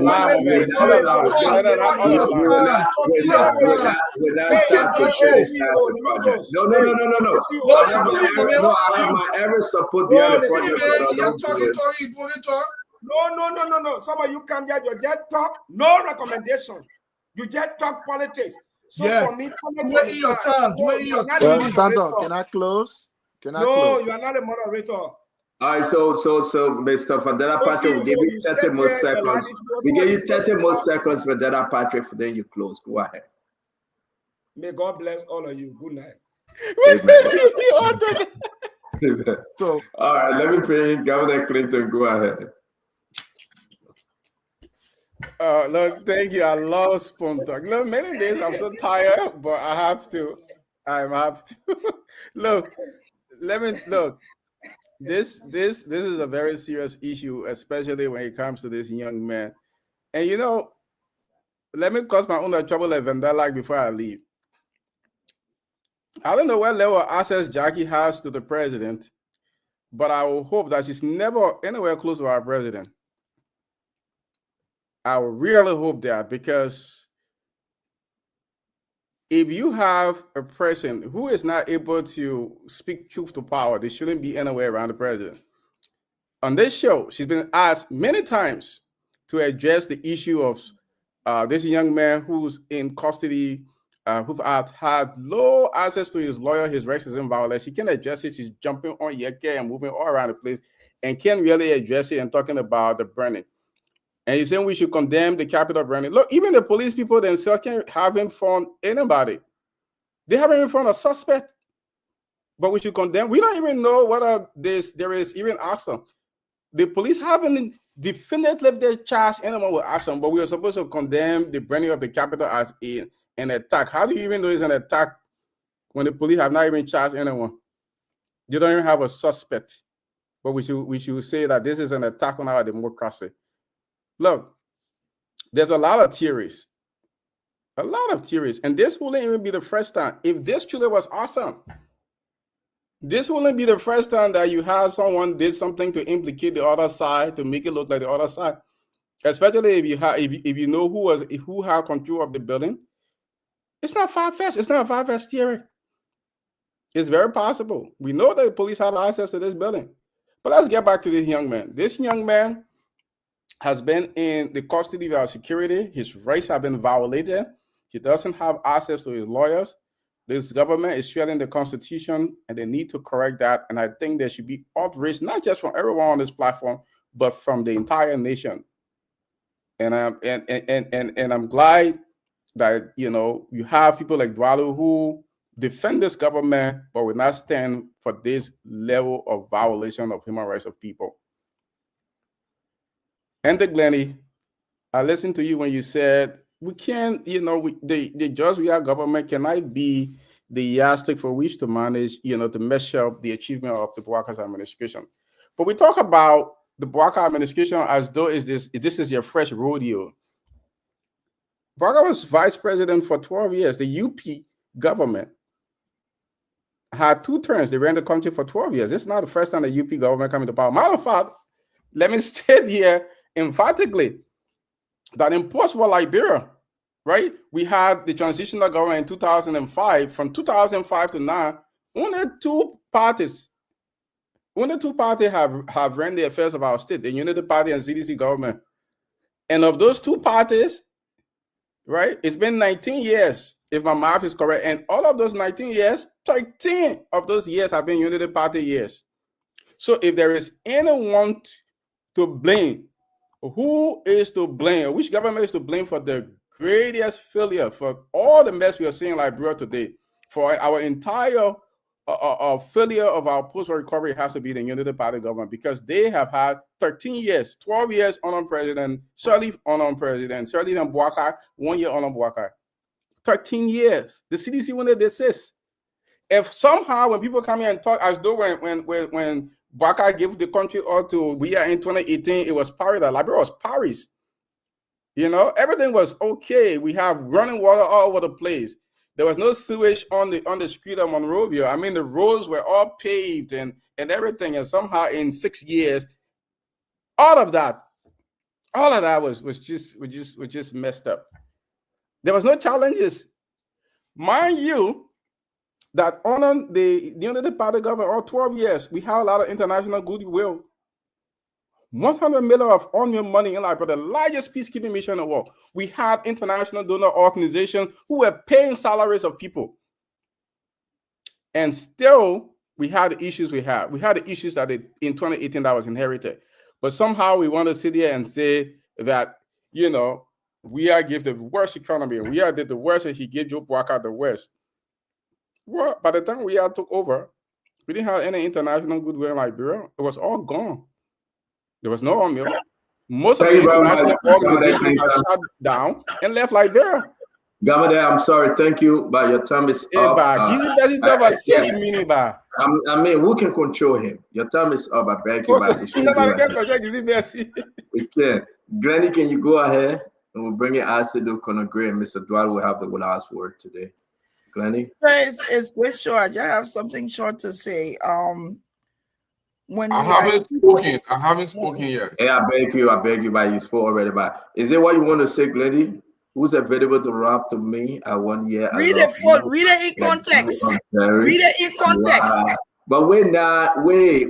Let me tell you to put this on Facebook.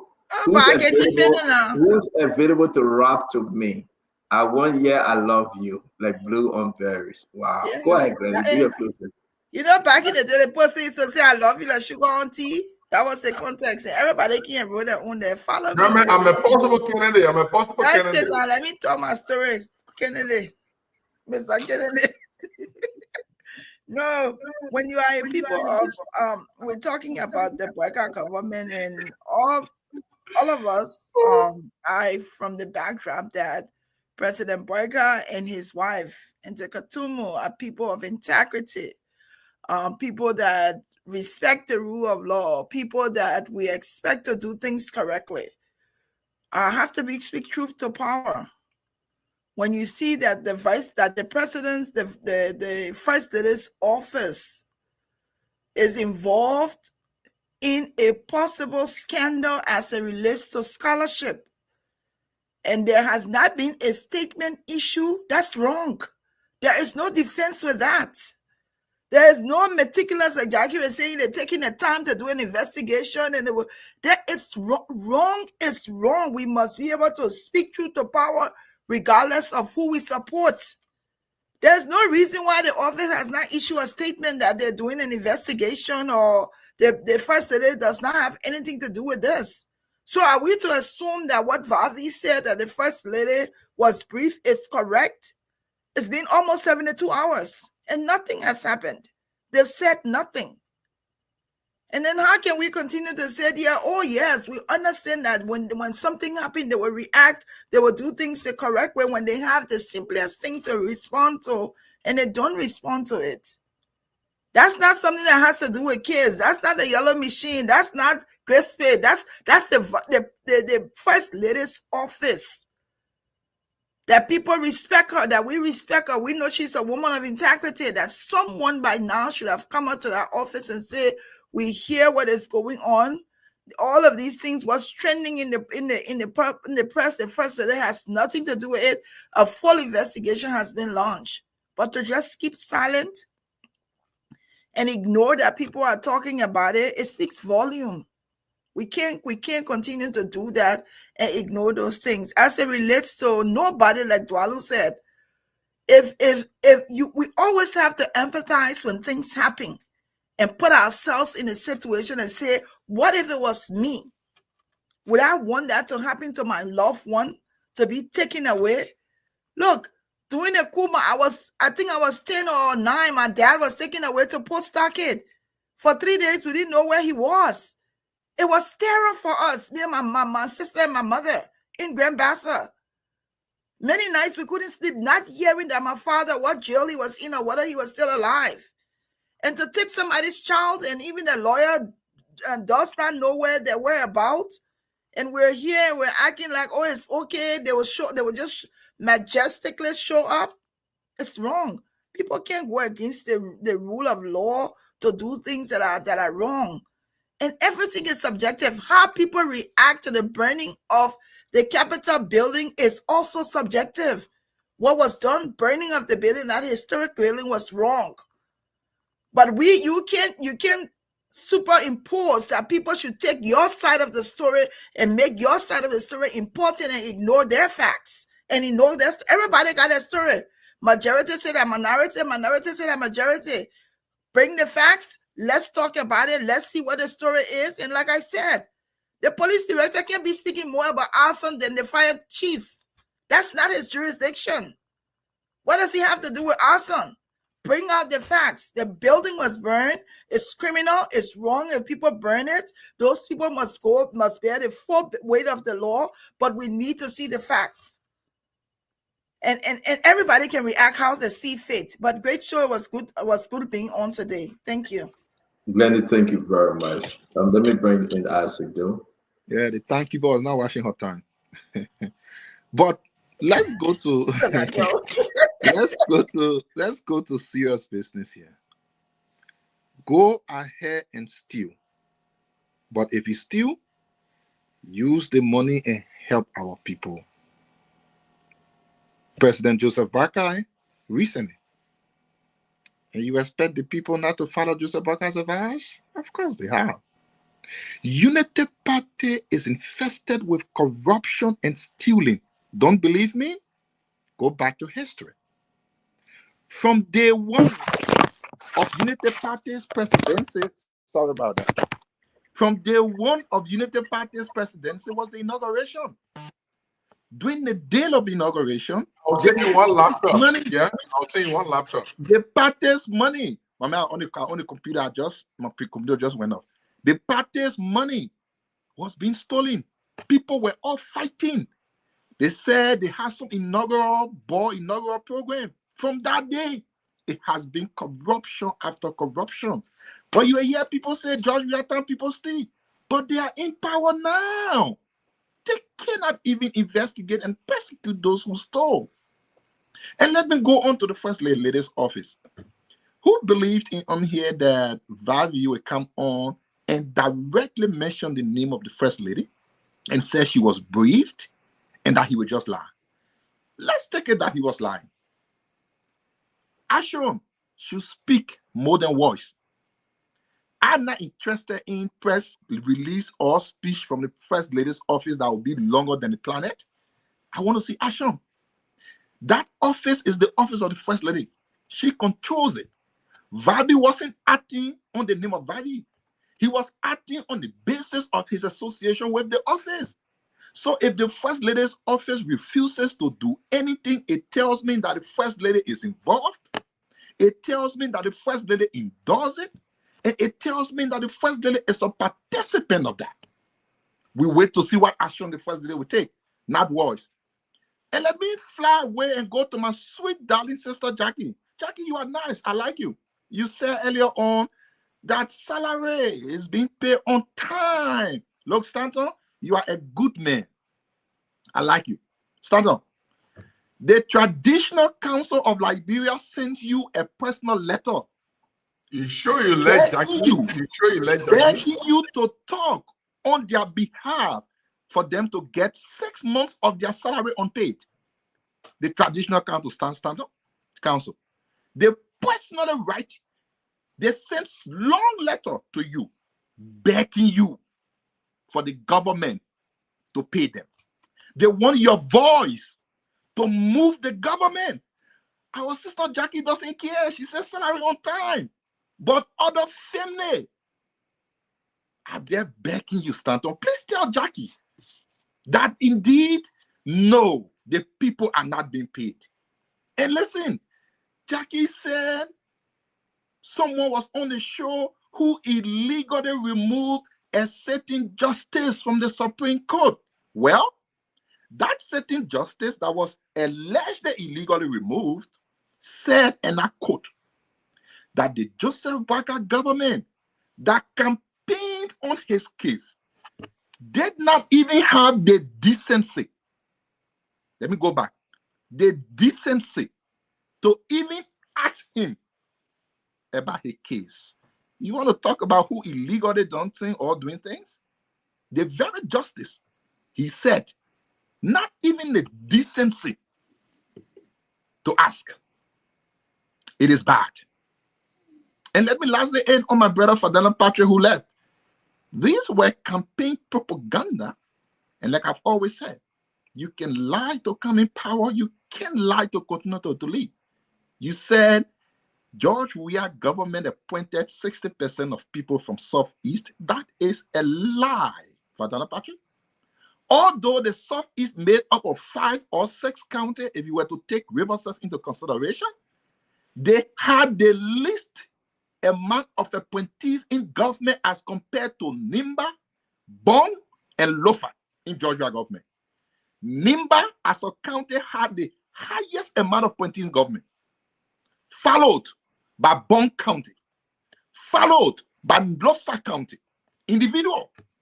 So for Della Patrick, it was a campaign propaganda that is a lie. Today, the Joseph Barker government brought in tribalism in his government and have appointed 51% of his cabinet ministers from Lofa County. You can't compare lies to reality. I challenge you, go in George Weah government, list all of the appointees from assistant minister to minister, put their counties of origin. You will see the fact. This lie will not continue to survive because campaign is now over where you could lie. This is governance now where you cannot lie. Liberia is hard. The country's economy is in a tank. Today, I posted a $50 pile of pepper in Liberia. $50. When the person sent it to me, I doubted it. I said, that's not true. Go back in the market and call me on video. And the young man went in the market and called me on video. Even rescue children were doubting and said that lie, it can never be $50. But yes, what I posted today, the bread and butter issue. I know Jackie said they need information. Thank you, Isaac. That. Thank you, Isaac. Colonel Gray, let's hear you, man.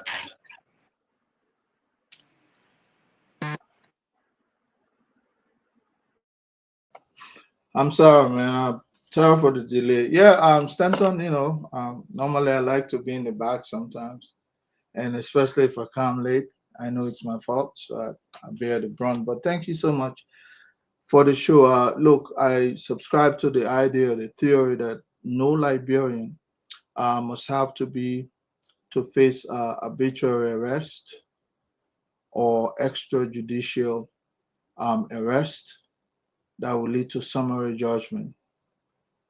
People must have access to their attorneys at all point because that's what the law provides. I want to say the destruction of a state property, regardless of how, we got indication that from the police director that the issue was a wanton destruction of state property. The executive has is cloaked with the responsibility to prove that this was a willful act.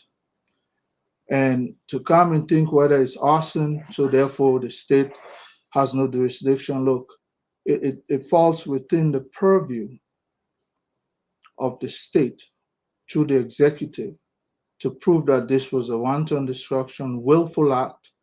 As a result, they can make arrests, whether it's arson, a public property was destroyed. That is a fact that we all know. Whether it was done by an individual, we have that to prove, or the state, it's the state responsibility to prove that. To come and say only government can only step in, maybe I'm not hearing right, because they have claimed to be, look, the government prosecute this kinds of action through its garment, security garment. That means the police has jurisdiction. If the president wants to use other arms of its prosecutorial power, can go through the NSA. NSA can effect arrest. In order to investigate, you must have access to what you're investigating. Investigation is not something you sit in the West and somebody in the South and you investigate. You must have access because what you're investigating, that brings to book why somebody might be arrested. But remember, they have to fall within the law. You don't just go arrest somebody and deny them access, Miranda right to their attorney. Nobody does that. But to ask to say the state through NSA should not arrest, I don't know where we're getting those kinds of ideas from. But maybe the gentleman has spent way beyond the time allotted within the Constitution to be within the confines of his of NSA or whoever is holding him. I'm not supporting that because I don't want that to happen to me or anybody that I know. But I came in this argument to say it defeats the purpose to know whether or not the building was gutted down through an willful act of arson. Go back and look at US 1361. I think you, Governor Clinton, you are the attorney here.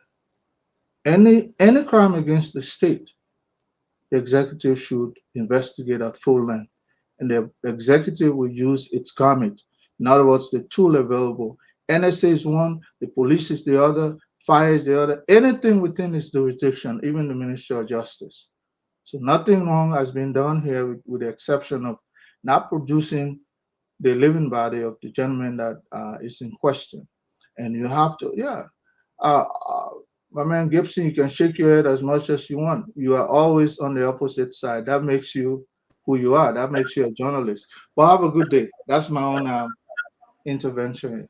Thank you very much. Thank you very much. Let me do my quick closing. Eduardo, you can take it away from this end. I want to appreciate everyone on the show today. Listen, guys, this show is open to everyone.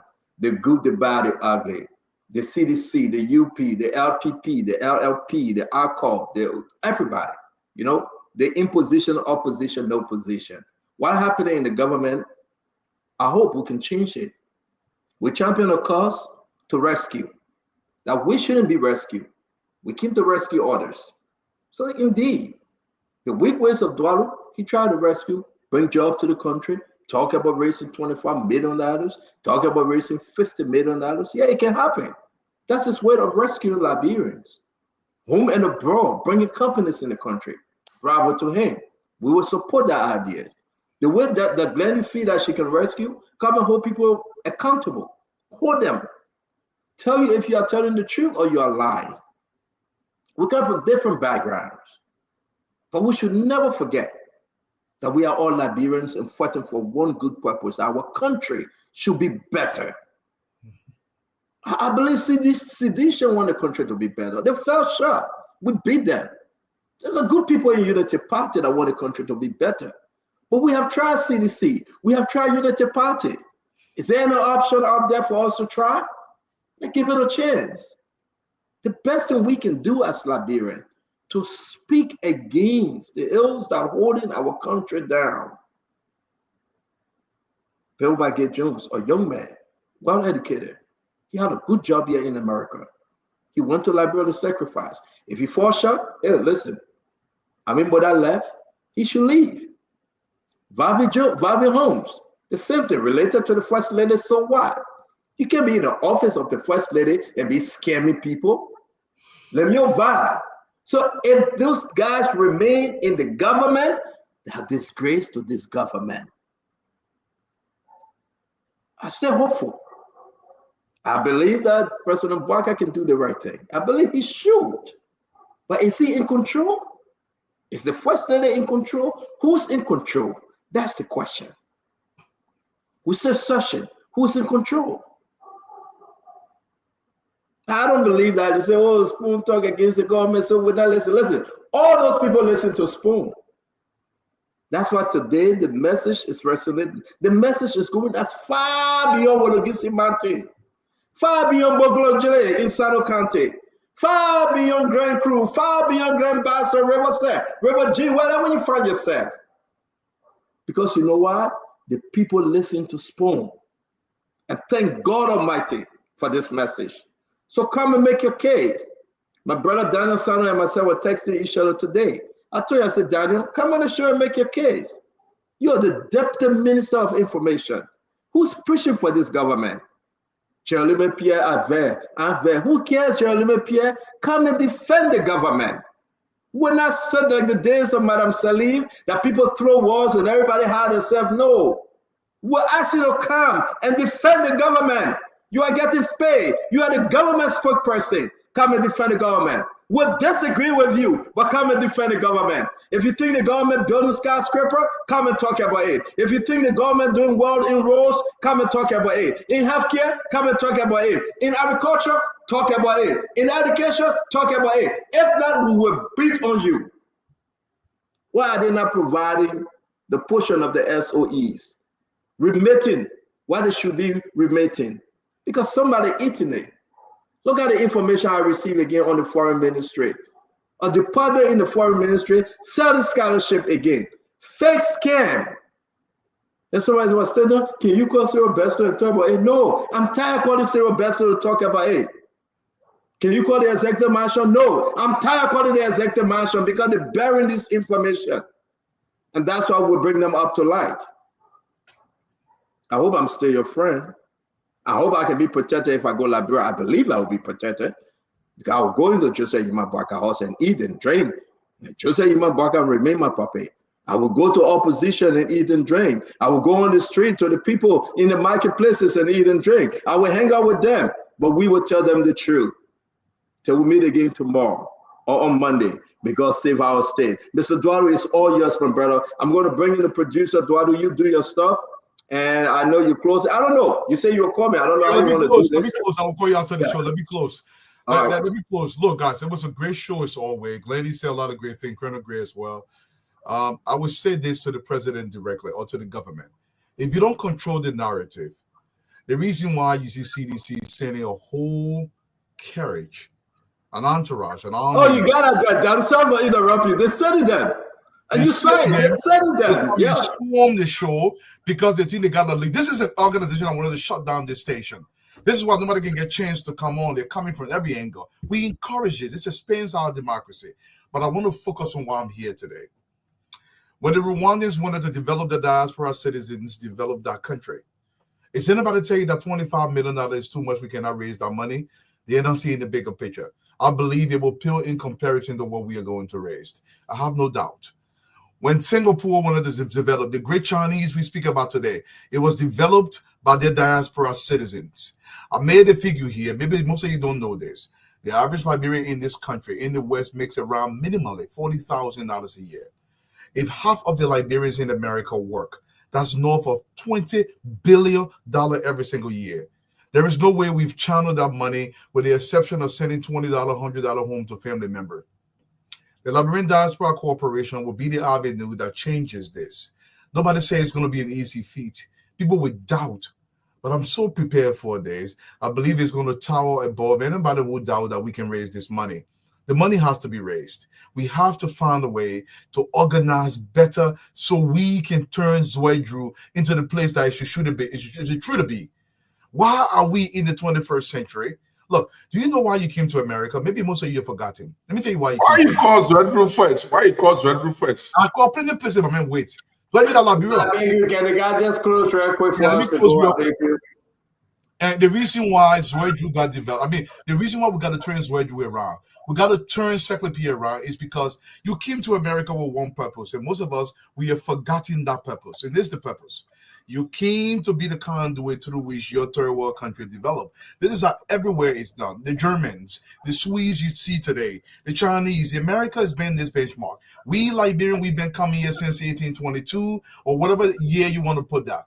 What have we organized to change this country? If anybody doubt this thing, I'm going to say this to you, you're going to regret it because you will buy a share at a much, much higher price because we will issue more. In fact, right now where we stand, I can guarantee you right now, the numbers that I have, we've already close to 40% of the sales of these shares. People are calling left and right. Walu, I want 2,000. I said, Mama, you cannot send me money. Almost you don't do the website. The website will go live. We begin our IPO on the 25th. The website might go live on the 20th. I'm hoping. It's scheduled for the 25th. I'm hoping to get it to go live on the 20th. Anybody can go on the website from anywhere across the globe. We will try to raise that money, have that money in trust for the first 2 years. Look, I'm going to quit my job. This will be my full-time job until I die. I have committed my life to this. Something has to change in that country. We cannot continue to become a third world country and we boast about having master's degree and bachelor's degree and having all this expertise that cannot be translated to somehow transform Tucson. Yeah, going back to Grand Gita County. Or Eastern Park, go to Barclayville. We have to do something. Stanton, thank you. Yes, so let's talk. And guys, listen, I'm all in today's. Trust me, my ear is there. This thing must work. It's good for all Liberians, home and abroad. Dwadu, thank you, Glenny. As always, I will hope you get that blue for the blueberries, Glenny. People calling me from all over. Somebody, please call Glenny. I'm begging you. You will get Jackie. You will get Jackie. 30 seconds. Everybody call Jackie.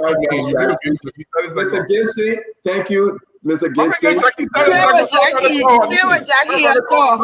All right, Jackie and Gibson. Let Jackie get 30 seconds.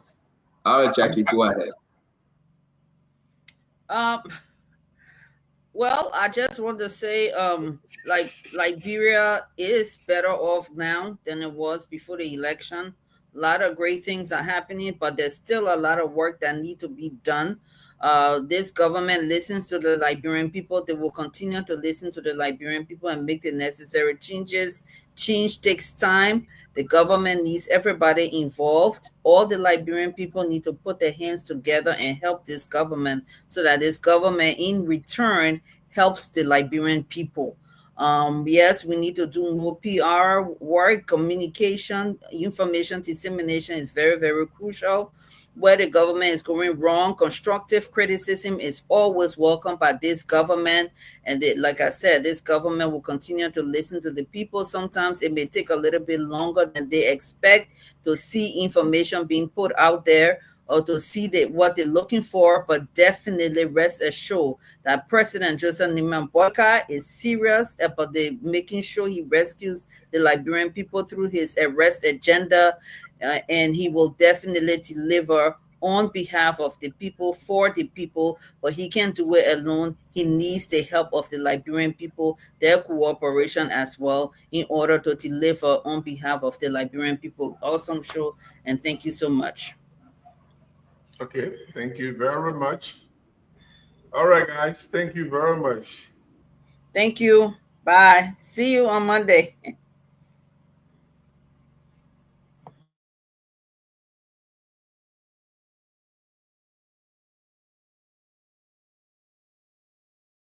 Thank you, Sylvester.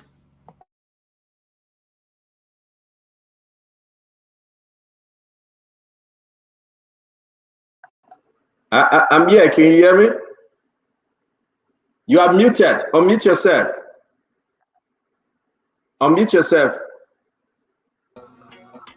Hey, I know you are muted, so I had to come back and let you know.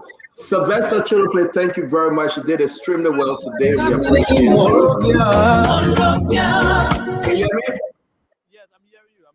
I'm hearing you. Yeah, you're good now. I want to say thank you very much. You did extremely well today, Sylvester. We do appreciate you. Thanks for producing for us tonight, okay? Thank you too. See you. Thank yes, you so sir. much. Have a good night. Likewise, thank you. Okay, so that's it. Many thanks to the panelists and the CEO for the great show.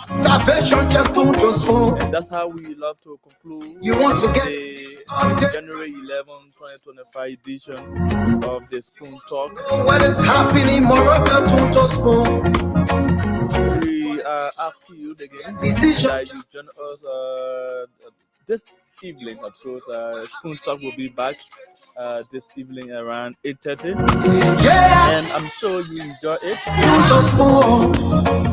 But that's it. Thanks so very kindly for watching. That's the best of Chuluple is my name. Until then, have yourself a wonderful, wonderful night. Tuto Spoon. If you eat keep on congratulate my brother Tuto Spoon. You got a Spoon TV.